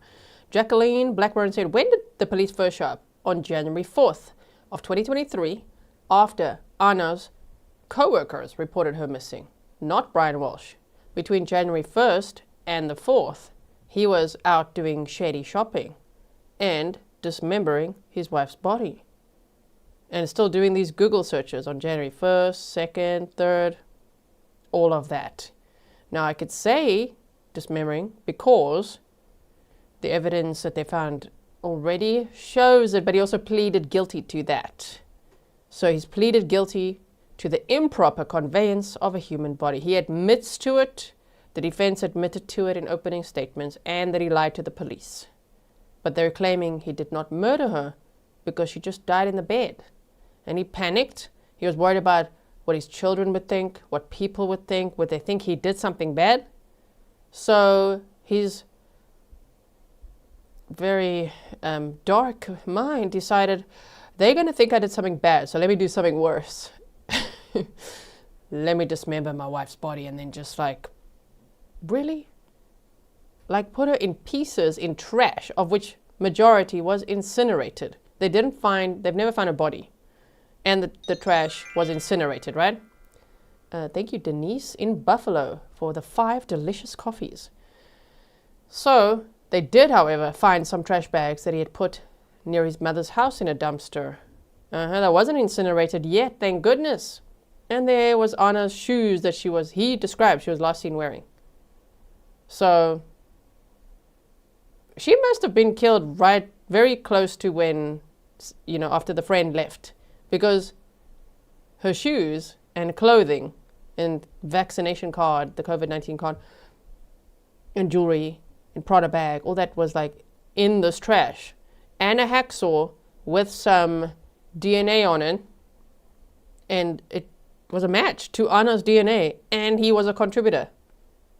And he'd been seen on surveillance at those dumpsters. And his phone puts him there. So oh my goodness. So he was very busy before the police arrived. Why did they arrive? Because the co-workers reported him missing. So then they arrive, they start talking to him, and we listened to all those audio interviews yesterday and a little bit today from the 4th, 5th, 7th, and 8th, right, of January. And he had no urgency to find Anna, just talking. Donna Raviri, thank you so much for your New Zealand dollars, $10 New Zealand. Thank you so much. Okay. What is the date and time? January 2nd, 2023, 12:42:59 p.m. What is the title on page 735, record 2638? Can you be charged with murder without a body? Google search. What is the date and time? January 2nd, 2023, 12:47:01 p.m. What is the title on page 738, record 2647? Murder conviction without a body, Wikipedia. What is the date and time? January 2nd, 2023, 12:47:10 p.m. What is the title on page 738, record 2649? No corpse, ? No problem. Notable murder convictions without a body, A&E True Crime. What is the date and time? January 2nd, 2023, 12:51:47 p.m. What is the title on page 745, record 2670?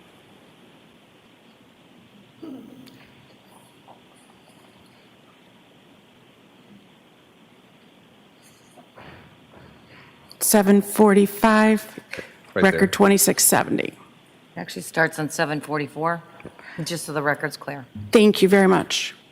Can you identify a body with broken teeth? Google search. What is the date and time? That's a frightening search. It's already horrifying to think that he's the type of person that's able to dismember somebody, and not just somebody, his wife. Whoa. That's not a simple task from everything we know from true crime, right? It's like, really? You're going to do that? You're going to start that process and finish that process? That takes a very, very sick person. But you're also going to Google, can they identify someone with broken teeth? You also broke her teeth? Which is maybe why the state says that he beat and assaulted her. In the indictment, that's what they say, to death. He might have. There's signs of domestic violence in their past. So, and if she wanted to leave, and maybe she told him that, and maybe she did get dressed and say, I can't, I'm leaving here, I can't stay here anymore. Maybe that's when he killed her. Because I don't think she was wearing the clothing that was found for the New Year's Eve party, but I'm not too sure. We'd have to hear from the friend. What was she wearing? Those clothes? Was she wearing those clothes? Were those boots? Or did he just put that in there because that's what she arrived in that day? Or whenever I think she arrived on December 29th or 30th. I think the 30th. I don't know. If he just put that in there to say what she was last seen wearing and just decided to throw it away. But the hacksaw was in that trash too, with her DNA on it and his. January 2nd, 2023, 1:12:46 p.m.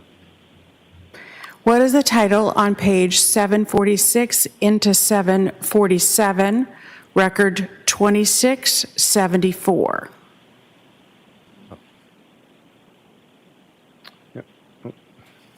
Disposing of a body in the trash, Google search. What is the date and time? January 2nd, 2023, 1:14:51 p.m. What is the title on page 769, record 2747? Chatham West Apartments Rentals, Brockton, MA, Zillow. What is the date and time? January 2nd, 2023, 1:34:35 p.m. What is the title on page 777, record 2768?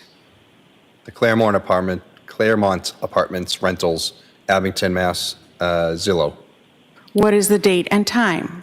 January 2nd, 2023, 1:36:14 p.m. What is the title on page 787, record 2798?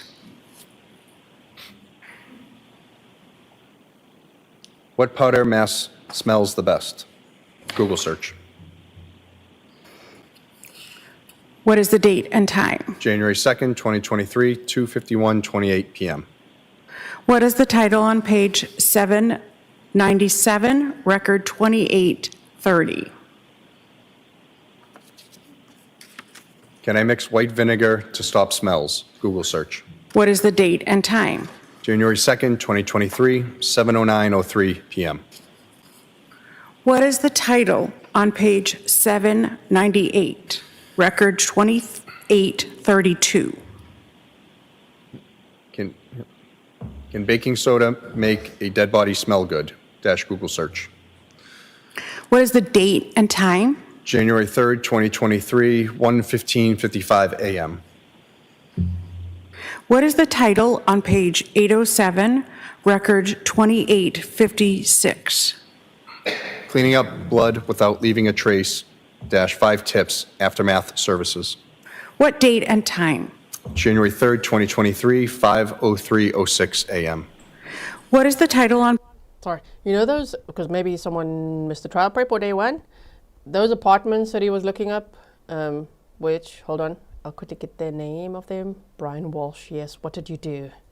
It was called the Claremont Apartments, the Point at Abington, and Chatham West. They actually went to dumpsters near those apartments, near or at those apartment complexes. So, some of that was obviously, that trash was incinerated. So there was no evidence from that, but he was Googling these places and then went there. So it's like double bad. The Google searches are bad enough, but when he looks at, let's say, TJ Maxx, and then he's there on surveillance, there he was buying men's clothing. That's nothing so sinister, right? Even in the context, I don't know. Unless he threw away his crime scene clothes, which he asked Google if he should do. Should I wash them or like throw them away? But those apartments he's looking up, that's what he's doing. And it's near where his mother lives. Hold on, wait, let me look. No, it isn't. Wait. No, it isn't. It's southwest from his house. So he's just like looking at different places to go, because he thought he's being very smart, clearly, by going to all these different places and all these different dumpsters, which it mildly, semi-worked out for him, because they didn't find probably 80% of what he threw away, which is Anna's body. They didn't even find a body. And whatever else he threw away, right? But they found enough. Page 819, record 2900. Are footprints easy to wash away? Google search. What date and time? January 3rd, 2023, 6:55:58 a.m. What is the title on page 858, record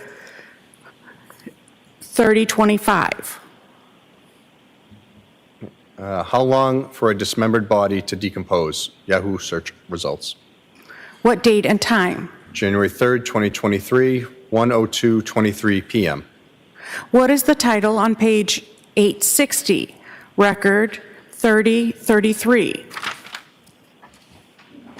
Body found at trash station. Yahoo search results. What date and time? January 3rd, 2023, 1:05:50 p.m. What is the title on page 866, record 3056? Can a body decompose in a plastic bag? Yahoo search results. What date and time? January 3rd, 2023, 1:12:50 p.m. What is the title of page 888, record 3127? Can police get your search history without your computer? Google search. What date and time? January 3rd, 2023, 7:38 p.m. What is the title on page 904, record 3184? Does a cell phone track your historical location? Yahoo search results. And what is the date and time? January 4th, 2023, 8:55:27 a.m. Are there any searches from January 4th at 8:03 p.m. to January 7th at 3:58 p.m.? I don't believe so. From the MacBook on? On the MacBook, from January 4th at 8:03 p.m., January 4th to January 7th at 3:58 p.m. Well, this last search was done at 8:55, so it wouldn't be 8:03. Okay, so from 8:55 p.m. I don't believe so. I'd have to see. May I approach, Your Honor? You may. Just see that there's more pages. I forget the exact dates.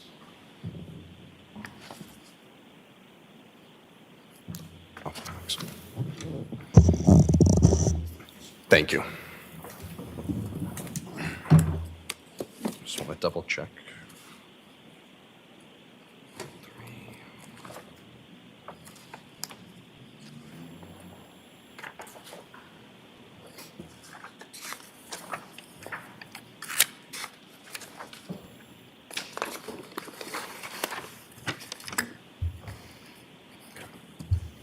Thank you.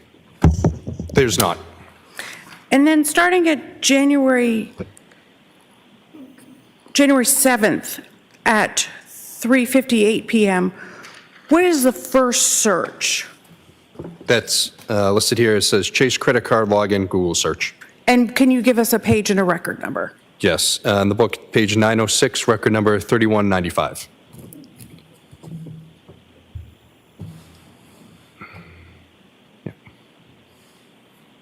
Thank you. So did you look at any searches prior to January 1st? Yes. And I'd like to start with page 521.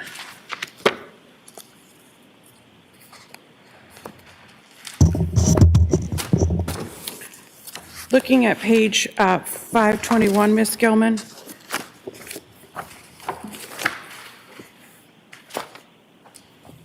Looking at 521, record 1938.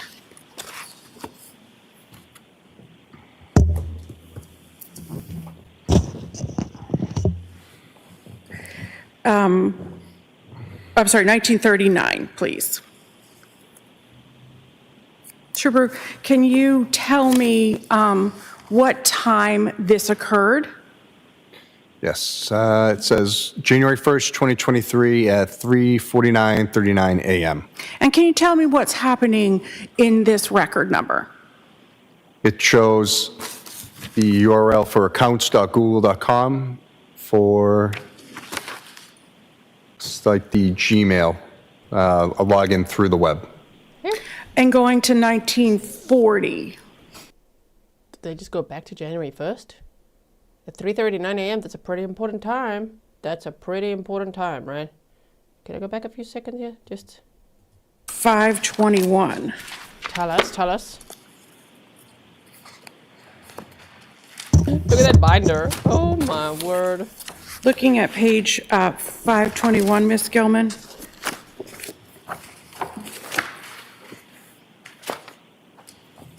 Looking at 521, record 1938.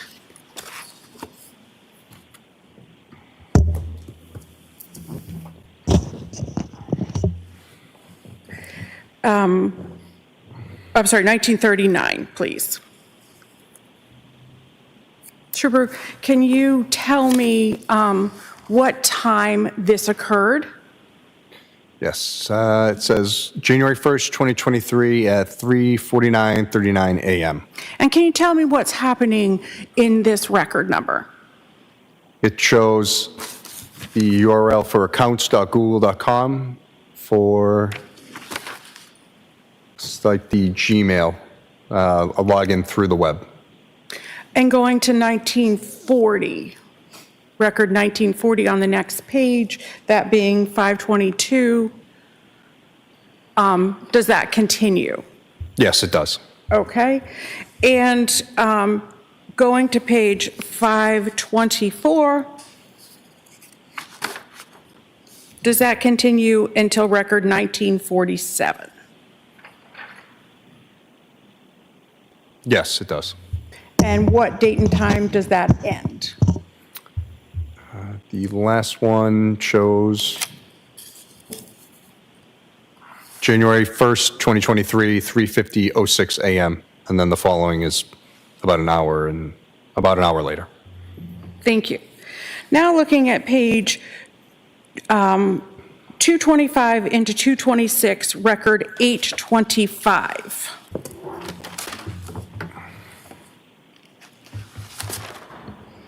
Can you tell me the title being looked at? Yeah. It says cheating wife seduces another man to impregnate her. Scarlet Scandal, Seth Gamble, Erotica X-Pornhub.com. Okay, well, buckle up, everyone. It's getting even more dirty now. Tell us the exact time. And what is the date and time? 12/27/2022, 12:06:28 a.m. And this continues on record 826, is that correct? Yes, it's a duplicate from the previous. Okay. And 827, could you go down, Ms. Gilman? Could you go down, please? I can hear you guys want to hear it again. Everybody, barf bags out. Here we go. 4. Does that continue until record 1947? Yes, it does. And what date and time does that end? The last one shows January 1st, 2023, 3:50:06 a.m. And then the following is about an hour later. Thank you. Now looking at page 225 into 226, record 825.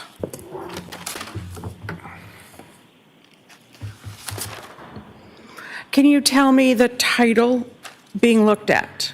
Yeah. It says cheating wife seduces another man to impregnate her. Scarlet Scandal, Seth Gamble, Erotica X-Pornhub.com. And what is the date and time? 12/27/2022, 12:06:28 a.m. And this continues on record 826, is that correct? Yes, it's a duplicate from the previous. Okay. And 827, could you go down, Ms. Gilman? Could you go down, please? Yeah. It's there. It's the titles on the, right there at the top. Okay. If you could keep going down, though, please. Okay. And if you could tell me, if you could keep going down, I'm sorry, to 828.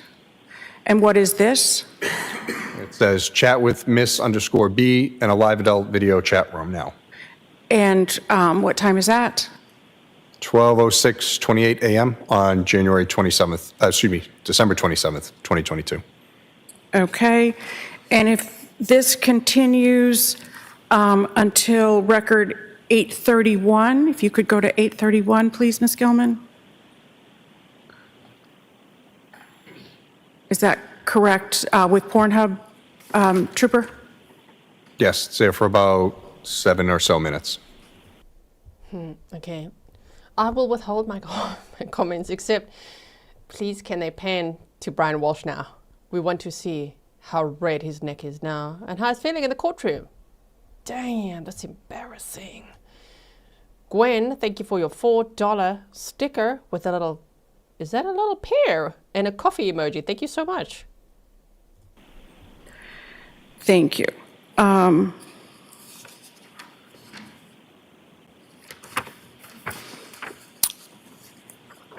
And page 241 to 242, record 891. What is that title, please? Best divorce strategies for men, Yahoo search results. And what is the date? December 27th, 2022, 8:33:53 p.m. December 27th. Okay. Of 2022. Best divorce strategies for men. Did the article say option 1, murder? I don't think so, Brian Walsh. That is the one article you probably should have followed the advice of, not all the others. That one, best divorce strategies for men. Yeah, do that. My goodness. So yeah, we thought we're just going to get like Google searches. Now we're also getting, as someone just said, corn searches included in the Google searches. My goodness. Okay. Tell us everything. And page 253, record 935. What is the title, please? Best date to divorce for a man, Google search. And what is the date and time? December 27th, 2022, 8:51:33 p.m. And page 256, record 934. What is the title? It's at 9:34 or 9:43? 943, I'm sorry. Five best and five worst states to get divorced in the U.S. And what is the date and time? December 27th, 2022, 8:52 p.m. 8:52:39 p.m.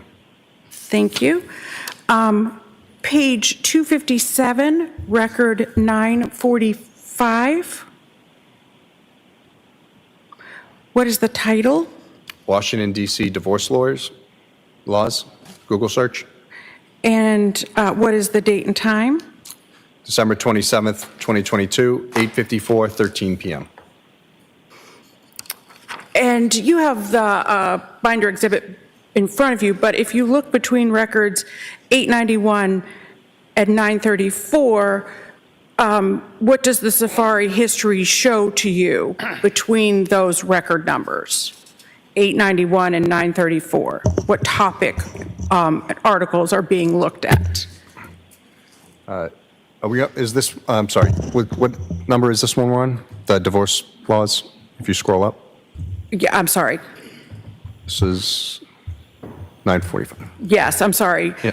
If we look at record numbers 891 through 934. Joe Hoffman said, well, at least he considered divorce for a few moments. Yeah, but that's terrible for his defense, because his defense attorney said they were in love. This was the woman that he loved. I don't think so. That's not how you treat anybody you love. You don't murder them, but that's the allegation, the accusation, the charge he's facing trial for. So, you do not dismember them and then throw them away in the trash in pieces, huh? But you see, the defense was trying to go with this, like, wonderful relationship, so transparent and honest, you know, told each other everything. The only strain was that they were apart because of her work. So, the fact that he was Googling that, he's already like, I see. Yeah, so now we've established that that was all a lie. Okay.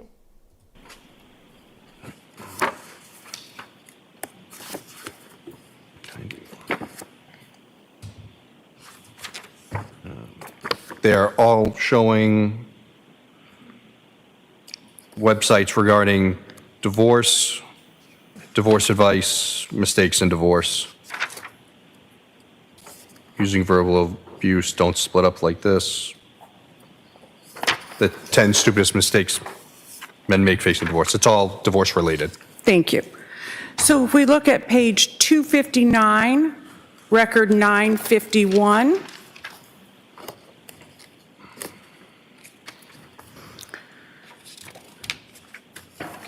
What is the title being looked at? Can you scroll down a little more? There. Oh, if you scroll back up, I'll just read it from the URL. So it's a Google search for Chase login credit card, and then it does a redirect to the Chase that does it again. It's duplicated. Okay. And what is the date and time? December 27th, 2022 at 8:57:13 p.m. Okay. And this goes on to record 1026 on page 279 if you look in the binder. Is that correct? Yes, showing all Chase account information, the Chase website for the account. Yeah.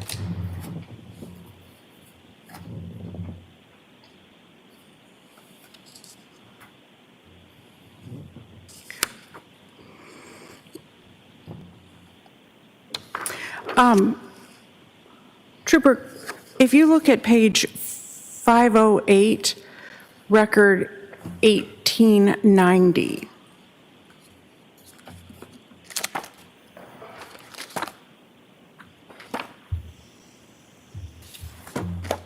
Okay. What is the title? Replay poker dash Google search. And what is the date and the time? 12/31/2022, 6:53 p.m.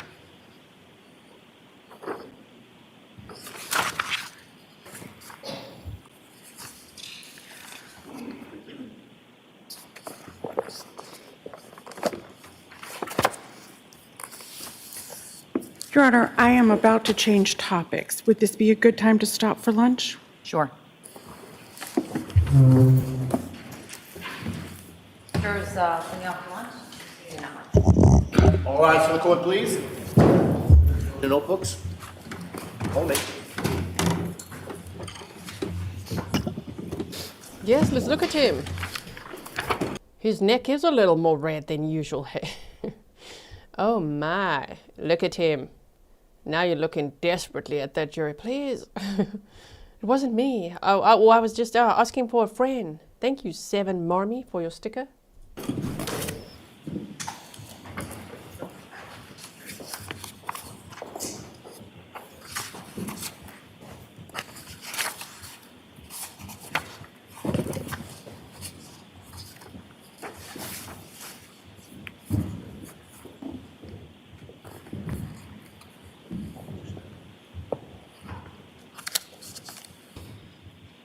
So, you may be seated.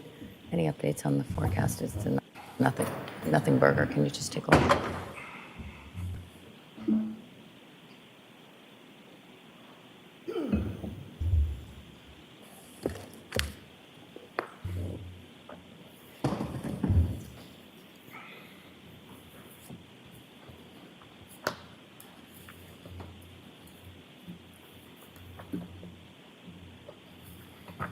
So I was just asking Madam Clerk to check on the weather. It looks like a nothing burger, I'll call it.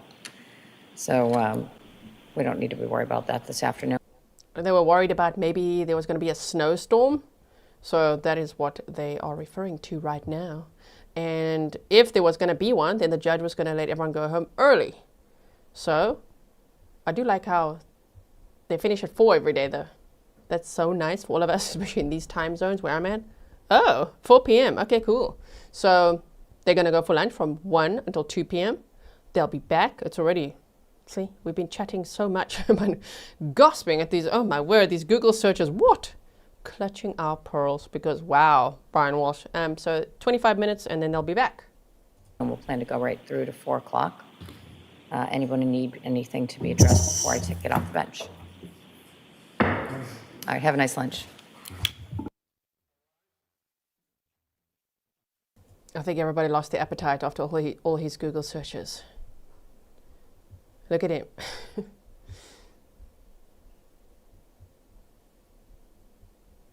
Oh my goodness.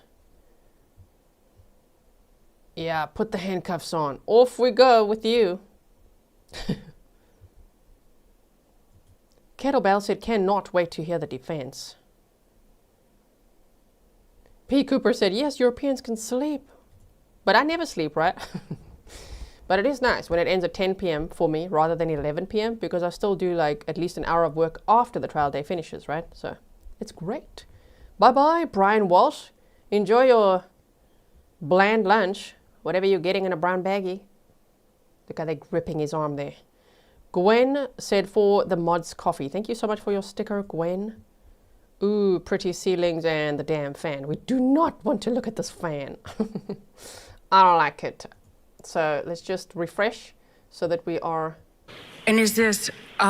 Stop it. Sorry, they were playing some footage from earlier, so I'm just going to put this here for when they come back. Okay, now, let me just do this. Something like this. Okay, now I quickly want to show you something. Wait.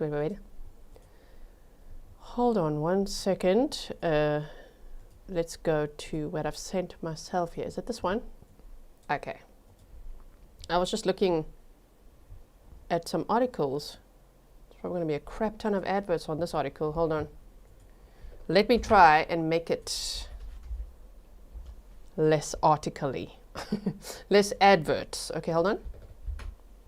Go like that. So normally we like to teleport, okay? With trials we like to start a bit later and we like to teleport, right?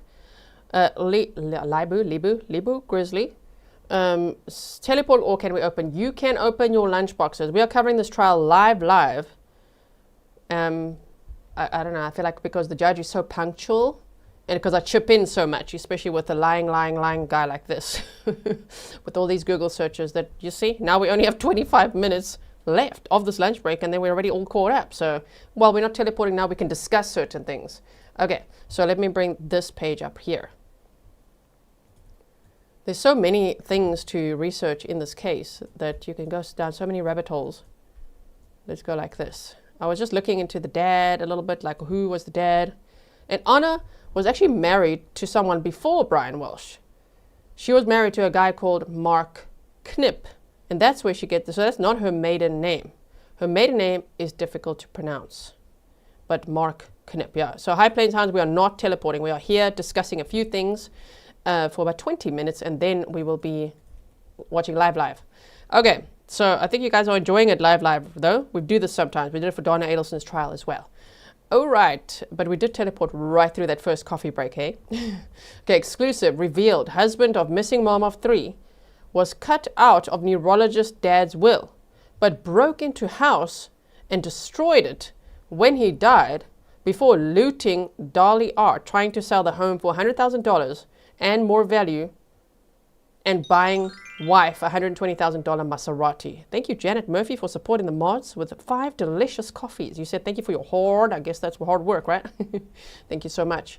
Okay, oh, sorry, let me put the, sorry mods, I want to put this up. Lunch break until 2 p.m. Eastern. And right now, if you're watching live, firstly, if you're watching the replay, just use the timestamps and just skip forward if you don't want to hear this tea that I've got for you. But I think you might want to hear it. But you can just skip forward to when court resumes. Okay, that's what timestamps are for. And I do them manually for you. Okay, so that's quite a headline here. My word. Okay, so I was like, wow. Brian Walsh, 46, is now 50 years old on trial, has been charged with misleading police after his wife vanished on New Year's Day. The real estate executive was last seen at the family home in Massachusetts, leaving for a flight to work at 6 a.m. Lies. We now know that's a total lie. This article was published the 9th of January of 2023. Wow, a day after he was arrested, hey? Okay, it says Daily Mail can now reveal that her husband was cut out of his father's will, but still looted the property for items to sell, according to court documents. He pled guilty to fraud charges after trying to sell a friend a fake Andy Warhol painting. A friend, shame. After stealing the originals. So Weekend Warrior says Dolly Art, not Warhol. Both. The fraud charges were from the Andy Warhol art. Let me just see if this, yeah, okay, so we can narrow this like this. There's his dad. His dad passed away in 2018. I'll link all this for you as well in case you want to revisit any of this or in case we need reminders of like, wait, what article did we read again on that day? We can find it in the description box. It's under the sources tab. The husband of missing Massachusetts mother, Anna Walsh, looted Dali artwork from his father's property after his death, after breaking into his house and destroying his will. Court documents show. Oh, he threw a little tantrum. What a way to grieve. Hey, Brian, your grieving style has always been sus. Brian Walshe, 46, was charged on Monday with misleading police who are investigating the disappearance of his wife, Anna. So I think they got his age wrong there, right? That was January 2023. Here we are in 2025. So when was this published? January. When's his birthday again? I don't remember. Maybe he was just about to turn 47. He's 50 years old now, okay? Anyway, charged on Monday with misleading police who are investigating the disappearance of his wife, Anna, 39, on New Year's Day. Thank you, Ryan Luciani. Nice to see you for the 5 delicious coffees for the mods. Okay, so dailymail.com can reveal he was accused by his family of stealing nearly $1 million from his father, Dr. Thomas Walshe, before the pair became estranged in 2009. The pair being Brian Walshe and his dad. Stole nearly $1 million from his dad, a prominent neurologist, Dr. Thomas Walshe. Thomas died in India, aged 71, in 2018, with his lawyer contacting his son to inform him of the news. Legal documents show that Walshe asked for a key to the $710,000 beachfront property in Hull, Massachusetts, after the attorney went himself and took pictures of the original will, dated May of 2016.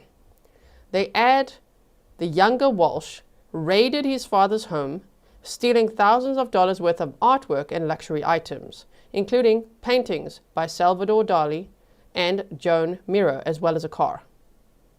See, he's always been a criminal, this one. Why was he not charged for this? Add more charges. I vote for that. Guilty. Okay. There he was when he was arrested. Okay. He was also smiling. Remember, after they arraigned him, he walked out of the courthouse smiling. That was weird. Snarky so said, how is she still supporting him? I don't get it. I don't know. So, okay, shame. Here's Anna.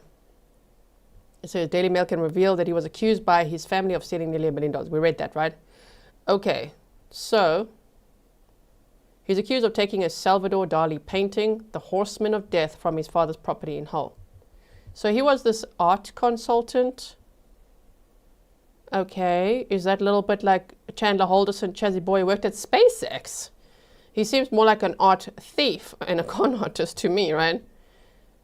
So, shame. Anna probably thought he's like really successful and from a wealthy family and doing well. I don't know, he didn't seem to work much or do very well at all, hey?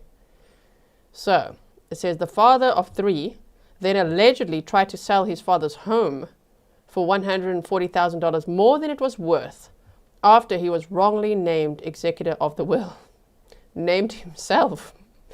Okay, sorry, it's not funny at all. It's just like, I just can't believe the audacity of this guy. And this is years before where we're at now.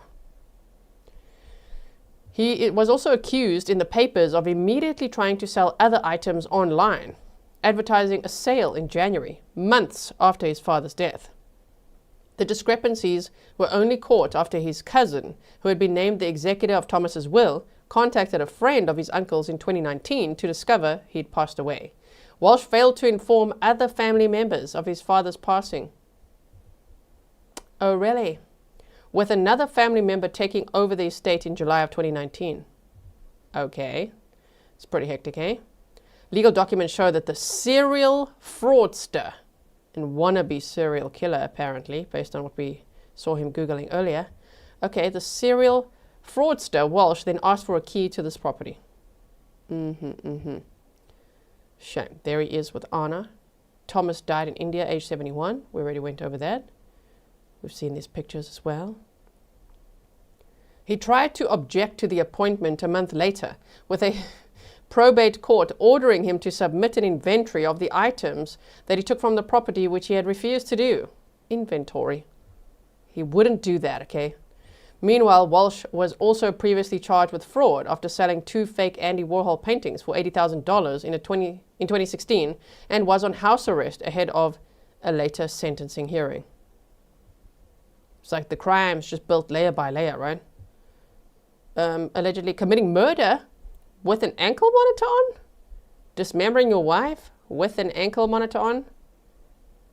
Discarding of all of the bags and evidence and tools with an ankle monitor on. Wow, okay. The fraudster is accused of misleading the court regarding his assets in the Walshe case. Court documents show that he failed to inform probation about 2 IRAs at Fidelity, one of which he contributed $91,000 to, and left off a 2014 Fiat and 2015 Maserati, which his wife Anna drove.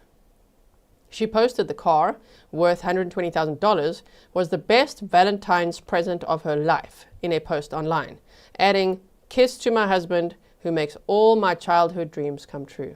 Shame. Oh my word, and what a nightmare it turned out to be, right? Let me see what your comments are while we're reading this, right? Let's quickly see. Yeah, Clay said, it's kind of hard to believe anything that a serial fraudster says. In a letter to the judge overseeing the Walshe case, Anna said that she was grateful to him for allowing her husband to spend the last 8 months at home supporting his children and closest family members. She wrote, "During these 8 months, our family was able to be together during many milestones. On December 21st of 2021, my mother suffered a major neurological event which caused a heavy hemorrhage." So that's why Anna was also visiting her mom over Thanksgiving, that period, right, of 2022. She had gone with the man she was having an affair with to Dublin, Ireland, and then went on to Belgrade, Serbia to visit her mom over Thanksgiving of 2022. Her last Thanksgiving, the last time she ever saw her mother. Brian was the one who heard my mother's sighs for help within seconds and immediately called me and emergency. She keeps repeating that she wouldn't be here if it wasn't for her son-in-law. That is so painful. To be like, wow, wouldn't be here if it wasn't for him. Now he's accused of murdering your daughter. That must be really tough to process. Not only did he save her life, but he also brought her and the entire family to comfort and joy during the course of her illness. My goodness. Do we feel like the defense is probably going to read this when it's victim impact statements or what, hey? Just hold on one second. My chat is a little bit stuck here. It's just frozen for a second. I want to see what you guys are saying while we are reading this, all of this, because wow, when I first read it, I'm like, what? Okay, let's get it going again. Hold on. Should be good now. Did I do the accent? Oh my word, you have to revisit when I did it. Okay, so Brian has been working consistently on breaking the past habits of his family. And we are all looking forward to the new chapter of his life. Walshe is accused of misleading the court, and Anna is accused of benefiting from the fraud, with her husband transferring her $115,000, which the court says linked back to his victims. Thank you, Rexy G55, for the 3 delicious coffees for the mods. The court claims that he stole more than $100,000 from his dead father's bank accounts. They wrote asses. I think they meant assets, but with the asses quickly converted to cash. Okay. That does sound like something Brian Walshe would do. Converting asses to cash. Oh my word. Stop it. A ruling said that he was not legally entitled to any of the items that he took, adding that it was to sustain his lavish lifestyle. Court documents also show that Walshe used the funds from the Walshe fraud to go shopping with his wife in Prada while in France, after receiving $145,000 from a victim. Celebration of the professional life of Thomas M. Walshe, MD, 10/2046 to 9/21/2018. And 2018, wait, wasn't that around the same time? Hold on. 2018. Wasn't that when he was charged? He was charged in 2016, right? But wait. Something happened in 2018. Oh yeah, obviously Brian Walshe was disinherited, but before that, didn't he do something? What did he do? Anyway, I feel like in my mind, 2018 was an important time. It was like the art fraud And then his father died. Grey Wolf Lindsay said, I got called for jury duty in March because of you and the Grizzlies. I'm excited to participate. Nice. Okay. Do not watch Grizzly True Crime in that time if I'm covering the case. I don't know what it is. Neither do you.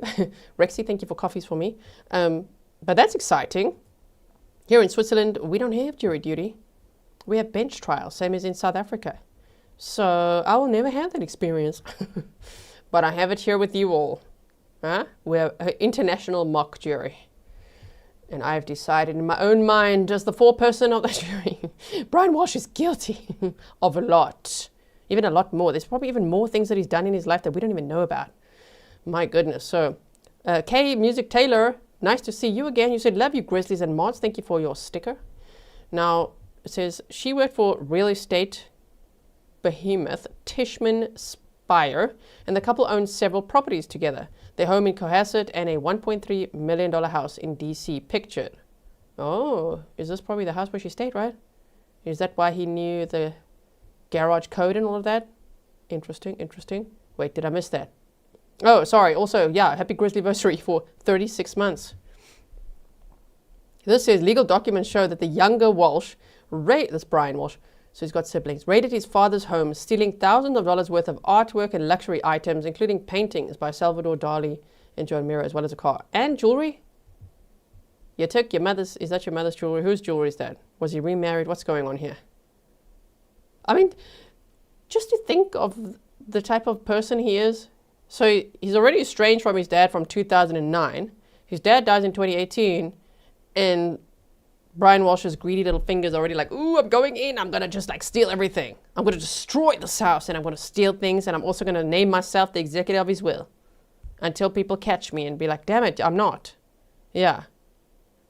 Stefan says, an Omega watch. Yeah. And I wonder now, did he sell all this stuff or what's going on here? Wow. Okay, legal documents show, we read that. Again, the omission of these assets, so it's a little snippet from a document clearly. The omission of these assets misled probation and the court regarding the true financial situation of the defendant and his family, which is especially relevant where the court, as it must, weighed the potential effect of a prison sentence on his family.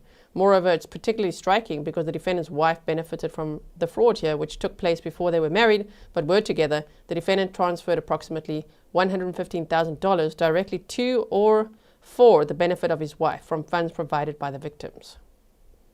Okay. It says money also allegedly went towards paying credit card debt, which included charges for travel and restaurants.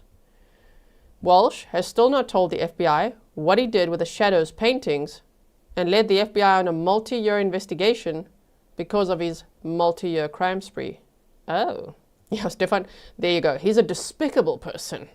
Mm-hmm. Is that so? Dawn says, you pronounce Ireland like the Irish. Nice. Then, wait, let's just check the time. How are we doing on time? Pretty good on time. Okay. Like and share if you like watching trials with me. Check if your like button's working or for any other reason. Use your dashboard buttons. Okay, so now, he's not told the FBI right, but now one of his victims, thank you, Pippa, for 5 delicious coffees. Ron Rivlin, the owner of Revolver Gallery in Los Angeles, found Walshe selling 2 Andy Warhol paintings for $100,000 each in November of 2016. Walshe told Rivlin that he was selling the works at a great loss in order to pay for home renovations. Shame. Wow. With Rivlin agreeing to purchase both paintings for $80,000. The pair signed a contract which explicitly stated that Rivlin had 3 days to get a full refund, according to the Massachusetts DA's office. Rivlin made several attempts to contact Walshe after discovering they were inauthentic, but contacted authorities after Walshe only refunded him $30,000. Oh my word. He agreed to purchase both paintings for $80,000. He wanted $200,000, sold both for $80,000 at a great loss to him because he was doing home renovations. All a lie. Fake art, right? And he only refunded $30,000? What'd you do with the 50, bro? So here it says, okay, this doesn't actually say. They were traveling. Now, it says, yeah, ruling said he was not legally entitled to any of the items he took, adding that it was to sustain his lavish lifestyle. Such an accounting is necessary. During his time as personal representative, the defendant liquidated assets of the estate. See Exhibit 4. Those assets to include over $100,000 from bank accounts in the name of Thomas Walshe, which were withdrawn while the defendant was the personal representative. Falsely so. Exhibit 9. Is that Santander? Bank statements. Valuable household items formerly belonging to Thomas Walshe, including paintings by Joan Miro and Dali, Oriental rugs, Morona glass, Asian art, pottery, and even a car. Even a car. He's got some nerve. Exhibit 10, estate sale listing. The sale was scheduled for January 27th of 2019, while the defendant was personal representative. At the time of his replacement, the defendant was attempting to sell his father's former home in Hull, Massachusetts. Exhibit 3. It thus appears that the defendant obtained cash and assets which were converted to cash from his father's estate. He was not legally entitled to them and thus likely committed fraud and embezzlement. And he did not report them to probation as he should have, thus misleading probation and the court about his true financial situation. Yes, let's say that again, right? Okay. Not that Mickey said this person is not human, he's a monster. Stefan said that's probably Murano glass. Right? Is that what they listed there? Murano. There. Morona. Yeah. Murano glass. Is that from Italy, right? I feel like I know that. Do I know it? Murano glass is what? I feel like it's Italian. I feel like I went to see the Venetian glass, huh? I went on Contiki tour once upon a time in Italy. And I feel like I went to see that glass. Yes. What is so special about Murano glass? Its craftsmanship is unparalleled. Comes in many shapes and sizes, from relatively simple forms to impossibly delicate and complex constructions. Yeah, I did see that. Okay. So, once upon a time in Italy, a lunchtime story. No, don't worry, we're not going down that rabbit hole. The legal documents say of his Warhol fraud, the crime was devious, complicated, and planned. He traveled to multiple countries. He enlisted multiple artists to prepare fake paintings with multiple lies. Yeah, Stefan says, very expensive glass products. Yeah, I did not buy any of it. I just looked at it. Aaron Lynn says, it's incredible. Is that so? Gets Outdoor. Welcome to Grizzly supporter. Now, he involved private galleries, auction houses, and even eBay in his scheme. Wow. He manipulated and stole from people who trusted him, welcomed him into their homes, I guess, and considered him a close friend. So he would betray anyone. His family, his wife, his children. He would betray anybody. And that's probably also why he got stabbed in prison, or in jail, sorry. Because he probably made a little buddy there and betrayed him, just like his pattern shows. And then they found out. And now I'm just speculating. Because he did get stabbed in prison on September 11th of 2025. He survived, clearly. And then he went to have his mental competency checked. V. Aguilar said, was replay crew finally made alive just on the audio interview part? Oh dear. Sorry about that. Thank you for being here for 16 months already. Yeah, and Stefan said that was his con man smile. He thinks he's like Mr. Catch Me If You Can or what here. So he crafted stories and lies about the paintings to make the fraudulent sales believable. Walshe proved so successful, in fact, that the FBI has not yet recovered the artwork despite an investigation of several years and the defendant's guilty pleas. Anna was reported missing to police on January 4th by her employer in D.C. and her husband, a stay-at-home father, 3 days, and her husband, after her co-workers reported her missing, right? 17 Susie Q says, I'm loving this chat. Thank you. I'll thank you so much. January Skip said he got shanked, prison justice. That's what I said. And then someone's like, he didn't get shanked, he got stabbed. So now I'm just saying stabbed because the articles say stabbed, but he got shanked. Yeah, he did. That is what they do in jail, right? They make shanks if they can, with whatever they can. Wonder what he got shanked by. Anyway, so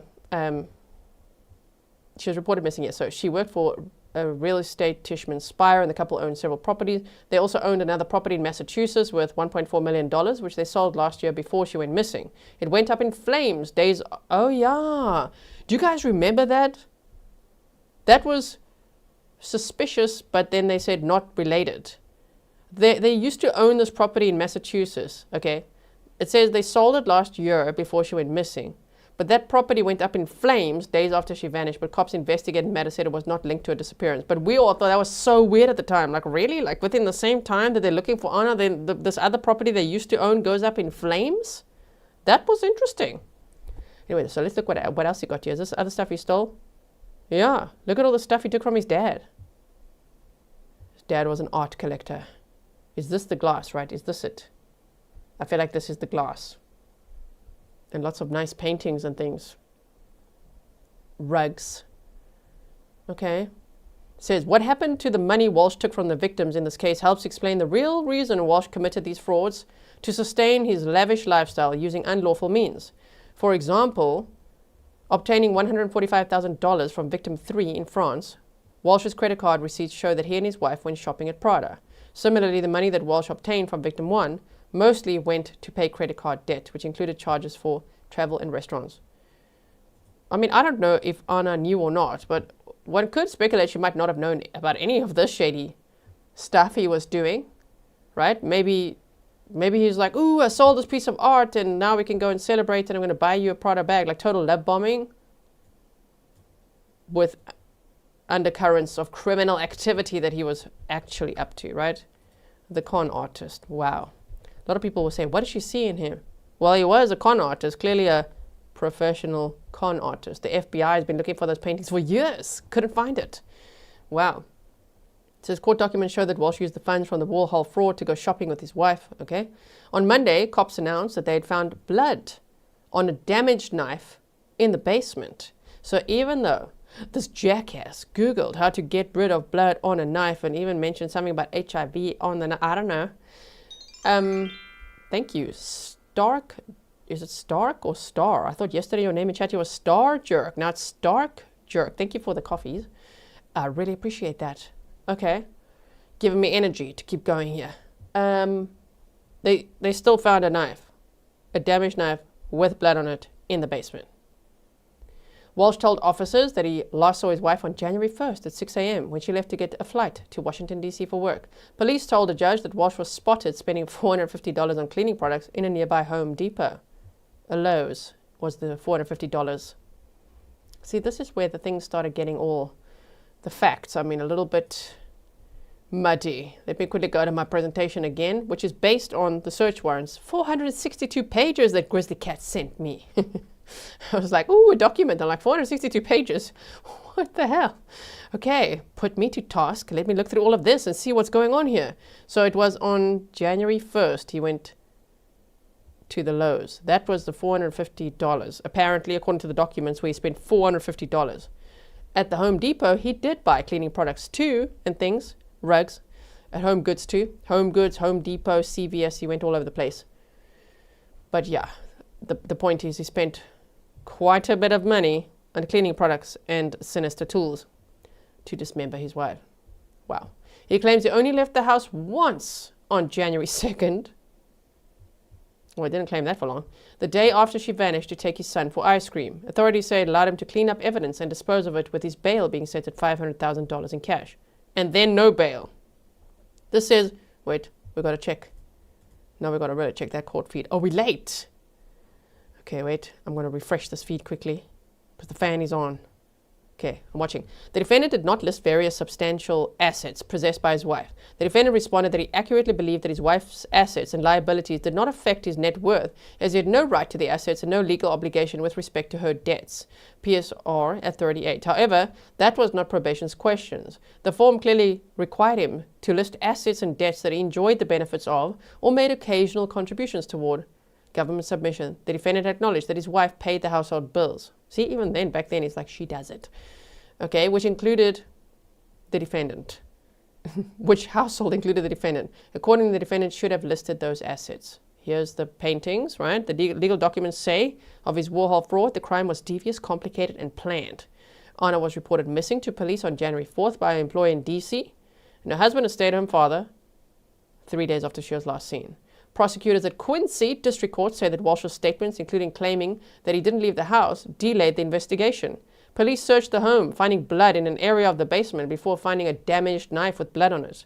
It is unclear who the blood belongs to, with prosecutors adding that Walshe bought himself time to either clean up evidence, dispose of evidence in causing a delay. Shame. There's the boys who are now in the custody of DCF. Okay, I'm going to put the court back on. Are we there? We're almost there. We already know those things. Okay, so. And that, everybody, was our mini lunch break. Wasn't that cool? Okay, so we're going to close this.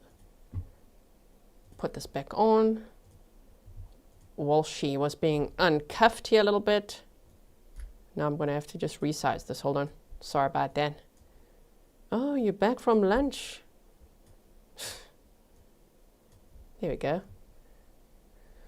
Okay. So, thank you for having lunch with me. You can now close your lunch boxes and let us continue on with a different topic. We heard about Google searches. We heard about censoring for YouTube corn searches that he made. That was not something that we thought, right? Okay. Stefan, close your lunchbox, Grizzlies. Time is up now. Stop chewing and focus, right? Okay. Alicia says, I don't think she would have had 3 children with him if she knew what he had been up to. And maybe she really, she'd already started finding out with the fraud charges. Like, damn, you sold fake paintings? He probably was like, I didn't know they were. I didn't know they were fake. All right. I can just imagine how much he lied to Anna. I can just imagine. So that could be part of the motive too. Maybe she started really seeing him for exactly the con artist jackass he is. Now, what is he scribbling? There's no sound yet.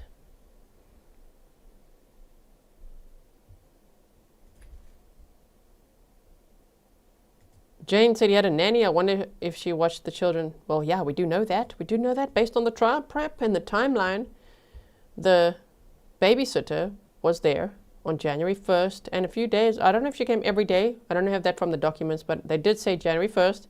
And they also mentioned another day, which I think was January 3rd or 4th. The babysitter was there. In fact, it was the 5th, I think, because wasn't the mother also there? Between his mother and the babysitter, yes, he had help watching, with someone watching the kids while he was running errands, right?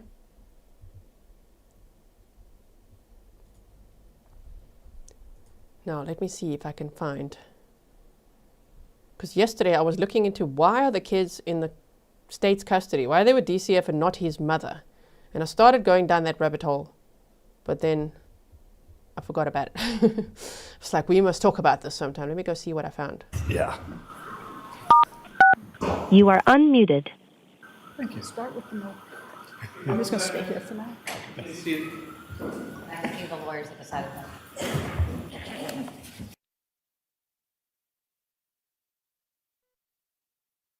Okay, here. Here's the research that I had. Okay, custody proceedings for Brian and Anna Walshe's children. The 3 sons of Brian and Anna Walshe, aged 6, 4, and 2 at the time of their mother's disappearance in January 2023, were placed in the temporary custody of the Massachusetts Department of Children and Families immediately following Brian Walshe's arrest on January 8th of 2023. This action was taken pursuant to standard protocols, of course, yes, and then what happened? So it says, the placement occurred after an initial brief handover to Brian's mother, Diana Walshe, who resides in Swampscott, Massachusetts, approximately 35 miles from the family's Cohasset home. So this is internet research, so take it with a grain of salt, but I did find it interesting. Brian's mother, Diana Walshe, did not ultimately receive permanent or long-term custody for several interrelated reasons, as determined through DCF assessments and subsequent court proceedings in the Norfolk County Probate and Family Court.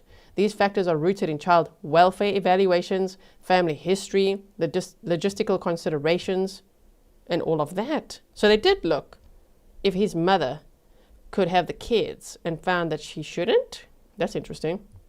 They said DCF conducted a preliminary home study of Diana Walshe, evaluating her suitability as a kinship placement.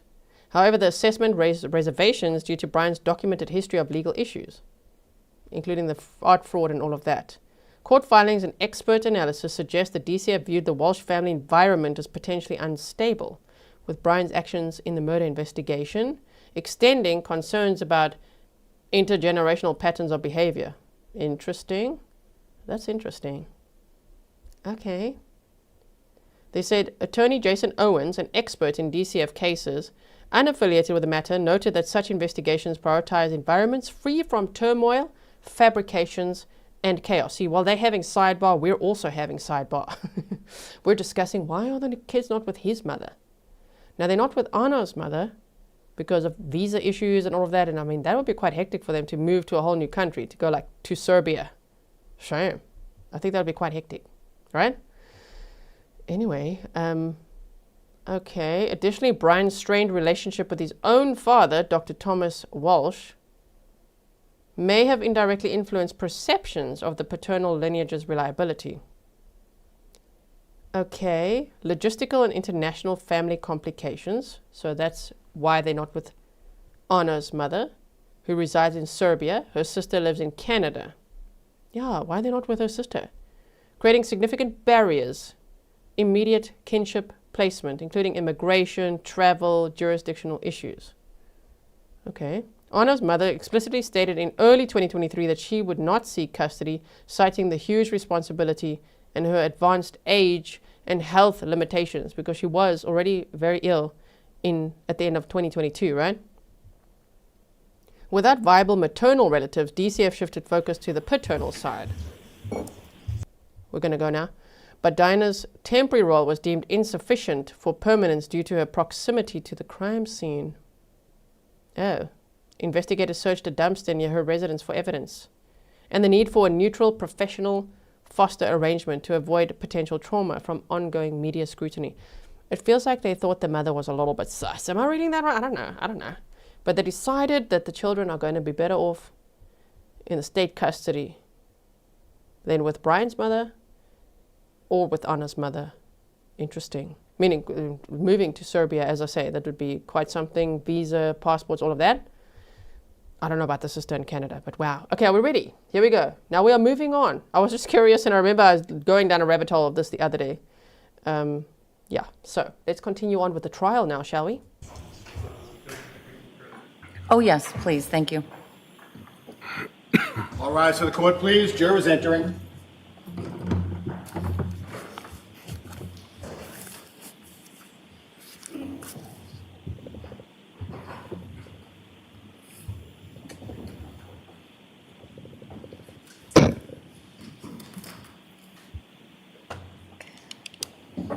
One in my head, one in my hands.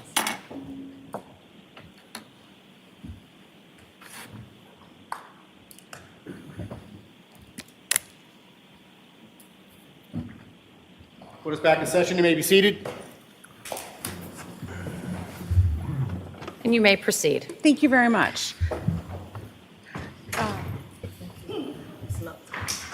Guarino, I just want to finish with that. Can you just remind me of the exhibit number in front of you on the binder? Yes, it's Exhibit 79. I just want to finish with Exhibit 79 with going back to initially page 598, record 2193.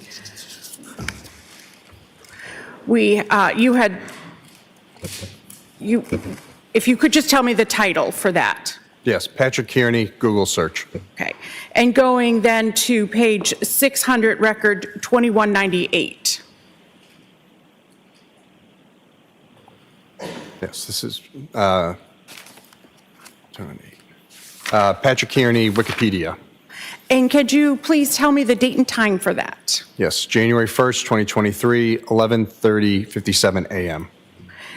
And in the course of your investigation, did you do anything to determine who Patrick Kearney was? Yes, I did.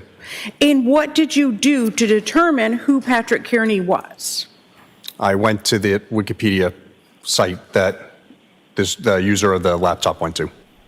And they're back to going to Patrick Kearney.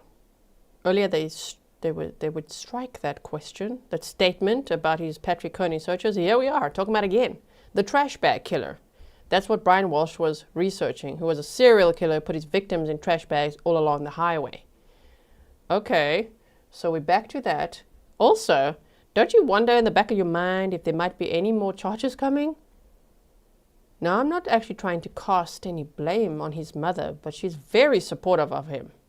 And we just don't know when she was at the house and when not, based on all his crap stories. You know what I mean? It's just interesting. The kids were not allowed to go to her, and I'm sure she would have wanted that. So that's interesting. Sometimes we see a conviction, maybe like we could see potentially, very likely in this case, and then we might see some more handcuffs. What did you learn? That Patrick Overruled. That Patrick Keeney was called the trash bag killer. Thank you. Trooper, I want to ask you if you were able to, I want to ask you about what day you received your search warrants from the court. You had previously told us that it was January 10th of 2023. Is that correct? No, I messed up the days. What date was it? I got the warrants on January 9th. I did the device extractions on the 10th. Thank you. So that's still of 2023? Yes, that's correct. Thank you very much. So, Trooper Guarino, you made a forensic copy of the iPad Mini 6. Is that correct? Yes, it is. And that was item number 7 that you gave in the lab. Is that correct? Yes, that's correct. And after getting that search warrant on January 9th, how did you make the forensic copy of the device of the iPad Mini 6? So I used Gray Key, which is specialized hardware and software, to extract the information from the device so we could look at it later. Okay. And what date did you use the Gray Key? That was January 10th of 2023. Okay. And can you just explain the process to the jurors of using the Gray Key? Yes, so we get the device, we plug it into the system. If a passcode is known, you enter the passcode. If not, it has the ability, depending on iOS and Apple product model, to brute force the passcode to guess it. And it can take anywhere from days to years. Okay. And then once the information is extracted or a copy is made, what do you do with the data?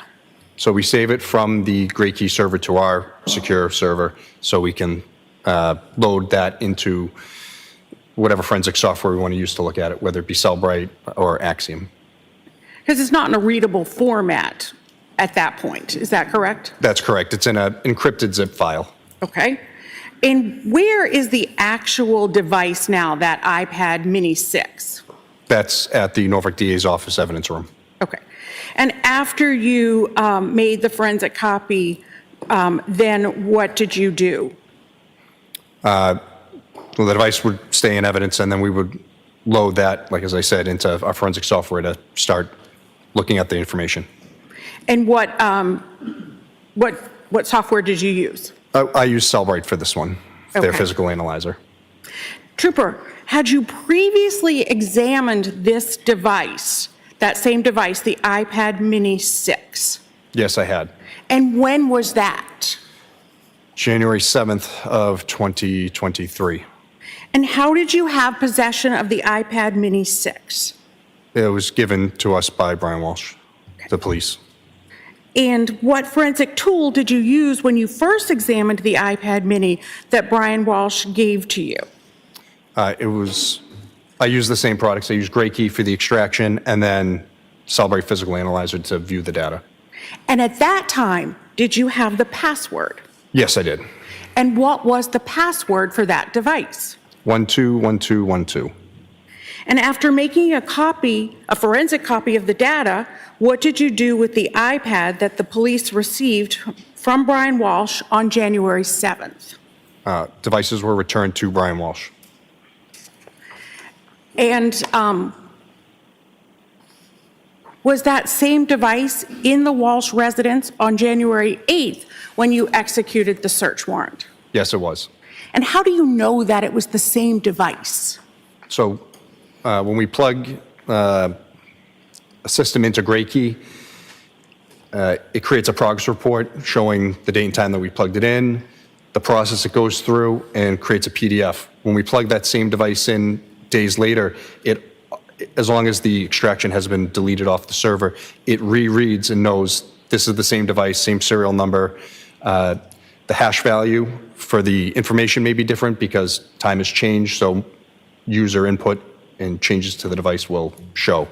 So, But the serial number's the same. yeah, serial number is the same. The Apple ID, the model number, all that stays the same. And who assigns the serial number? Apple, when it's manufactured. Okay. So when you examined the device on January 10th, after the search warrant issued, did you determine who the iPad, whose Apple ID, for this iPad, whose Apple ID was associated with it? Yes, I did. And what was the Apple ID? brw@tensaleconsulting.com. And was there a device name? Yes, Brian's iPad. And when you first examined the iPad Mini 6 on January 7th, what was the Apple ID? The same, brw@tensaleconsulting. And what was the device name? Again, the same, Brian's iPad. Were you limited in the dates that the search warrant allowed you to examine? Yes. Judge, objection on the sidewalk? Sure.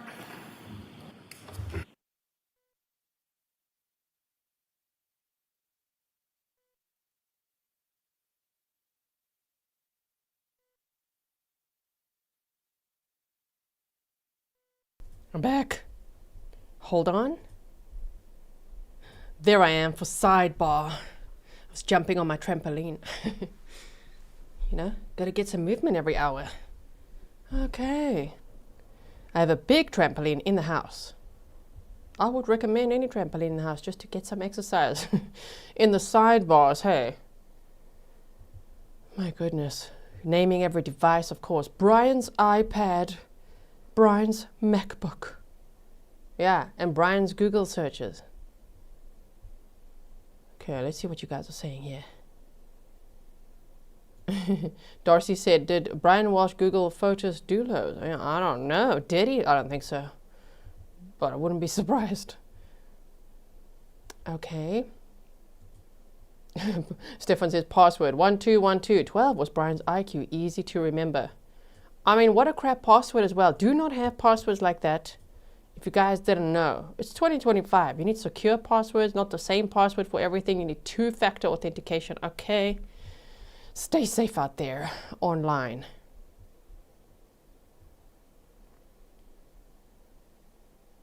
Is it going to get more embarrassing? Are we even seconds behind it all? Let's see. No, not really. We're all caught up, I think.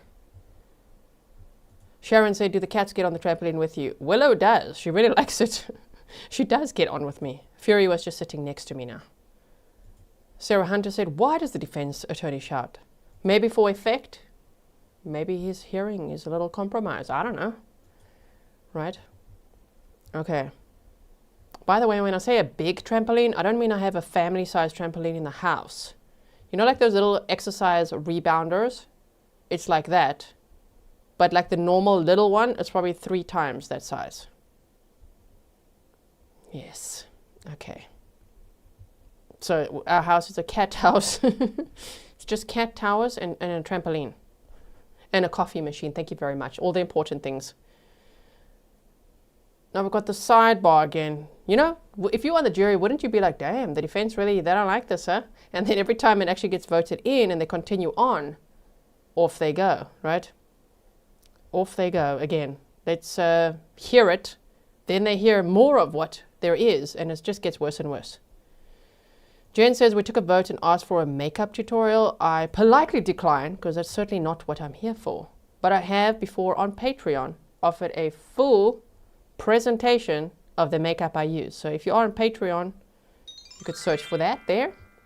Gwen Bailey, maybe one day on Patreon live. I'll do it. We do live streams there now too. I'll do like an updated one. Gwen Bailey, thank you for the 5 coffees.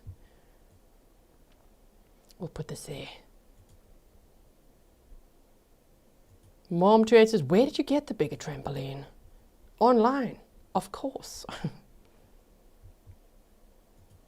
Tina says, I think we saw your trampoline in one of your cat videos. Exactly.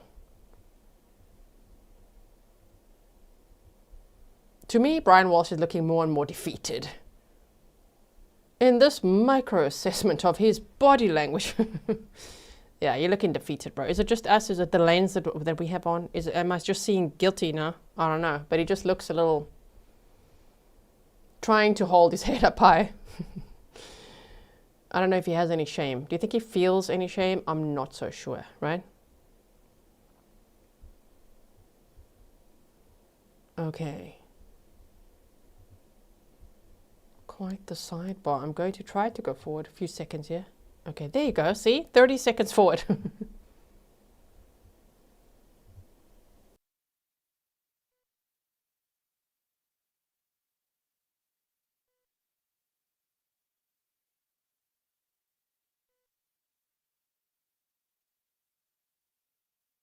Yeah, drink your guilty water. Takes a sip nervously. Enjoy that water. You won't get the same in jail. Or prison.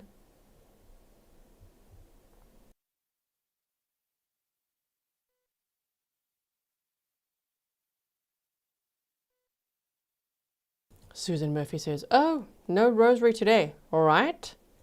I'm telling you, we already know that attorneys, or they might have someone assigned to monitor these chats to see how they're doing. And maybe they saw all our comments yesterday. The rosary, really? I'm sure the comments were across the board on all the channels, I would assume.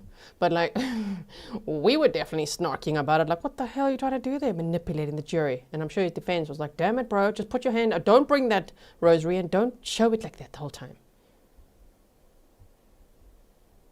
Yeah, all hope is lost, Brian Walshe.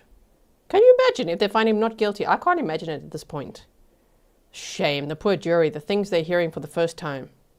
Yeah, Sunny in Arizona said, I think his shoulders are sinking. That's what I'm seeing. Stefan, Google, how to open a water bottle. That sounds like something that he would be Googling.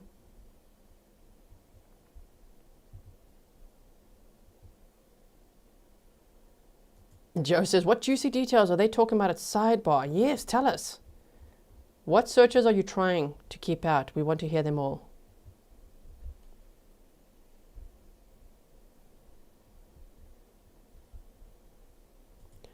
Marcy Hall said, in my opinion, he feels shame.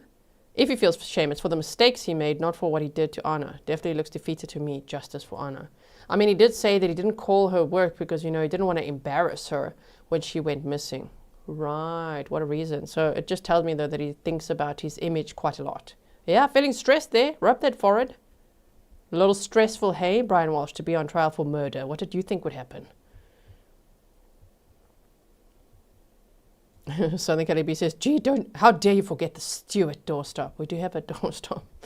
That's a dog that I've named Stuart, that Fury is friends with. Scoos? Is it Scoos? Like Scoozy, or is it like Scouse Cat Ma? The prosecutor inquires like she's presenting a quiz show, and we are loving it, right? And can you imagine, this is only day 2. Imagine when they show the surveillance of him doing all that shady shopping. Imagine when they show the receipts. Imagine them showing the surveillance of when he's at the dumpsters, where they have surveillance of him. That's going to be so bad.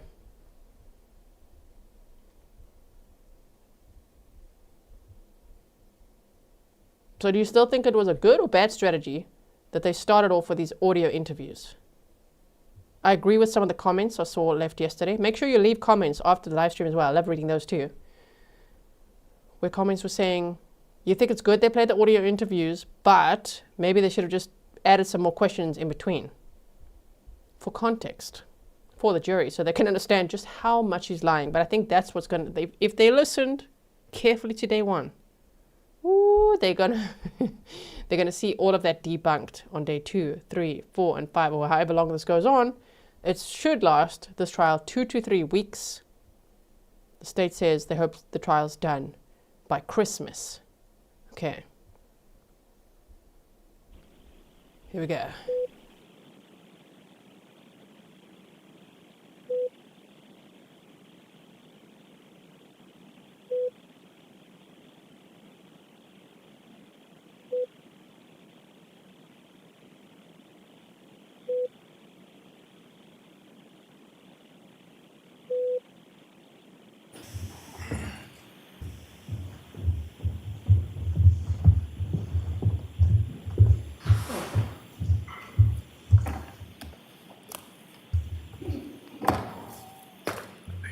Trooper, the warrant that you wrote, that you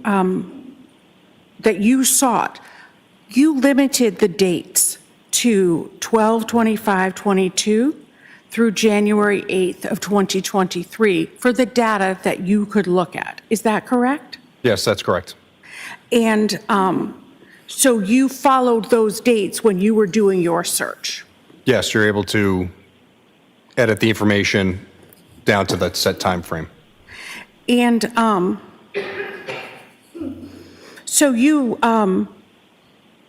did an examination of the web history for the iPad mini, is that right? Yes, that's correct. Okay.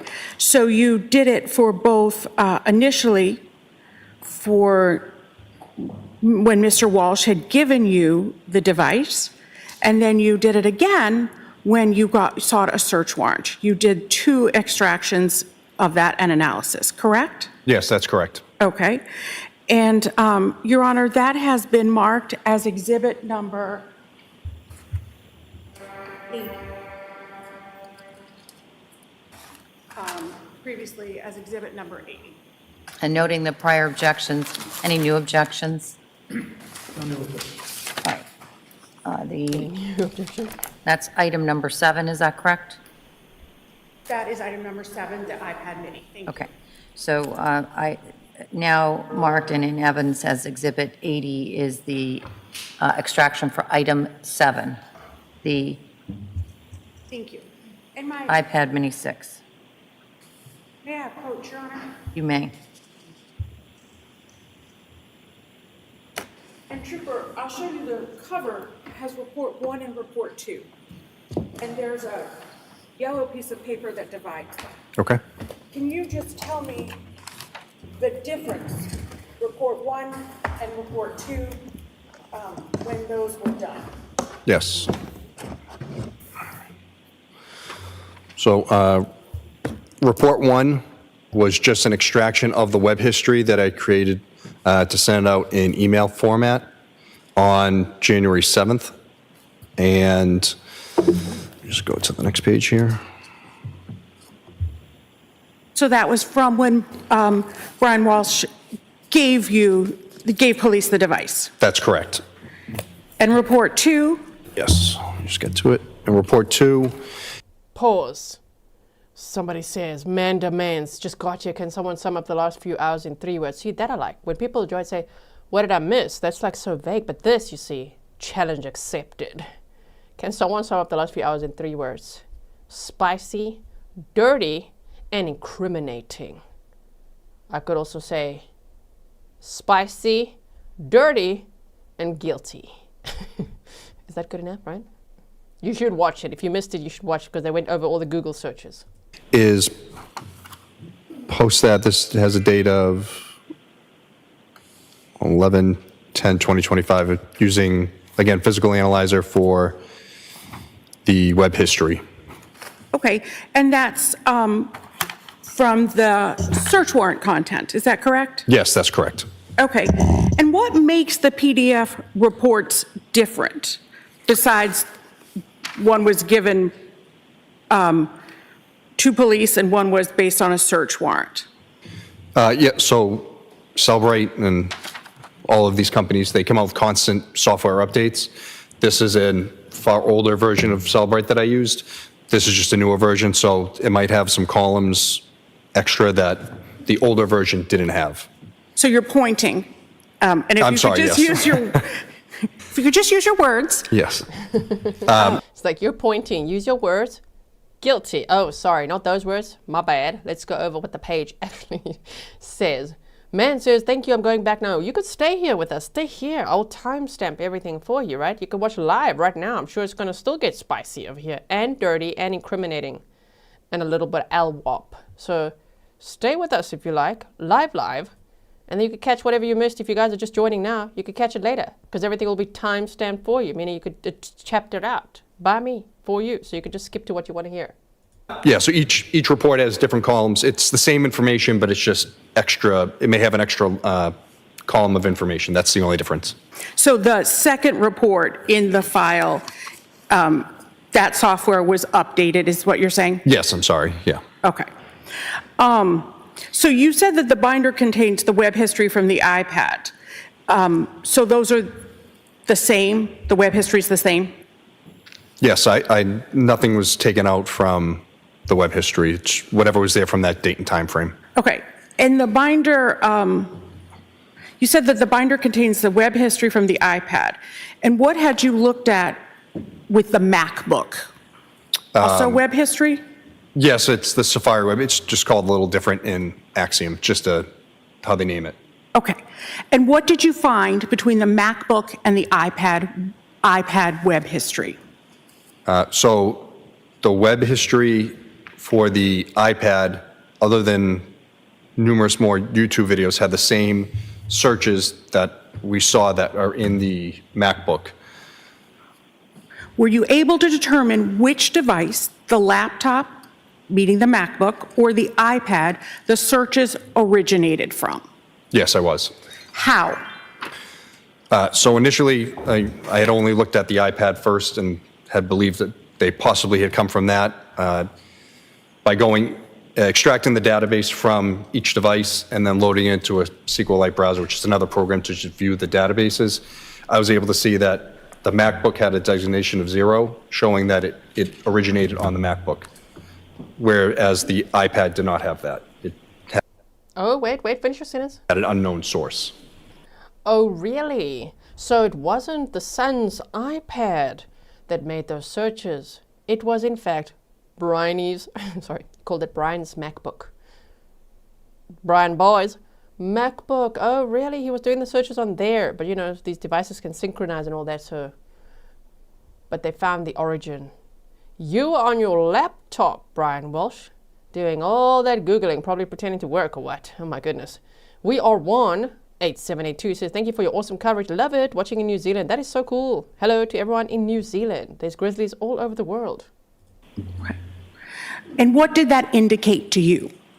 That the MacBook, all of these searches that were done on the MacBook were native to that machine, not from another device coming over. So what did that indicate that had happened with the iPad?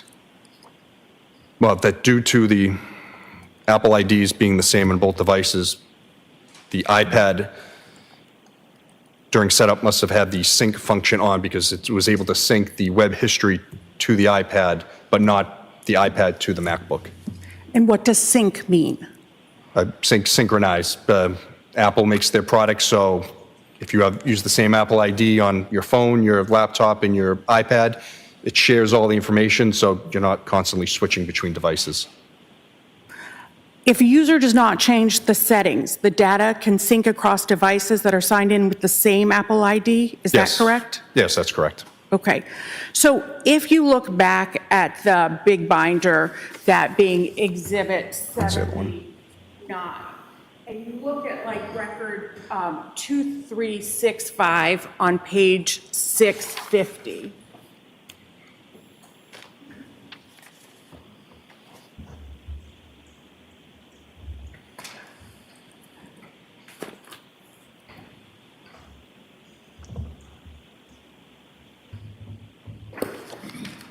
thank you.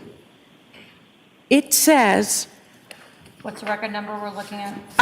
2365, Your Honor. Okay. It says in the... I'm sorry, if you could go up, Ms. Gilman.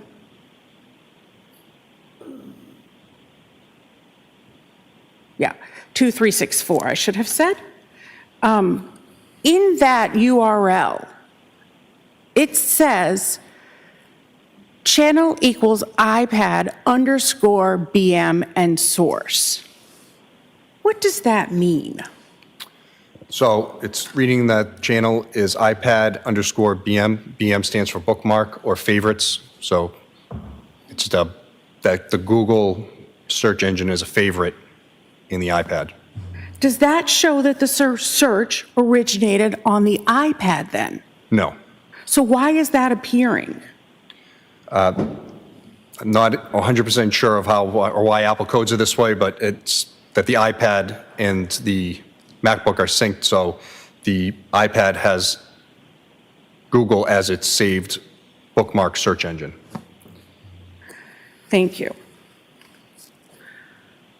You could take that down. Thank you very much. Mace Windu said if they check my searches, they're going to think I am a crook. All this true crime leaves a mark. That's why don't be a crook. Don't murder anybody. Do not commit a crime, and you'll be fine. Then you can Google away, right? You can research anything you want when you're innocent. But if you have, as Stefan said earlier, a dead body in your bed, yeah, don't be Googling. That is definitely not the time, like Brian Walshe did. Definitely terrible, terrible. Did you forensically copy the iPhone 13 mini and iPhone SE pursuant to a search warrant? Yes. And these are Apple products? Yes, they are. Okay. And are you familiar with an iMessage? Yes, I am. And what is the difference between an iMessage and a text message? So the iMessage is going from Apple device to Apple device, whereas a text message is going Apple device to an Android. You'll know this if you have an Apple phone, you get the blue messages, and if you send it to someone who doesn't have an Apple phone, you're getting the text box is green. So what was the process that you followed to make a forensic copy of the phones?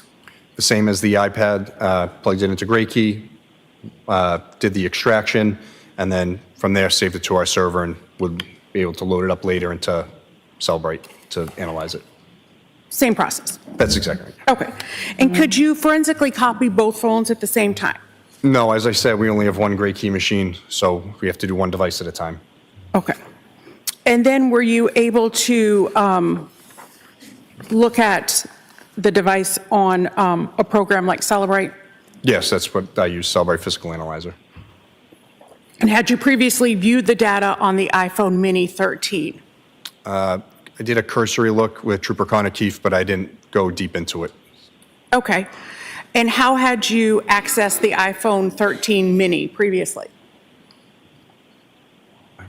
iPhone, the same way. It's through GrayKey, downloaded it, and Cellbrite Physical Analyzer to view it. But had Mr. Walsh given that to police? Oh, yes, that's correct. Okay. And when was that? January 6th or 7th? January 6th, I'm sorry, Okay. 2023.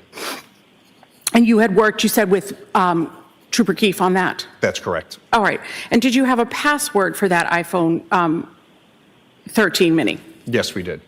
And what was that password? 1975-12. And were you able to determine a phone number for that iPhone 13 Mini? Yes, I was. And do you know the phone number? Yes. And what is that phone number? 617-939. I'm just muting that. The Apple ID for that phone. So there were two listed, Diana_Walsh at Comcast.net, I believe, and then Brian R. Walsh at gmail.com. Okay, I do have to do this. It's just how YouTube is, okay? To keep the channel safe. YouTube, disclaimer. What they're sharing now are phone numbers and email addresses and information like that, which is part of public record. It is an exhibit or evidence being shown at a public trial. It's a homicide trial, and this is part of the evidence. Okay. Get me talking to the AI. So that's not the same as the MacBook and the iPad? No, that's correct. So what's the significance of that? Well, that the phone wouldn't sync to those other two devices. Did you examine the device to see if the iPhone Mini 13 was used on January 1st and 2nd of 2023? Yes, I did. And how did you do that? I pared it down by date and then looked at the device events. And were you able to prepare a report? Yes, I was. And how did you prepare that report? I exported the device events from the phone, from Cellbrite Physical Analyzer to PDF.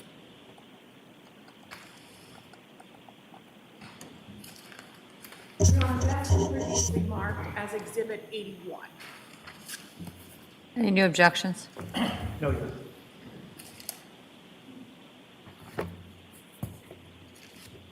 What's the item number on this one, since that's what I've been keeping track of these? Oh, the item number on this one is...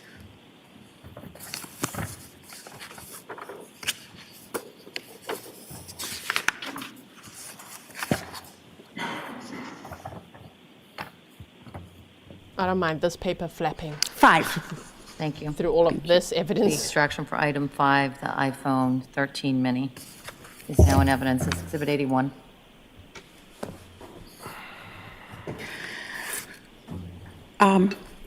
Your Honor, might Ms. Gilman display this? She may?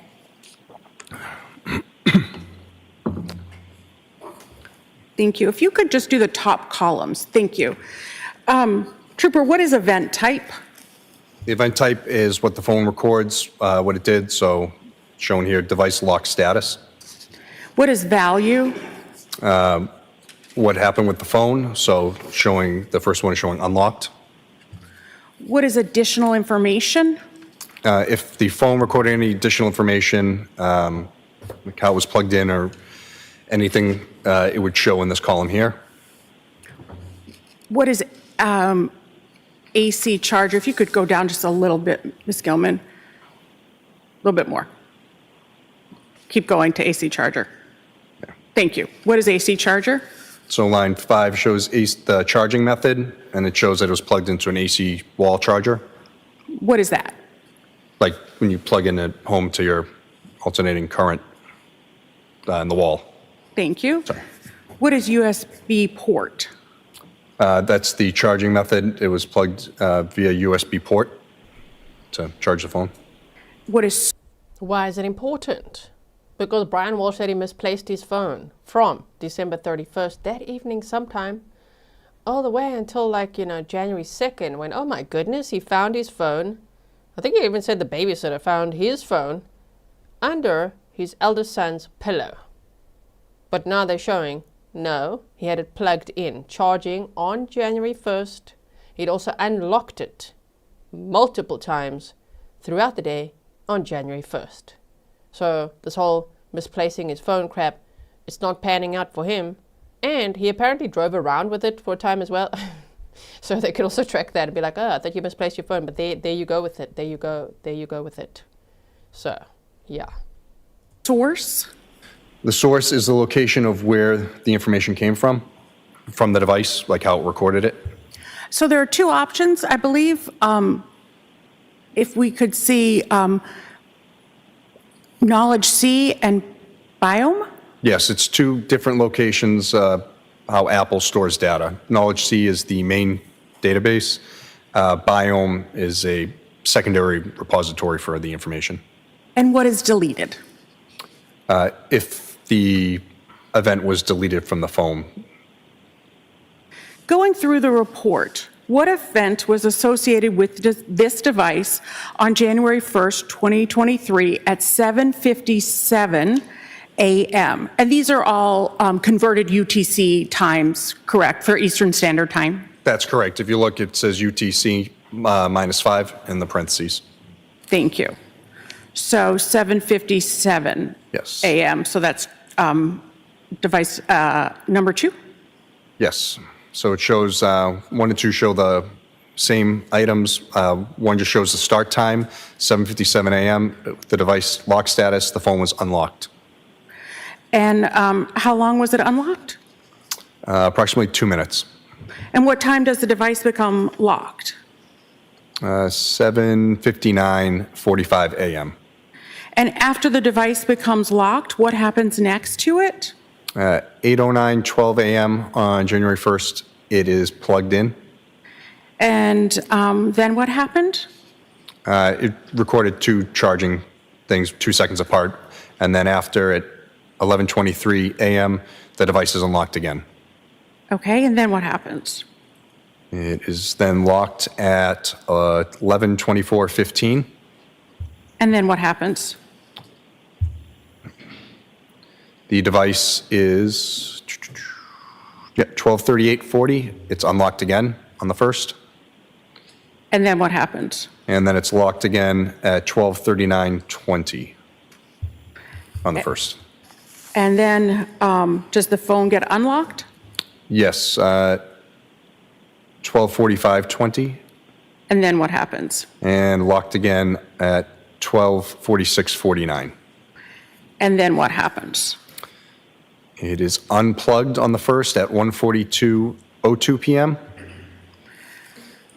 And then unlocked on January 2nd at 2:25 p.m. How can an iPhone be unlocked? There's two ways, Face ID or by inputting the passcode. Trooper, in addition to your digital forensics work on this case, did you transport evidence from the Office of the Chief Medical Examiner to the crime lab? Yes, I did. And generally, what did you pick up? I believe there was 7 bags of rug, some metal tissue, and I believe hair. And how large were those bags? The bags of rug were like not as big as a lawn leaf bag, but a large brown bag, and the other ones were smaller. And when was that? January 11th of 2023. And where did you take those? To the Maynard Crime Lab. And what did you do when you arrived at the lab? I turned them over to Crime Lab staff and filled out their intake paperwork. And did you submit those for processing? Yes, that's correct. And you got a receipt for that you Yes. dropped those off? Yes, they gave me a copy of the intake form. If I might have one moment, Your Honor. Yes. The jury must be like, wait, what? Because they haven't heard about that yet. That was just said, so now they said 7 bags. It was reported before as like 10 bags, right? Now they just said, the witness on the stand, the trial brings out all the facts, the accuracy that we want. 7 bags, eh? Remember, these were trash bags found that Brian Walshe discarded near his mother's house. The trash then got taken to Peabody, searched there because they knew it was transferred there. And in it, they found the clothing that Anna was last described to be wearing, her jewelry, her purse, her COVID-19 vaccination card, and a hacksaw with blood and tissue on it. Yeah, so that's what he just so nonchalantly mentioned. I'm telling you, if I was on the jury, but what? And hair? You said what now? Mm-hmm. Damn, we went from Google searches to sorry, what? And passwords being unlocked to you found what now and transported? Yeah, they're going to hear all about that.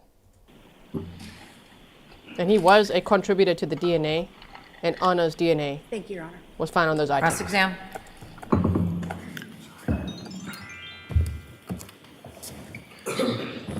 Good afternoon. Good afternoon, sir. I think I'm going to stay here for a while. So we get a good recording. Oh, okay. Oh, but we get a good recording anyway because you're very loud, sir. He's going to stay right by the mic. Oh, boy. Okay. Also, Johnny Desant, thank you for spoiling the mods with coffees. I want to talk to you about this timeline, this date that you referred to. You applied for a warrant from 12/25 to January 8th of 2023, correct? That's correct. And when I said 12/25, of course, I meant 12/25/22, correct? Yes, yeah, 2022. And when you draft a warrant, you are the one that picks the dates, correct? Depending on the investigation, it can be yes. Okay. And you were asked that question, that you applied for the warrant, and those were the dates that you requested. Yes. Now, it's fair to say, isn't it, that once you began an investigation in a case, and if you learn more information, there's nothing stopping you from going back to a court and applying for a further warrant, correct? It would depend because the courts have shown that we need to have a specific time frame, so I would need some information to show why I would need to go back to write for an earlier time. Okay, well, but if you have that further information, nothing stops you from going back to the court and asking for a different warrant that encompasses different time periods. Yeah, I could. Okay, now, one of the things is that you don't...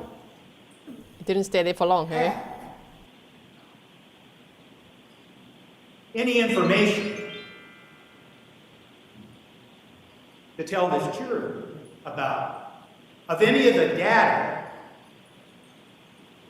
on the MacBook that originated before December 25th of 2022? Confused by your question, so, sorry. Yeah. No, he doesn't have data from before Christmas of 2022 because they are only checking between December 25th of 2022 and January 8th of 2023. That was the time frame. So they don't have anything before or after that. Correct. True? The data that you're telling this jury about today, you've said it a couple of times now. It's limited to 12, 25, 22 through January 8th, correct? Yes, that's correct. So that's the data you're talking to them about, correct? Yes, I only viewed that information. You would agree with me, wouldn't you, that you have the entire contents of the MacBook, don't you? I do have the contents. And how far in date does the content go back on the MacBook? I have no idea. I didn't look. Because you limited your warrant to 12, 25, 22.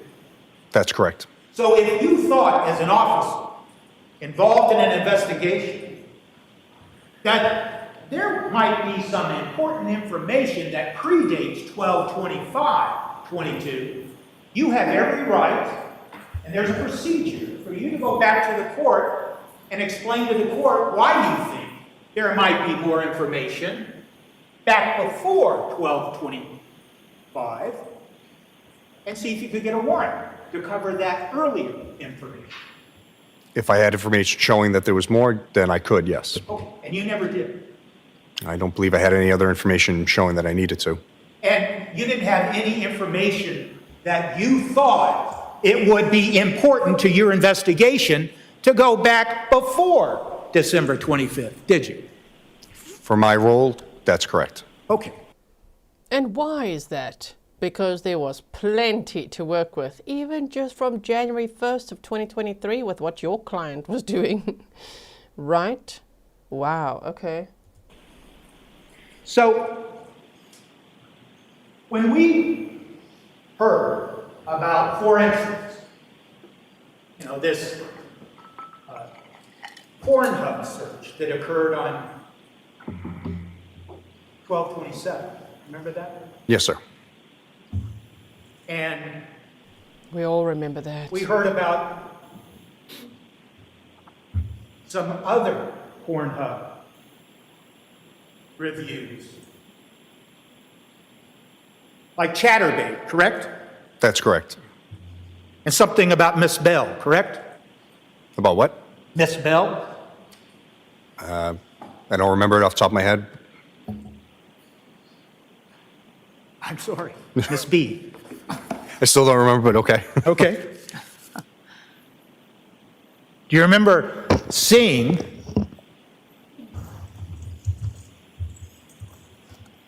record 831? Do you have, I apologize. I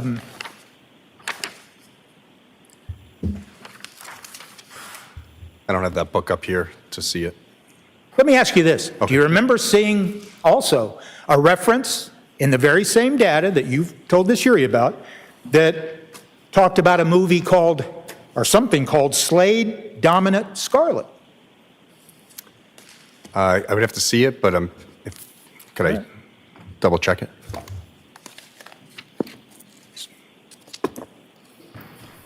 Do we really have to defend his corn pedestal doesn't work searches? quite right. I have my copy. If you want to just tell me the page, I can look. If that's I do apologize. I'm going to give you the page in just a second. Okay. I don't know why. 832.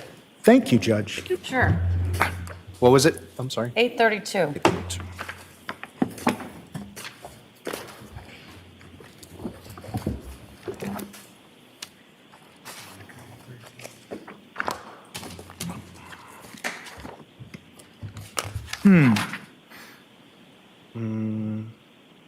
Oh, record 832. I'm Record sorry. I thought you said page 832. It's on page 227. Thank you.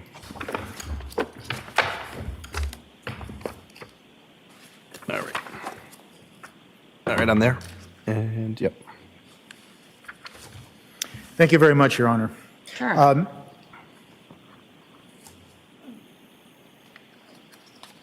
So now I want to focus your attention to record 831 Yes.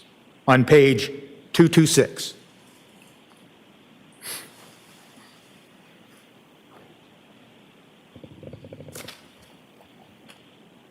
Do you have that? I do, sir. Thank you. And it references something called Slade Dominant Scarlet Straps Cecilia, Stop it. right? That's correct. Okay. Now, you didn't. Sir, objection. Relevance? Where are we going with this? We don't want to go down this rabbit hole. We don't want to know what your client searched. We don't want to know the detail of that. Okay. My goodness. Didn't testify about that to the jury, did you? Today, on direct examination. No, I wasn't asked. Morning. You would agree with me, wouldn't you, that when you look at these searches involving Pornhub, that in fact, there's a number of, and I keep referring to them as searches, but let me just ask this. There's a number of web pages that refer to what I'm going to characterize as pornography, correct? It's about 10. Right. And am I right to say that that cheating wife reference, what's the entire title of the cheating wife reference? Cheating wife seduces another man to impregnate her. Scarlet Scandal, Seth Gamble, Erotica X, Pornhub.com. Do you have any idea how that particular porn movie, whatever it is, do you know how it came about? Why? We don't want to know how it came about. Stop it. We don't want to know what he was doing on December 27th of 2022 with those searches. And do not, I repeat, Grizzlies, do not type that into Uncle Google. We don't want to know. We don't want to know. The only thing I say is that Pornhub was viewed and that that video was selected. Okay. You would agree with me, wouldn't you, that there is no specific search term for cheating wife, is there? Well, it wasn't in a Google search. It was through Pornhub, so it doesn't record that. Okay, so your answer is I agree with you, or yes. That there's no specific terms listed? That is correct. The video was there. Clicked on it. Because you've already told this jury, and they saw it in a number of examples, that when the user enters a particular search term, the user, that it's a particular word, and then there's generally a plus sign that attaches it to the next search term, correct? Only in the Google search engine. Okay. And with regard to this movie Cheating Wife, there is no indication that the term cheating or the term wife or anything else was used to get to that movie. As I said, I can't view any terms that were put into Pornhub, so it only shows me that search query in Google. Yeah. So he only, at his corn buffet, he decided to click on something of that nature. Why does the defense attorney want to go this way? Because he wants to try to debunk Brian Walshe, knowing that his wife was cheating, having an affair. Because you see, that would be just too much motive, which again, you're planting that seed in the juror's mind, sir. You're the one bringing this up all the time, okay? No one else is really harping on this issue but you. And now I'm thinking about it again. Like that probably was a motive. December 27th. That's what he was looking at. Don't know if he'd already found out and was trying to deal with it somehow, some way. Okay, maybe that's just what he was into. Who knows? Who cares? I don't like it. We don't want to learn any more about his corn buffet selection. Okay, thank you. And let me ask you this. In part of your investigation, did you ever go and view some of that movie? No, I did not. Okay. Stop that. We're gonna... Why? Why did you just ask that? Why? Defense attorney, stop it. Trying to embarrass this witness. Look at him, look at him. His ear, that left ear is going red. He doesn't like it either. You can't see my ears. My ears are protected by my Sony earphones. They are not going red. Wow. Pernille said, I never want to hear say corn buffet again. You don't like maize? You don't like corn? Sorry about that. He literally asked him, did you use that movie or video? Really? You asked the witness on the stand that. That was embarrassing. Look, we'll go back a few seconds here.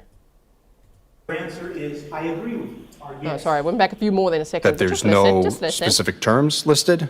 That is correct. The video was there. Clicked on. Because you've already told this jury, and they saw it in a number of examples, that when the user enters a particular search term, the user, that it's a particular word, and then there's generally a plus sign that attaches it to the next search term, correct?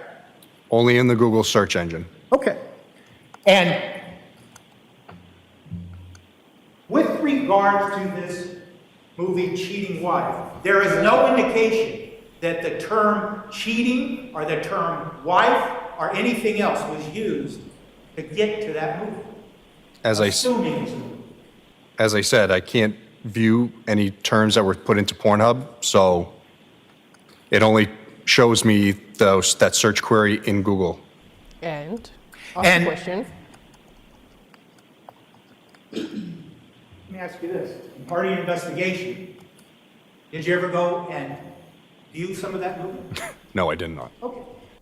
In the investigation, did you ever go and use some of that movie? Sir, please stop calling it a movie. It's probably a damn video. Okay, it's a video on the corn on the cob side of the internet. Okay?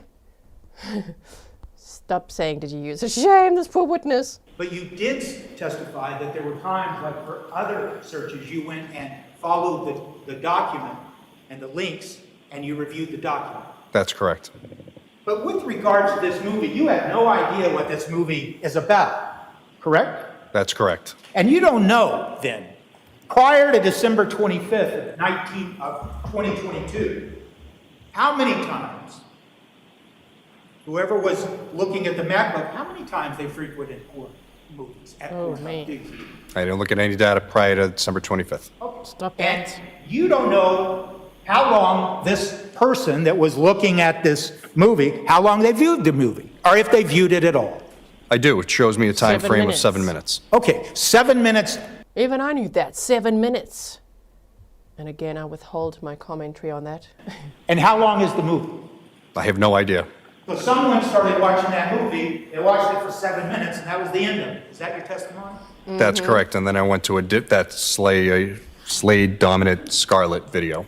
Okay. And that Slay Scarlet, do you recognize the fact that there is some actress referred to with regards to the cheating wife thing that's also named Scarlet? That's correct. So it's fair to say, isn't it, that you have no idea as you sit here today whether the person who is looking at this Pornhub video, if they're trying to get access to movies that have perhaps their favorite actress or anything else of the sort, do you?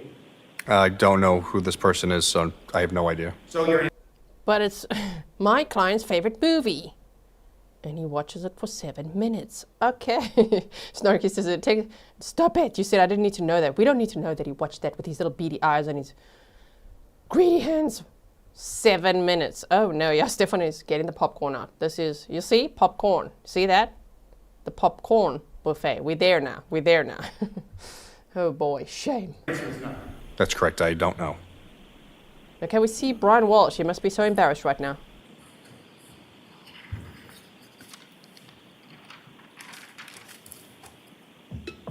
And quite frankly, Trooper, isn't it fair to say that when you open up some website like Pornhub, it comes open and it has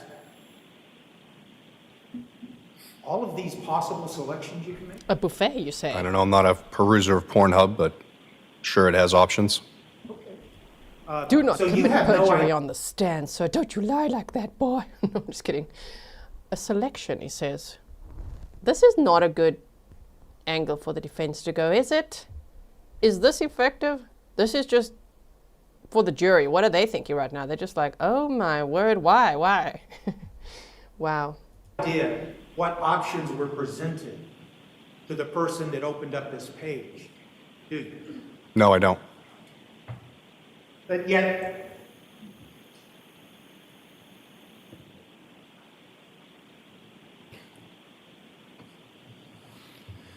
it was important enough to include it in the data that you put into that binder?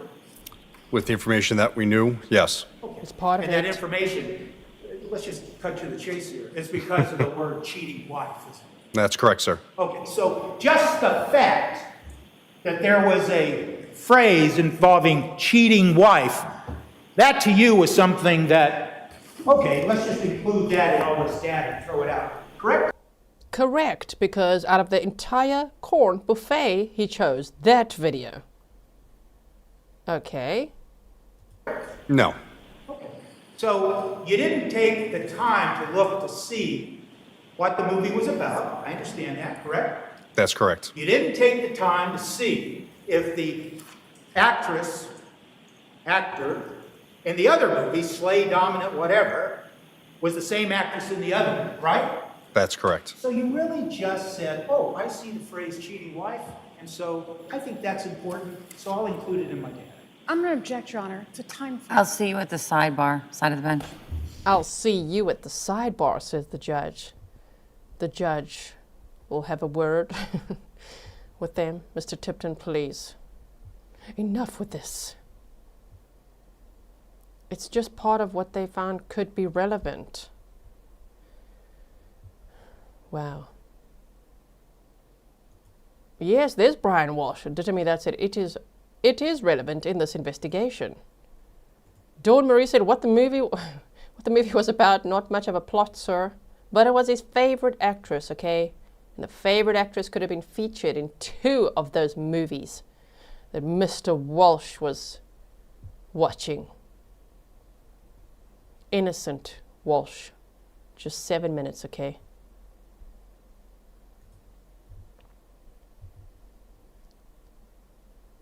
And says, Google this cop before you feel badly for him. I'll feel badly for anyone on the stand being grilled on this topic. Damn. Southern Cali B says, clearly Mr. Tipton knows nothing about Facebook and everything about Cornhub. Thank you for your sticker. Okay, we're almost there. I could skip forward, but I don't want to miss anything. I think they're coming back now.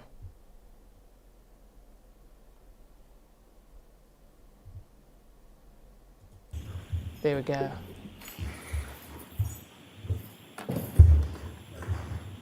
So,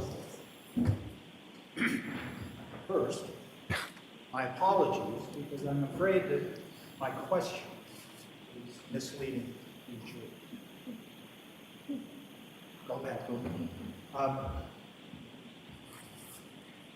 This binder that has been marked as an exhibit contains the entire contents of what you found on the MacBook between the dates of 12/25/22 and January 8th of 2023.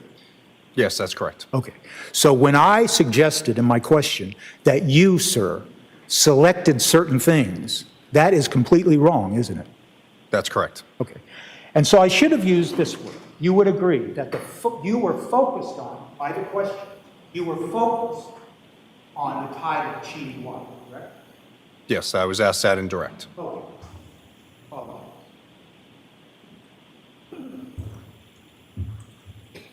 But you were never focused on direct examination as to the other porn movie, the Slay Dominant or whatever the title is, correct? That's correct. And since you decided not to go back prior to December 25th of 2022, you really can't tell this jury how many times and how many different movies were viewed on this Thank MacBook goodness. porn. It's Oh, no. not entirely true. We don't want to know more. 12 visits? That's correct. So I could look at visits and it could tell me Pornhub was visited. I'm just trying to look here to see how many times. And then it would also tell me, the video would also tell me how many visits. But I'm not sure if that's the entirety of the Sapphire history or just what I've collected. Right. You're not sure if it's the entirety of what? Finish that sentence. The web history that's in the device, yes. So you just don't know. That's correct. I didn't go back. Do we want to know that there's 2,482 times you visited that? I don't think so. No one wants to know that. Are you sure you're defending your client, sir? And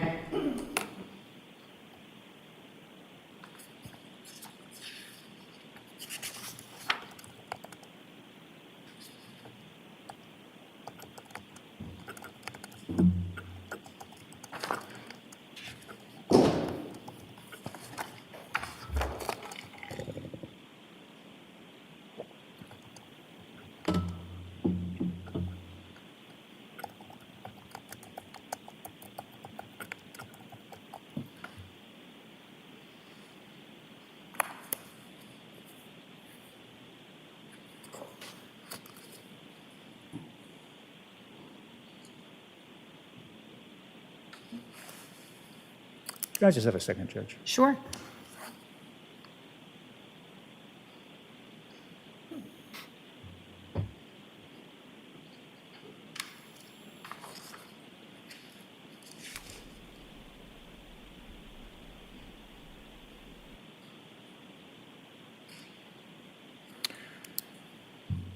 So I want to ask you now some questions about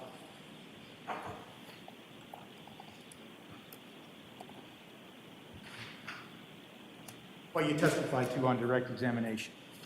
Okay.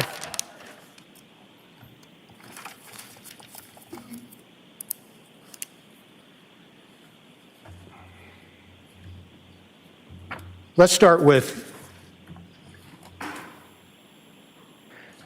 with the iPad Mini 13, device number 5. That's been marked as Exhibit 81. You told the jury about the events that you looked at, the event log that you created, correct? Yeah, so it was an iPhone Mini 6, not a Mini 13. The phone was the Mini 13. Okay. And well, you told us about Exhibit 81 being locked and unlocked, correct? Yes, for the iPhone. Okay. And you told us about how it could be locked or unlocked using either a password or face recognition. Yes, that's correct. And how long did it stay unlocked and then locked in the time period that you looked at? I would have to see the report again, but I believe it's a couple minutes for each. Okay. And did you ever determine what was being done on the phone during the time it was unlocked? Again, I'd have to look at the Cellbrite report to see other activity or go through the timeline view to see what the phone was doing. I didn't do a full invest into the phone. Trooper Keefe did. I see.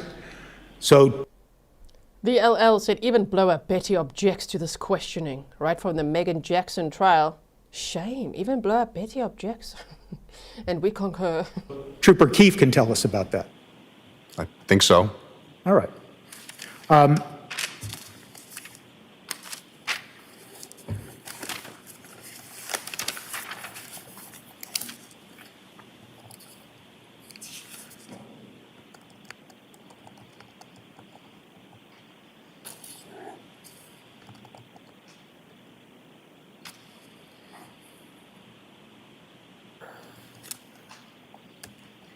It's fair to say that using Cellbrite, the software you told us about, you can create reports that include certain information and exclude other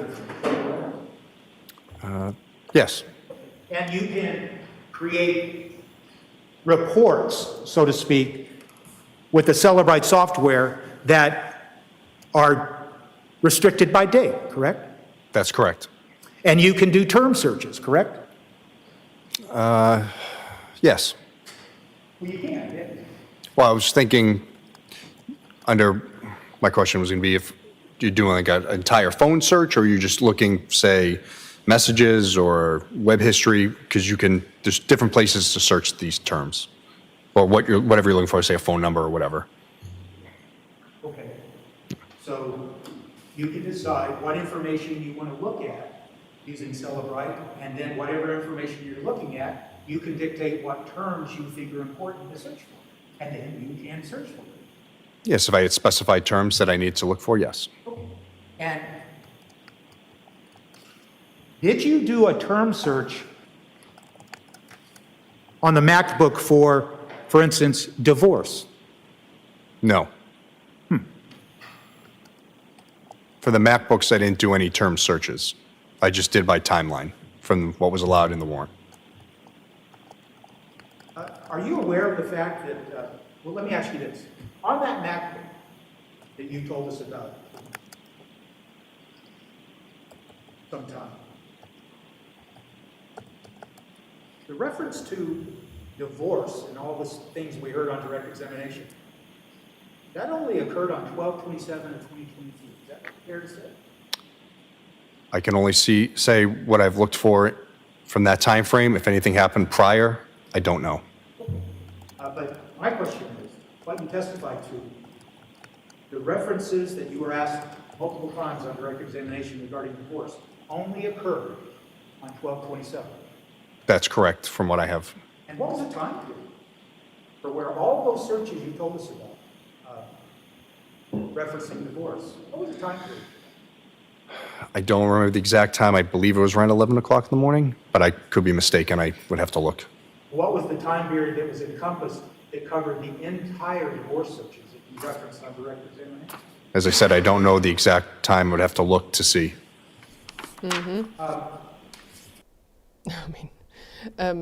Yeah, this is not going anywhere really. We heard about the Google searches, like the really incriminating ones.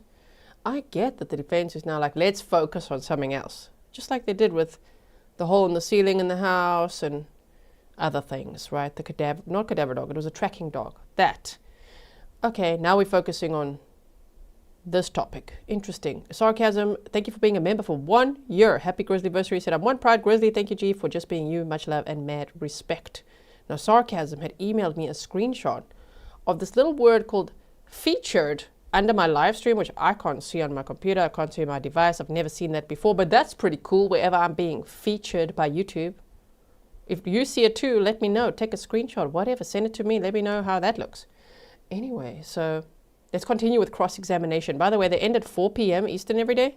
And right now, it's 3:22 p.m. already. Can you imagine? It's not long to go today. At what time did those divorce searches that you referenced in direct examination, what time did they occur? Again, I'd have to look at the notes to see the exact date and times. But you would agree they only occurred on 12/27? I believe that's the one they all happened, yes. And when? Why not just let him look at the notes, defense attorney? You don't want him to look at the notes and just tell you exactly when? One of the searches that you told the jury about had to do with something like 10 best states. I think it was 5, but yes, 5 best states. Did you take the time to look at those documents that were referred in those searches? I don't know if I looked at all of the divorce ones. I did look at some. And you would agree that if someone were to be searching for divorce, they could be searching for the topic of divorce and how divorce might affect protection of family assets. You'd agree with that, wouldn't you? Could that? Yes. It could, yes. And are you aware, Trooper, as you sit here today, that around that time of December 27th, are you aware of the fact that Brian Walshe and Anna Walshe were talking about the sale of one of their properties? I did see Zillow searches in the MacBook for apartments in DC, I believe, but I didn't know anything about sales. Okay, did you ever take the time to examine the phone that belonged to Brian Walshe? Again, Is that Sustains, specify what you're talking about, counsel.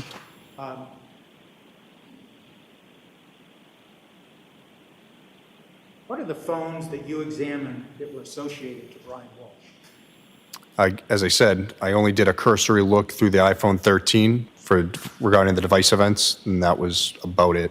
So is that, would Trooper Keith know more about that? Yes, he did most of the And is that mapping. Trooper Connor Keith? Yes, that's true. So I guess my next question is,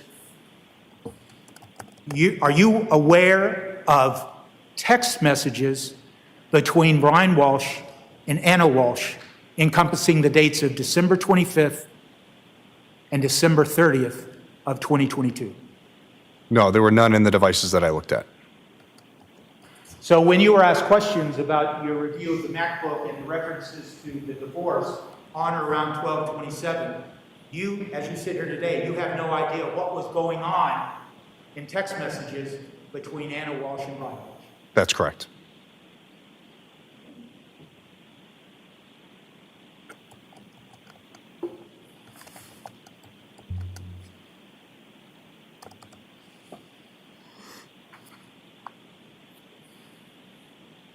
And you said you reviewed some of the documents that were associated with the divorce searches.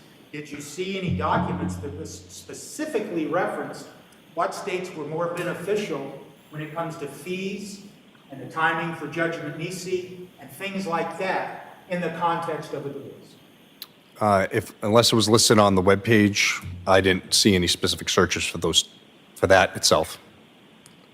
And did you, as you sit here today, do you recall reading any documents associated with those divorce searches that had to do with protecting assets of family? No, I looked at these years ago. I haven't looked at them since.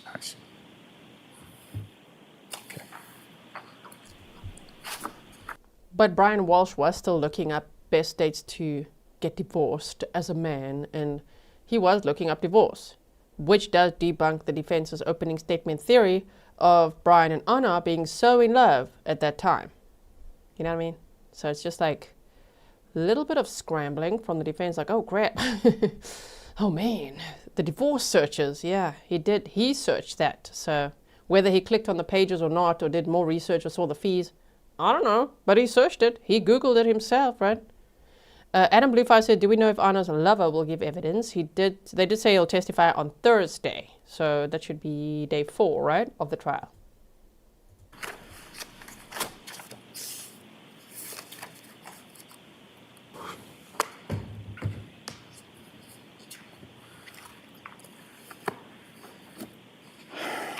Trooper's getting annoyed now. He's had enough.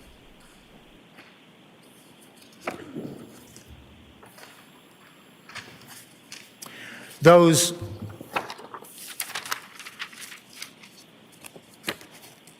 searches that you were asked about on direct examination coming from the MacBook and the data that you extracted, the many searches that had to do with Chase, you recall those questions?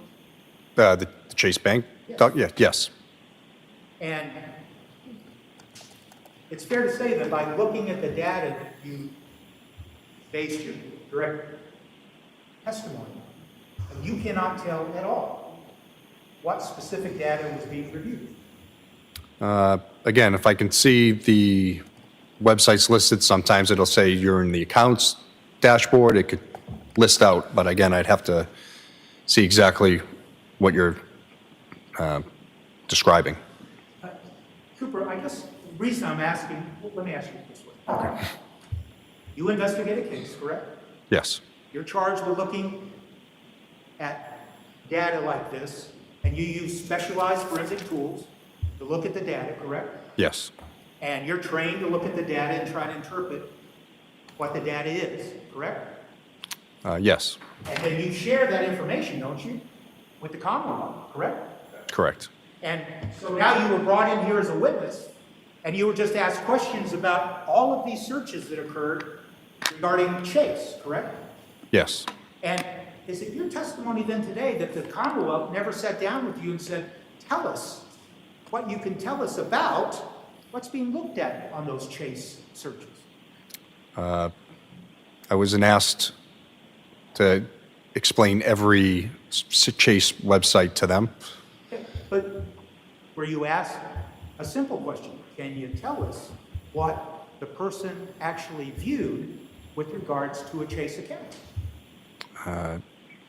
Again, if I see the data, I can explain it, but I can't say everything. No, I understand. Yeah. And I'm not. Yeah. Well, I don't understand your question then.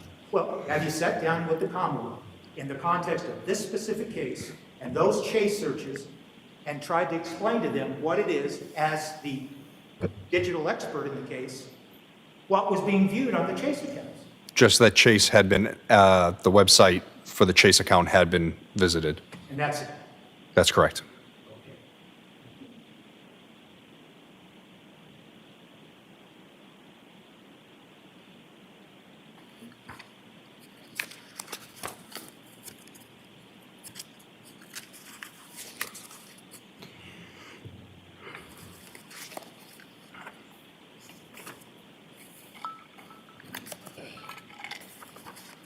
You would agree with me, wouldn't you, Trooper Guarino, that when someone enters specific search terms, then the browser or the search engine that they're using will generate a number of results, correct? Yes. And then the user can click on some of those results or bypass some of those results and just go to some other results. That's correct. And when you would agree with me then that when search results appear, they can lead the viewer, the user, to then follow that link and go someplace else, correct? It's going to be based on the search term, and then it can send you to something similar, but not exactly what you wrote. And is that what you told the jury about redirect? That's correct. And so when a user gets redirected to some other website or something, that's not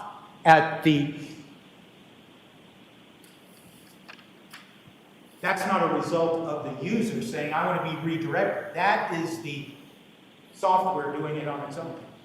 Well, the user would have to click on the web page for it to open for them to see it. Right, but to be redirected, it's the algorithm or whatever's going on that directs the user to some other website. Again, but it's going to be similar terms to what that were written. It's not like they type in, basketball and they get sent to, something about space. Oh. Yeah. Maybe it's me. I'm not asking you. I'm saying someone types in particular search terms, and then the software, the browser, then generates search results. That's correct. And at times, the browser and the software redirects the user to something that it thinks, hey, maybe this is what is relevant to what you're looking at. Yes, that's correct. And I know that it doesn't talk to the user, but you understand that. Yes. And you saw instances of that in your review of the data in the MacBook, didn't you? Yes, I don't know the exact number, but there's a handful that I saw. And Trooper Guarino, when someone is doing a search for something like how to dispose of a body, did you follow that link to the result of that specific query? Don't know if that specific one, but I did go to many of the ones that were listed. And so as you sit here today, can you tell the jury then that if you were to put in that particular query, how to dispose of a body, that the results would include things like cemetery names or other things like that? Well, it would constantly change, so if I did it now, the results would be nothing like they were 2 or 3 years ago. Okay, and that wasn't my question, Yeah. but that's fine. Let me ask it again. That if someone were to enter specific search terms like how to dispose of a body, the results could simply be, here, take the body to a cemetery, something like that. Again, I would have to search it to see. I can't say So you definitively. didn't do that. For that specific one, no.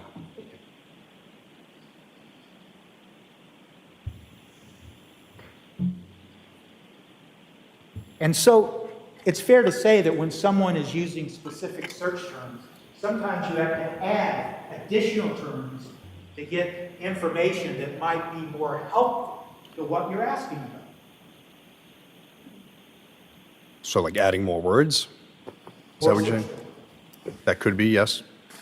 So it could be the fact that to get more specific information about, for instance, how to dispose of a body, you would then have to add another search term like murder to get more specific information that you might be looking for. I can't say. So you didn't try that out in your context of your investigation of this case.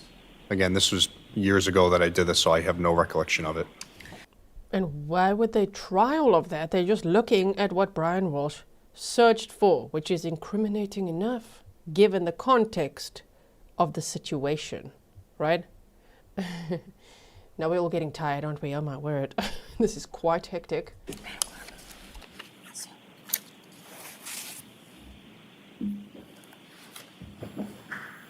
But you would agree with me, wouldn't you, that so much for 6 witnesses beyond Sergeant Schmidt today. We've had only Trooper Guarino today. Okay, so tomorrow, probably, 5 more witnesses, maybe even in the morning. They said the 6 would be quite fast. Clearly not, clearly not. We don't mind though. This was epic to learn about more Google searches, because my goodness, Brian Walshe, yeah, that's very incriminating. just in a general context, whether we're talking about terms like murder or any other term, sometimes to get more search results, you have to add more terms. Again, I can't say for certain. You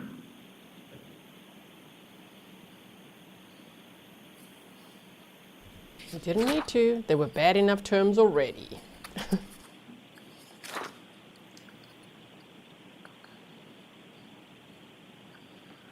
So,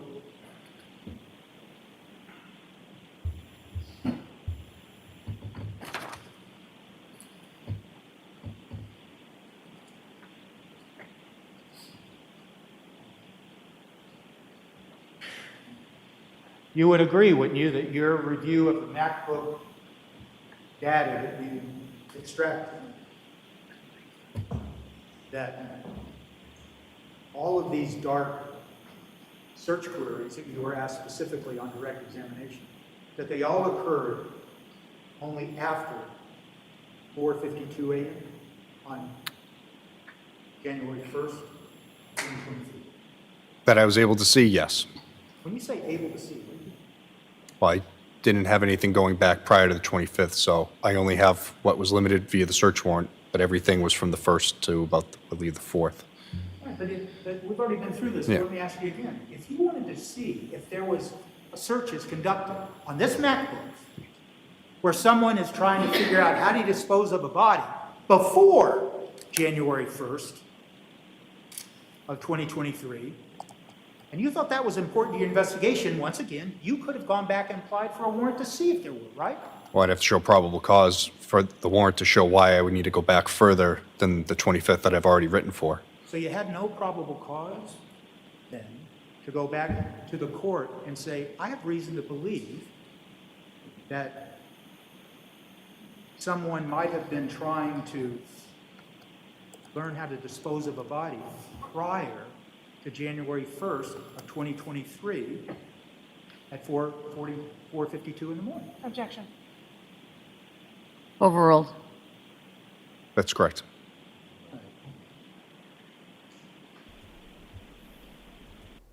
Again, kind of irrelevant because Anna was seen on December 31st of 2022 and never seen again after January 1st of 2023 when their friend left between 1 and 1:30 a.m. after celebrating New Year's with them, right? So him searching how to dispose of a body after she was last seen alive is pretty interesting. If you search for it before the 25th, before Christmas, okay, add that to the pile. That's still interesting because, well, that would prove premeditation. You know, this was him like dealing with it after, like, what am I going to do now? Kathy Luna said, I just Googled, it does tell you how to OMG. That's what I was saying earlier. Why do these articles even exist? Luckily, you know, then the dumbasses who Google things like that, not you now, I'm saying in this scenario, they end up in court like this at a first-degree murder trial.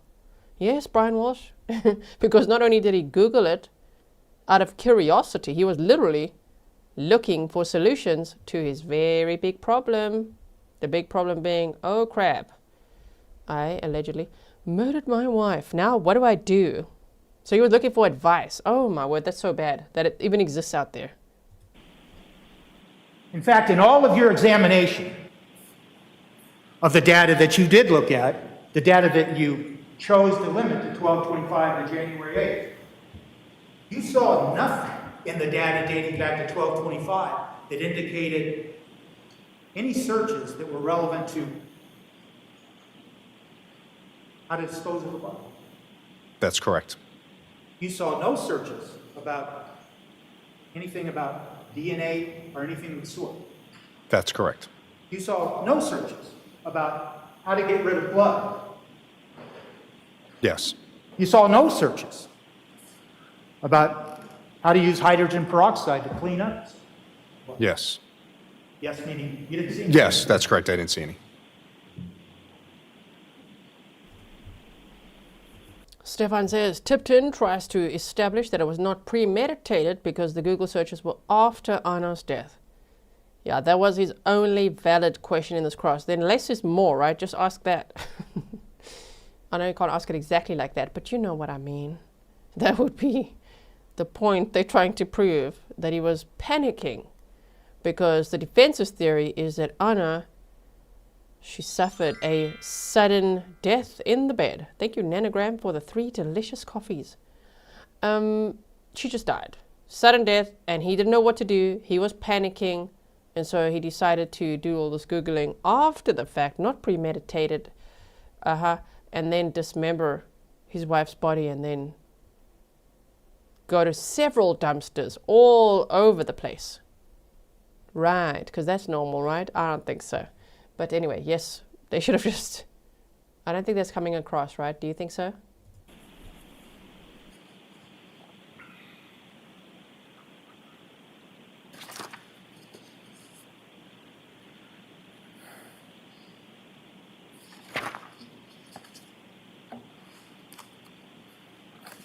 But you would agree then, just try to end this particular process, that if you had what you've referred to this jury here, probable cause to think someone had tried to plan murder, you could have gone and applied for a warrant to see if there was data on that map. Objection. Sustained.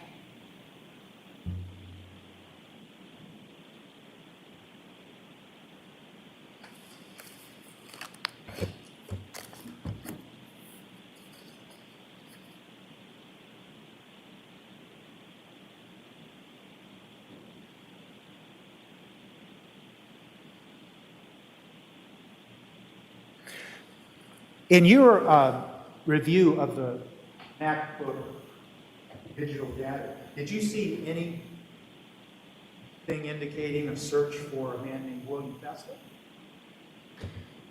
Yes. Was that on? I believe so. I believe so means he's not sure. William Festo is the name of the man that Anna was having an affair with in D.C. So did Brian Walsh look him up? Trooper Guarino says, I believe so. Okay. Do you recall when that search was? I don't. I believe it was prior to January 1st, if I'm not mistaken. So you have no recollection as you sit here today that you had a discussion with the Commonwealth about searches specific to William Festa? No, that's correct. By the way, I understand that these exhibits, these bindings, sometimes they're referred to as reports, but It's a report generated by Celebrate, correct? That's correct. Or Axiom. Or Axiom. Yeah. And regarding a report, you never wrote any report summarizing what it was that you found on the MacBook. That's correct. I take it directly from the software. That way I don't make any mistakes from transcribing it from one to another. And is it fair to say that this binder that you have there on the shelf, it's 1,034 pages long, correct? I believe so. And it contains many, many entries referred to as records, correct? Yes. How many records? I can tell you in a second. Mm-hmm.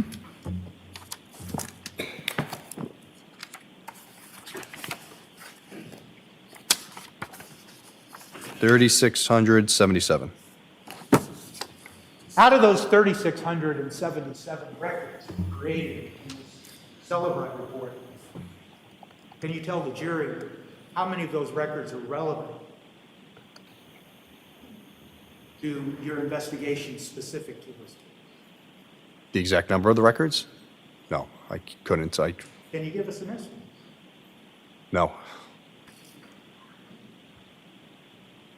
You would agree, wouldn't you, Trooper, that it's a very relatively small amount of those records, those over 3,000 records, that have any relevance to the point of the investigation of this case? No. Well, then how many records do apply to the investigation of this case? Again, I'd just be guessing, but I think a good portion. And what's a good portion? I don't know. You I don't have a know? specific Okay. number.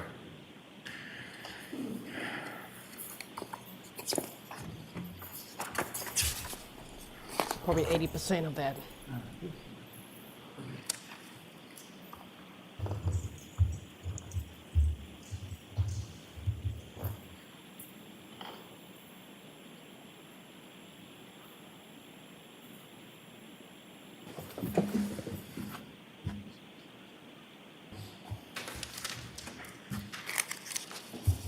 I got it.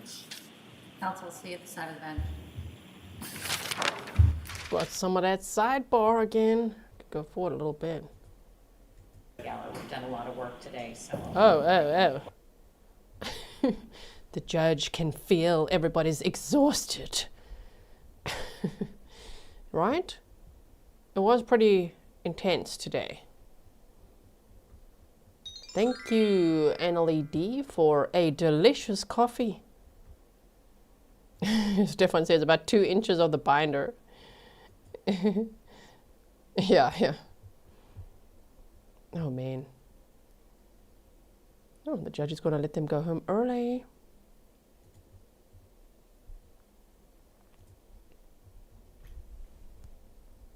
So yesterday was police audio interviews of Brian Walshe, and today, a little bit more of the audio interviews, and then major Google searches. I understand somebody needs an unscheduled break, and the day is getting long. Just at the 3:30 hour. We've done a lot of work today, so I'll let you, of course, use the facilities, but I'm also going to send you on your way for the day, and we'll be back ready to work. The weather. I know you guys aren't watching, you're not listening to the news media, so the weather turned out to be looks like nothing better, as my kids would say. Safe travels home. Before I leave you, I want to remind you, jurors, don't do any research about this case. Continue to be vigilant about not listening to any news media, any social media. Talk to anyone, don't do any research about the case. Continue to have open minds. With those mornings, you're ready to come home for the night. Appreciate your work. We'll see you back. You're ready to work in the morning. All rise for the court, please. Jurors, close your notebooks. Close your notebooks. Bailiff sounds like how I say close your lunch boxes. Yeah, Brian, that was not a good day for you. Not at all.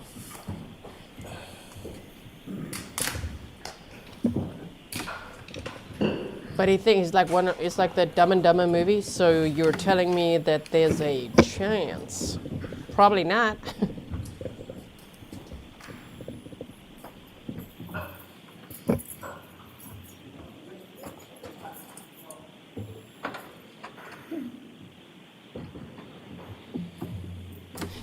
Please be seated. Stefan says, I don't think the jurors feel like searching anything after all those Google searches today. Right? To shut off their water consumption at about 1:45 to make sure we make it through the 2-hour afternoon. I'm joking. List. Does anyone need to raise anything with me this afternoon before we suspend? No, Your Honor. All right. So, Kamal, tell me who's on the agenda for tomorrow. We'll finish up with this So, trooper, and where are we going from there? so we will have keepers of the records from Uber, Lyft, and JetBlue. We would have Sergeant Reardon from Cohasset PD, who is a K-9 officer. William Foley from U.S. Customs and Border Protection. Michael Kenyon from Swampscott PD. Maybe A.B. Waterman from the Massachusetts State Police. And then I'm trying to determine if we're going to have, based on witnesses' availability, is it going to be Connor Keefe, Davis Gould, and Heather Sullivan. I've been calling her Sutherland for about 2 months now. I apologize. So my hope is that in the next 20 minutes, I'll be able to email counsel and let them know what that lineup will be. All right. But I think that would take us easily over a day to accomplish agree. Sullivan, Gould, and Keefe. The others, I think, are very quick, and we can get through pretty easily. So it is actually more important that you're talking to each other than you're telling me what's going on. And I appreciate your continuing efforts to do that and to... And we can look at the clerk, too. Oh, I know. She just saved me from some of the messages. Anyway, it's more important that you're talking to each other. Yes, Your Honor. Keeping me informed as I need to be. Anyway, everybody all set? Yes, Your Honor. Good night, everyone. All rise. I really like this judge, right? The way she carries herself and everything. She's already got a water bottle and her, is that a tablet? And she's like, good night, everyone. Off she goes. Glides out of the courtroom. I just love her energy, right? So, okay, that was a lot that they mentioned there. Damn, like what's the plan for tomorrow? The prosecutor just rattled off like 20 million names. What? Continue with the trooper, then keepers of records from Uber, Lyft, JetBlue, a K-9 officer, U.S. Customs and Border Patrol officer, someone from Swampscott PD, Massachusetts State Police officer, I think they said Amy, I scribbled something in there I can't read, Connor Keefe, Davis Sullivan, I don't know that, but okay, and some officer called Gould. Oh, really? In one day? I don't think so. I am sorry, but State, you said today you would have audio for 40 minutes and then like fly through 6 witnesses, and we had audio and then 1 other witness who you're still carrying over to tomorrow.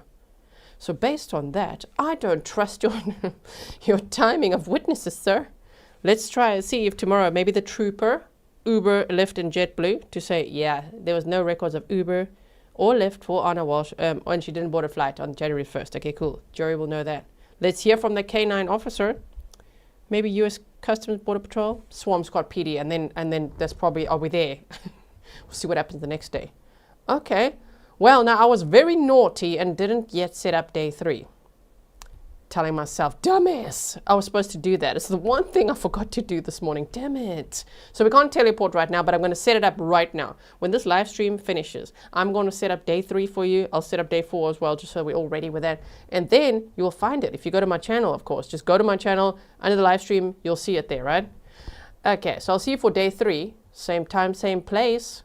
Right? Let's start again, live. You see, it's not so bad. We only had 25 minutes, and in those 25 minutes of the lunch break, it was pretty interesting material we discussed, don't you think?